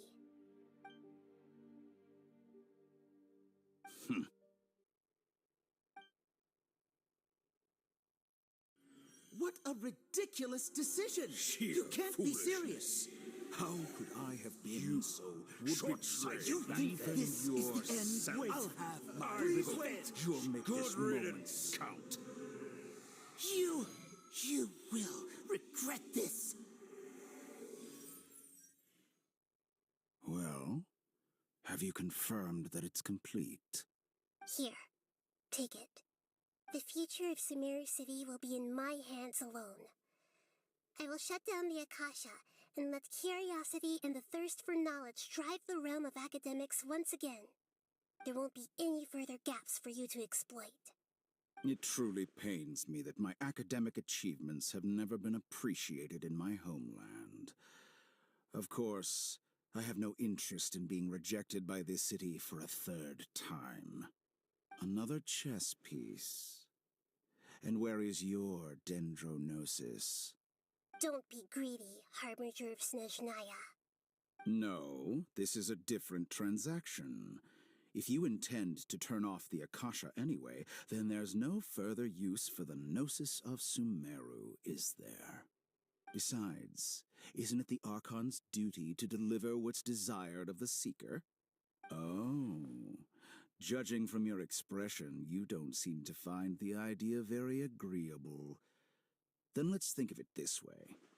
Since you're the god of wisdom, how about I exchange some knowledge with you? People exchanging knowledge with the god of wisdom is the stuff of legends. Yet here you wish to exchange knowledge for the god of wisdom's property. Arrogant as that is, it has piqued my interest. Let me ask you, have you in all your mighty knowledge ever heard the rumor that the skies of Tevat are fake? Huh? That's the secret hidden by Irminsul concerning the truth of this world. Once I finish telling you about this, it will be time for me to say goodbye. With negotiations, we've all gotten what we wanted. I'm very glad I got to meet you like this. Your arrogance may know no bounds, and convictions may mean nothing to you. But I'll still listen to what you have to say.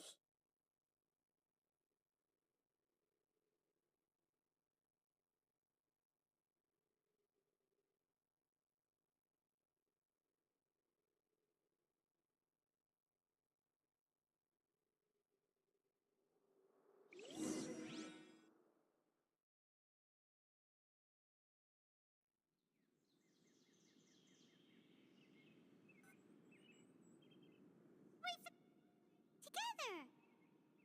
Okay, wake her up.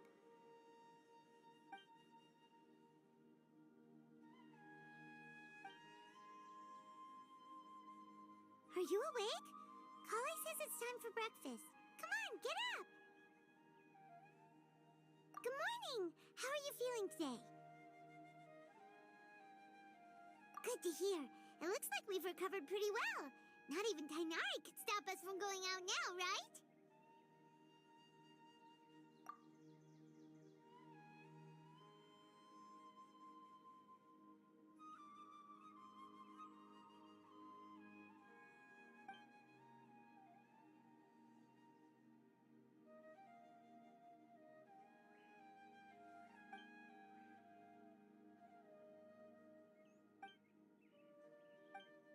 Come on, Traveler.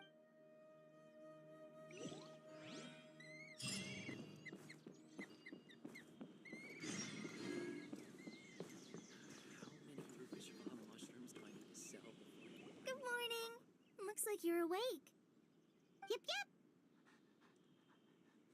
I prepared some breakfast today. Please have a taste. I hope you'll like it. It's nice to have you here so we can eat something yummy. Well, now that I've recovered from Alizar, I'm feeling better than ever. I can even prepare 4 or 5 meals a day now. And Paimon bets they're all delicious. Oh, by the way, someone brought a letter for you after you went to sleep last night.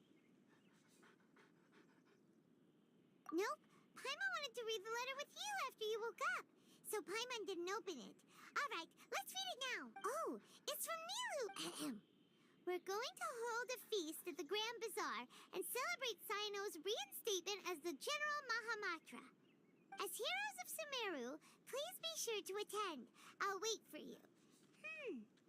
The date of the banquet is written on the back. It's in 2 days. Oh, I've also heard that you've become heroes here as well. That's amazing. Everyone's aware of your abilities. There's no need to be modest. Anyway, let's go to the Grand Bazaar to have a look. Oh, before you leave, be sure to inform Master Tainari.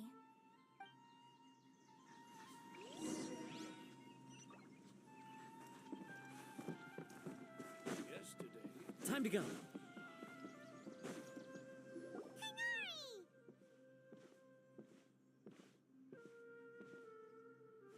Ah, good morning. How do you feel today? We feel much better. How about you? I'm recovering well, thanks for asking. But from the looks of it, you seem to be already busy with work again. It's fine. I'm not that busy, really. The Elazar patients have recovered, as well as Hypatia. For now, I only need to tend to my Forest Watcher duties. It seems once Irminsul started getting better, everything else started to recover too. Yes, but there are still some residual effects. The withering is one example. Though it won't spread anymore, the existing zones won't just disappear. We forest rangers will still need to do the work. By the way, we have some good news. Sino got his position back. This news is hardly new. He had already mentioned it to me before. Huh? You mean he was already here? Why didn't he come to say hi to us? He visited once, but he was afraid of disturbing you while you were resting. He just asked me a few questions and left. Then you probably already know all about the celebration feast. Celebration feast? No, I haven't heard anything about... Huh? But didn't Nilu say in her letter that they would celebrate Sino? He didn't tell you? Perhaps. Or, alternatively, he doesn't know about it either. Come to think of it, Sino doesn't seem like the type who'd enjoy a celebration feast. You and Kale are both Sino's close friends. Why don't you come to the feast with us? Kale has taken over some of my tasks these days. I don't think she'll have time for it. Not to mention me. You see, some VIPs have come to the forest recently. Huh? VIPs? Very important Paimon? Well, technically speaking. Huh? Yes, he's a little weak, but he isn't injured and his condition is... Lesser Lord Kusanali, in her boundless mercy, has decided to spare Azar and the other wrongdoers. Supposedly, they were ashamed of their shallow ideologies, and have decided to dedicate the rest of their lives to cultivating wisdom in the Avidia Forest. When they learned that Lesser Lord Kusanali had defeated the Balladeer and saved Irminsul, they were shocked at first, but also became happy, feeling that the sacred light guiding them on the path of discovering wisdom had begun to shine once again. As a result, work has increased for the forest rangers. That sounds really exhausting. There is nothing we can do, really, but that's another topic.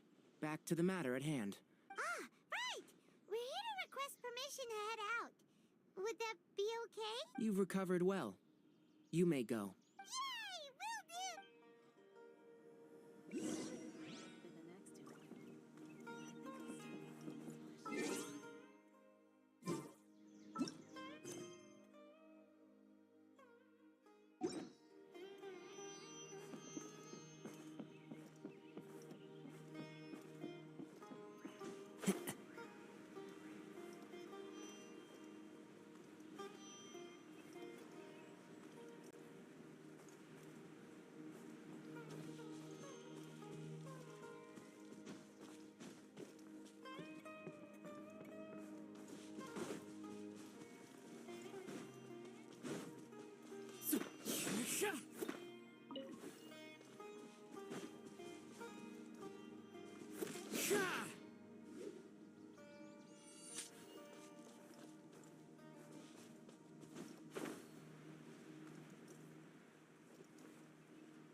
Watch out for pickpockets.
Follow the wind.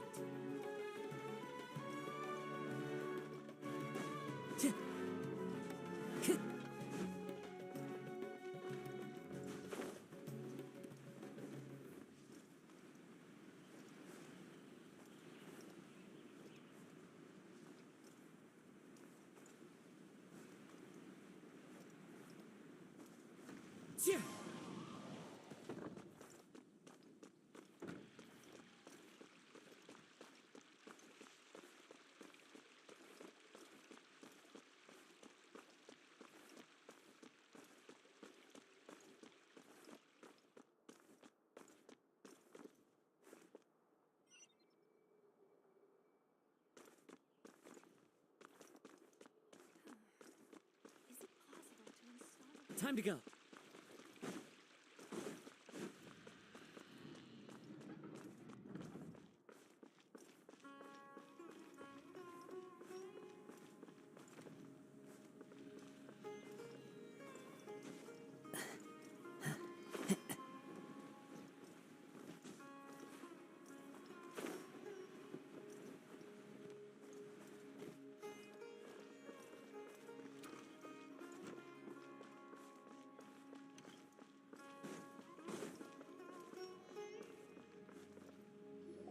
Well, there won't be any problems if the feast starts at that time. Everything has already been prepared. Mr. Zubair, I finished tallying things up here. Well, except for the guests. Is a simple reply really that much to ask of our guests? It's affecting our arrangements. Oh, it'll be fine. Hey, Nilu! Traveler, Paimon! We got your letters, so here we are! You're the best! Huh? Are we— Yeah. Look, I get it. Nilu is Sumeru's #1 celebrity, after all. You have no idea. If you consider enjoying Nilu because Paimon thinks everybody will love her performance. That's right. We all think she's amazing too. Nilu is an absolute favorite among those of Master Zubair. Let's have a vote for the most outstanding audience members next time. Nonsense! It is not for us to determine the value of an audience, but indeed, we could try giving gifts to people with— Ooh, good idea. I wonder where we can find one. You guys are so funny. There's really no need for that. I'm satisfied just being able to perform here. There's always a lot going on at the Grand Bazaar. Yeah, and that's why I love it here. Traveler and Paimon, could you help confirm if the letters were actually delivered? If for some reason they didn't receive the letters, then please tell everyone that there will be a feast here. Yeah, we can also check out how When I wrote the letters, I heard that Dia was in Port Ormos, and Alhaitham was at the Academia. As for Sino, we've only heard that he appears at the Academia from time to time. I'm not too sure about Rahman's whereabouts. My guess is that he's with Dia. As for Dunyarzad, I just hope she's feeling better. I sent her a letter, but I was afraid of disturbing her. If you have time, please ask about her for me. Okay, got it. Let's go, Traveler.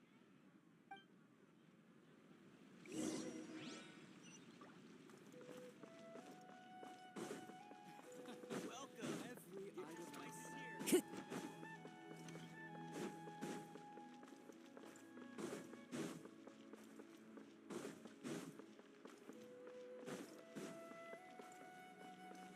Time to go.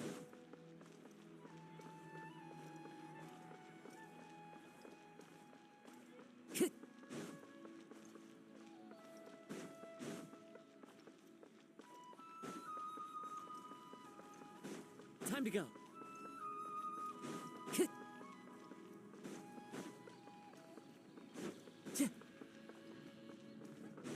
Time to go.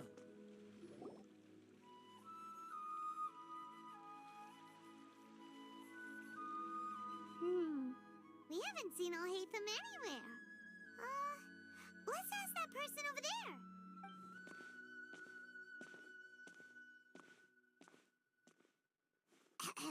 Hey there, have you seen Alhaitham around? Yes, it seems Scribe Alhaitham has gone to the House of Dana. You should be able to find him there. But you're already the second group of people I've seen looking for him today. He must be quite the busy man. Oh? Who else was looking for him? Mr. Cave was just here asking about him. You wouldn't believe how terrible their relationship is. And now you two are here. Don't tell me everyone's here looking for gossip about the sages. No way! We're strictly here on business. Ah, I see. Sorry, I thought maybe everyone's as interested in rumors about the sages as I am.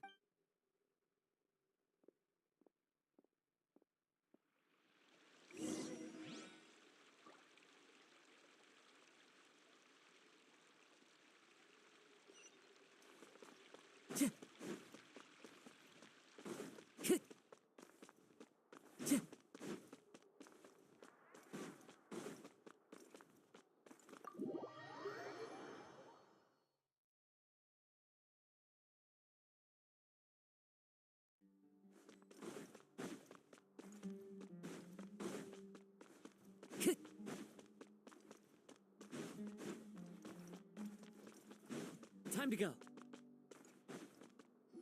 Alhaitham them should be around here somewhere, right? Oh, he's over there! But it looks like he might not have time for us.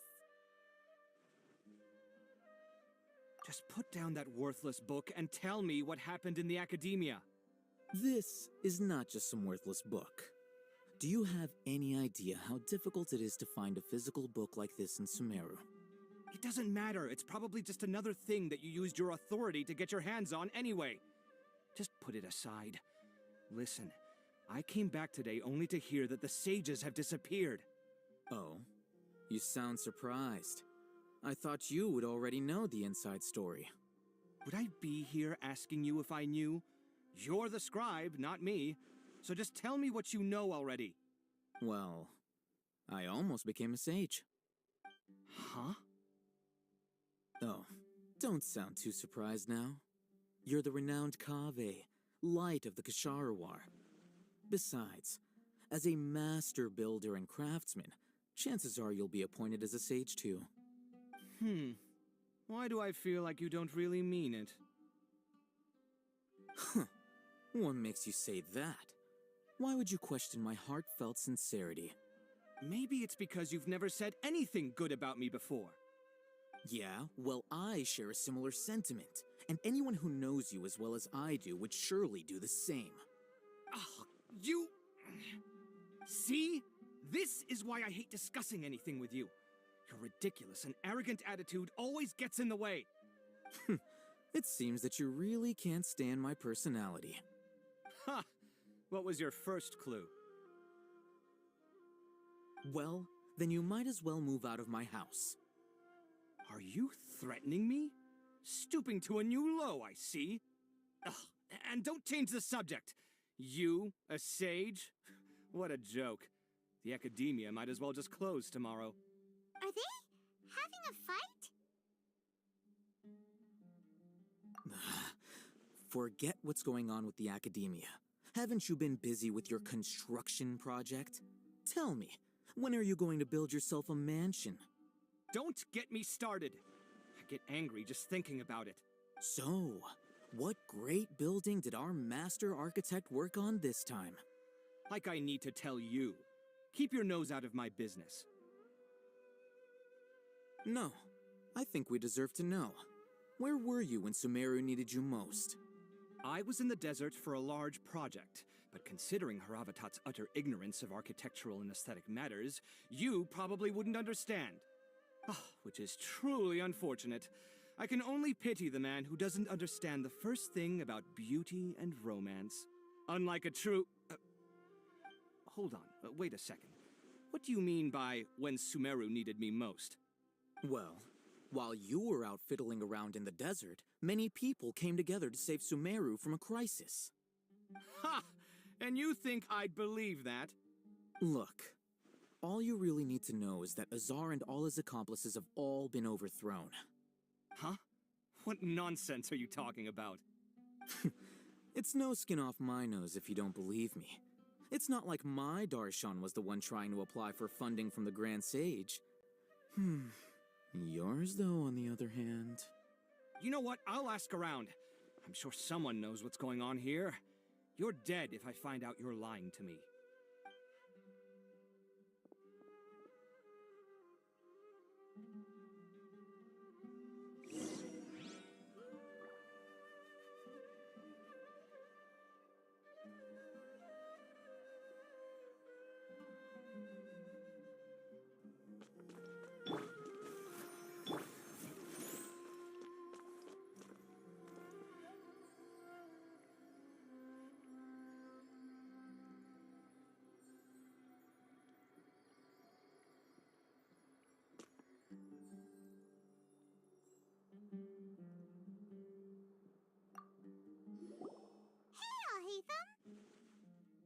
Oh, it's you two. What's the matter? We're running some errands for Nilou. Have you received her letter? Letter? Nilou said she sent out a letter inviting everyone to a celebration feast in 2 days at the Grand Bazaar. We'll also be celebrating Sino's reinstatement as General Mahamatra. If she addressed the letter to all Hatham of the Academia, then the letter should have gone to my office. I've been busy these days, so I haven't had time to check for any new mail at my office. I only now have some free time to attend to personal matters. Have you always been so busy with your work? Of course not. I'm only busy these days because several sages have been dismissed recently and the whole Academia was practically turned upside down. Kainari told us they all went to train in the Avidia Forest. Apparently they will spend the rest of their lives there. That is already the best possible ending for the likes of them. 4 of the 6 great sages were possessed by their desire for power and attempted to create a new god. In order to pull it off, they even imprisoned the other 2 rational sages. To imagine such things could take place in the Academia. I don't know where to begin. Yeah, you're right. Huh. Feels kind of strange to hear them called that after all this time. But then again, the 6 great schools sounded pretty impressive. Yes, at least that's how they're supposed to sound. It's said that when the Academia was first founded, the Dendro Archon herself established the 6 great schools, each representing one of the 6 different types of wisdom. Numerous Darshans have sprung up and faded. Only the 6 Darshans, attaching themselves to the 6 great schools, have stood the test of time and obtained permanent seats in the Academia. Now, the 6 Darshans are nearly synonymous with the 6 great schools, and the leaders selected for the schools are the 6 great sages. Among the 6 great sages, there is one central leader, the Grand Sage. Unfortunately, only the sages from Vahumana and Amorta remain now. They were imprisoned for opposing Azar, and were only rescued after Azar's down. So who's managing things in the other 4 schools now? Do they need to find someone new? Yes. Normally, new sages are selected based on a strict set of criteria. Oh, didn't you just say something about becoming a sage? If they pick you, then we'd have a huge connection in Sumeru. Yes, about that. You didn't let me finish my sentence. The person in charge of personnel affairs nominated me to be the Grand Sage in place of Azar and help Lesser Lord Kusanali manage the Academia. But I refused. Huh? But why? Can't you be a little more ambitious? I'm not even interested in being one of the 6 great sages. Like I said before, I don't like being a leader. Oh, all right. So are you busy these days trying to find others to take the job? That's not my job either. I'm only responsible for handling important affairs within the Academia before the new sages take office. And the first thing I'll do is reject Kasharawar's application for funding.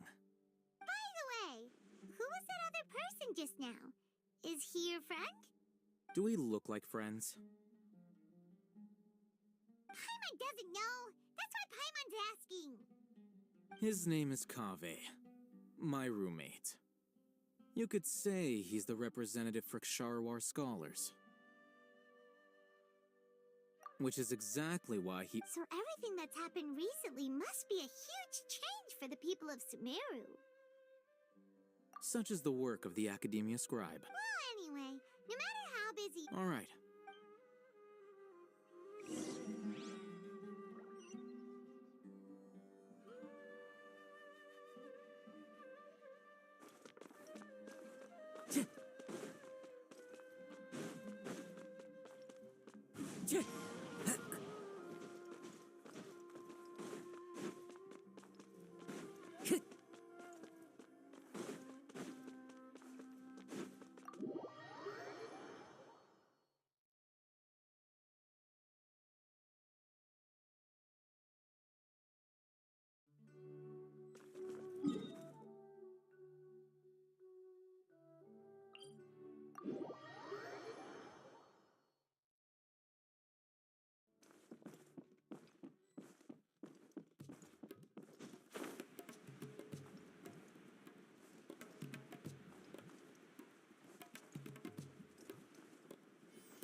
Is that Paimon I hear?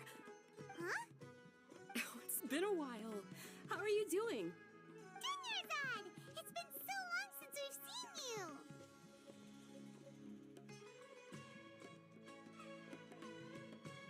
I'm doing well. I can go as far as saying I have never been happier in my entire life. I don't know if you've heard, but Alizar has completely disappeared, and all the patients have recovered. You kidding? Knowing them and the connections they've got, I'm sure they've heard about it. That's right. My lady is feeling better now, so I'm accompanying her for a walk. Why do you still call me that, Dia? You've already informed my father of your resignation. I guess I'm just used to calling you my lady. Old habits die hard. Resignation? You mean you're quitting? Yeah, I might start losing my edge if I keep being a bodyguard for the Homayanis. You know that my parents and I are fond of you, and that we appreciate you very much. It wouldn't be a problem if you wish to continue to be our bodyguard. I'm not a woman that's easily persuaded. You should know that by now, my lady. When I took this job, I had already decided that I'd quit as soon as you'd recovered. It's time for me to get back out there and chase that horizon. So what are you gonna do now if you're not gonna be a bodyguard anymore? I want to take a risky job and put my body to the test again. Huh? But we literally just finished one of the most dangerous jobs ever! Are you getting bored already? I know. If I hadn't joined in that plan with you, I wouldn't have come up with this idea. I guess I still get fired up by that feeling of going all out in a fight. It made me realize that I'm still a mercenary through and through. Life is short, and I'm happy that I got to be a part of that operation. But the whole thing also made me realize that there are still many problems in Sumeru, and as a desert dweller, I'm still not completely ready to settle down on this side of the wall. Well, I remember a friend had someone bring you a message. You mean I'll hate them? I didn't expect him to still remember that. I thought he was joking. We just came from talking with Alhaitham at the Academia. Did he tell you that he suggested that I come work at the Academia? What? I heard that Azar and his crony... Whoa! Hyman can't see you being anything other than a mercenary. Ugh, forget about it. I wouldn't last. I'll hate them probably just like the way I worked and knew I'm good in a fight. So he suggested I find some work in the Academia. But you know, if you take him up on the offer, Sino might actually agree and let you become a Matra. Because you're super amazing! The Matra have all the talent they need as long as they have Sino. I prefer to be free to live however I choose. In fact, I chose this job from the very start because I knew it'd be right up my alley. Even if being a mercenary means facing all kinds of danger. A lion has to return to the wild sooner or later. If anything, being your bodyguard has been unfamiliar territory for me. I don't want to see you go, but I'll respect your decision. I'm glad to hear you say that. Come on, no need for the sad face. It's not like we'll never meet again. Once the whole Dendro Archon thing is settled, everything in Sumeru will take a turn for the better. That makes me happy too. But a peaceful society will probably mean less demand for mercenaries like me. Before long, we'll be a dying breed. So I'd better get to work while I still can. Huh? But wait a second! You make it sound like you're leaving now! Well, no, not yet at least. I promised my lady I'd stick around until next week. So, have you been in Port Ormos this entire time? We were wondering if you had received a letter from Nilu. Oh, did Nilu write to us? She heard that you were seen in Port Ormos, so she sent the letter here. Huh. It was probably sent to the inn that we're staying at. My lady has been very energetic lately, and keeps taking me on hikes, staying out even into the night. By the time we get back, the receptionist is usually off napping on the job. Right, and we tend to leave quite early in the morning, so the old man on duty is also usually dozing off. So what it really sounds like is that the person on duty is always asleep. I bet the letter's at the reception desk. I'll go check later. No wonder there wasn't a reply. You never received the letter. Good thing Nilu asked us to come and check on that. Sorry to make you two come all the way out here. It must be something important for Nilu to specifically write to us like that. Yes, she said they were preparing a victory feast in the Grand Bazaar, and will also be celebrating Sino's reinstatement as General Mahamatra. She was hoping you could come. Great! I'll be sure to attend. Count me in too. But is there some sort of dress code or anything for the feast? Can I just show up looking like this? Since it's being organized by Nilu, I don't think she'll be too picky about that. If anything, I think she wants to see us as our most natural selves. All right, then this is how I'll show up. The feast will be held in 2 days, so don't forget. Sure. Thank you so much for letting us know. We'll see you there. Oh, by the way, do you happen to know where Sino and Raman are? The General Mahamatra always comes and goes without a trace. Normally no one knows his whereabouts. Oh. But last time we met, he mentioned that he had something to do in Aru village. You can try your luck there. As for Raman, your guess is as good as mine. I only remember he said that he had something to discuss with Sino. You can ask Sino when you meet him. Don't mention it. You better get going. All right, on to our next stop.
It's been a while since we last visited Aru village. Ah, there's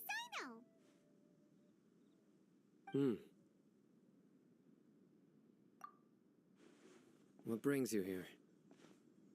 We recovered. It seems Gandharvaville's medical... And Tina... That's good to hear. Yeah. You're welcome. But why are you just standing here like a dead tree? I'm meeting some people. Oh, you mean Candace? I've already talked with Candace and the village chief. They're still at the usual place. You can go there if you'd like to see them. But you know one of the people I'm meeting as well. Oh, by King Deshret's blessing, my friend suddenly appears in the desert. Don't tell me you've run into trouble and need us to help now. Raman! And... huh? Sataria? Oh, you know me? Oh, well, you're pretty famous in the academia. Don't worry, these are our friends. No need to be so guarded. I see.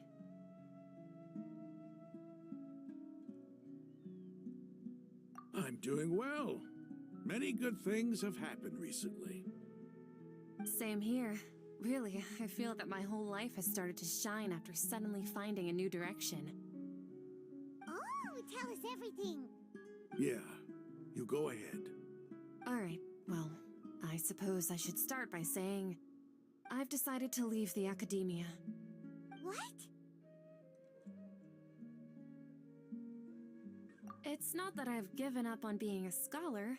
Instead, you could say I've found a new identity. I will no longer pursue research like a typical scholar, but I have not completely given up on my relationship to knowledge either. I can see what you're saying now. What do you mean? I plan to leave the academia and return to teach here in the desert. Wow, so you want to become a teacher? Sataria will return to support education here and teach people from the desert. She can't teach everyone on her own, but there are many of us Eremites all over Sumeru. She came to discuss a collaboration with me and hoped that I could bring her ideas to the Eremites. Yes, it's my hope that the Eremites can help me select a group of smart people with the best aptitude for teaching. I'll teach them, and after they've finished learning from me, they can go educate more people. That is the true meaning of education and the spreading of knowledge. The people of King Deshret suffer from sandstorms, exile, and ignorance. Miss Sataria is more than welcome to come teach here. Her arrival is like a star shining in the desert night. The stars have always guided caravans, thieves, soldiers, and travelers who get lost in the night. They lead those in the dark out of trouble and back to safety. Oh, please. Where's all of this coming from? I'm starting to feel a little embarrassed. You deserve these compliments. Mercenaries are accustomed to danger and don't fear death, which is why we recognize extraordinary actions that common people would easily overlook. Sataria's idea will bring much good to many people. At first, I feared it was destined to fail. Everyone knows that the academia doesn't allow scholars to teach in the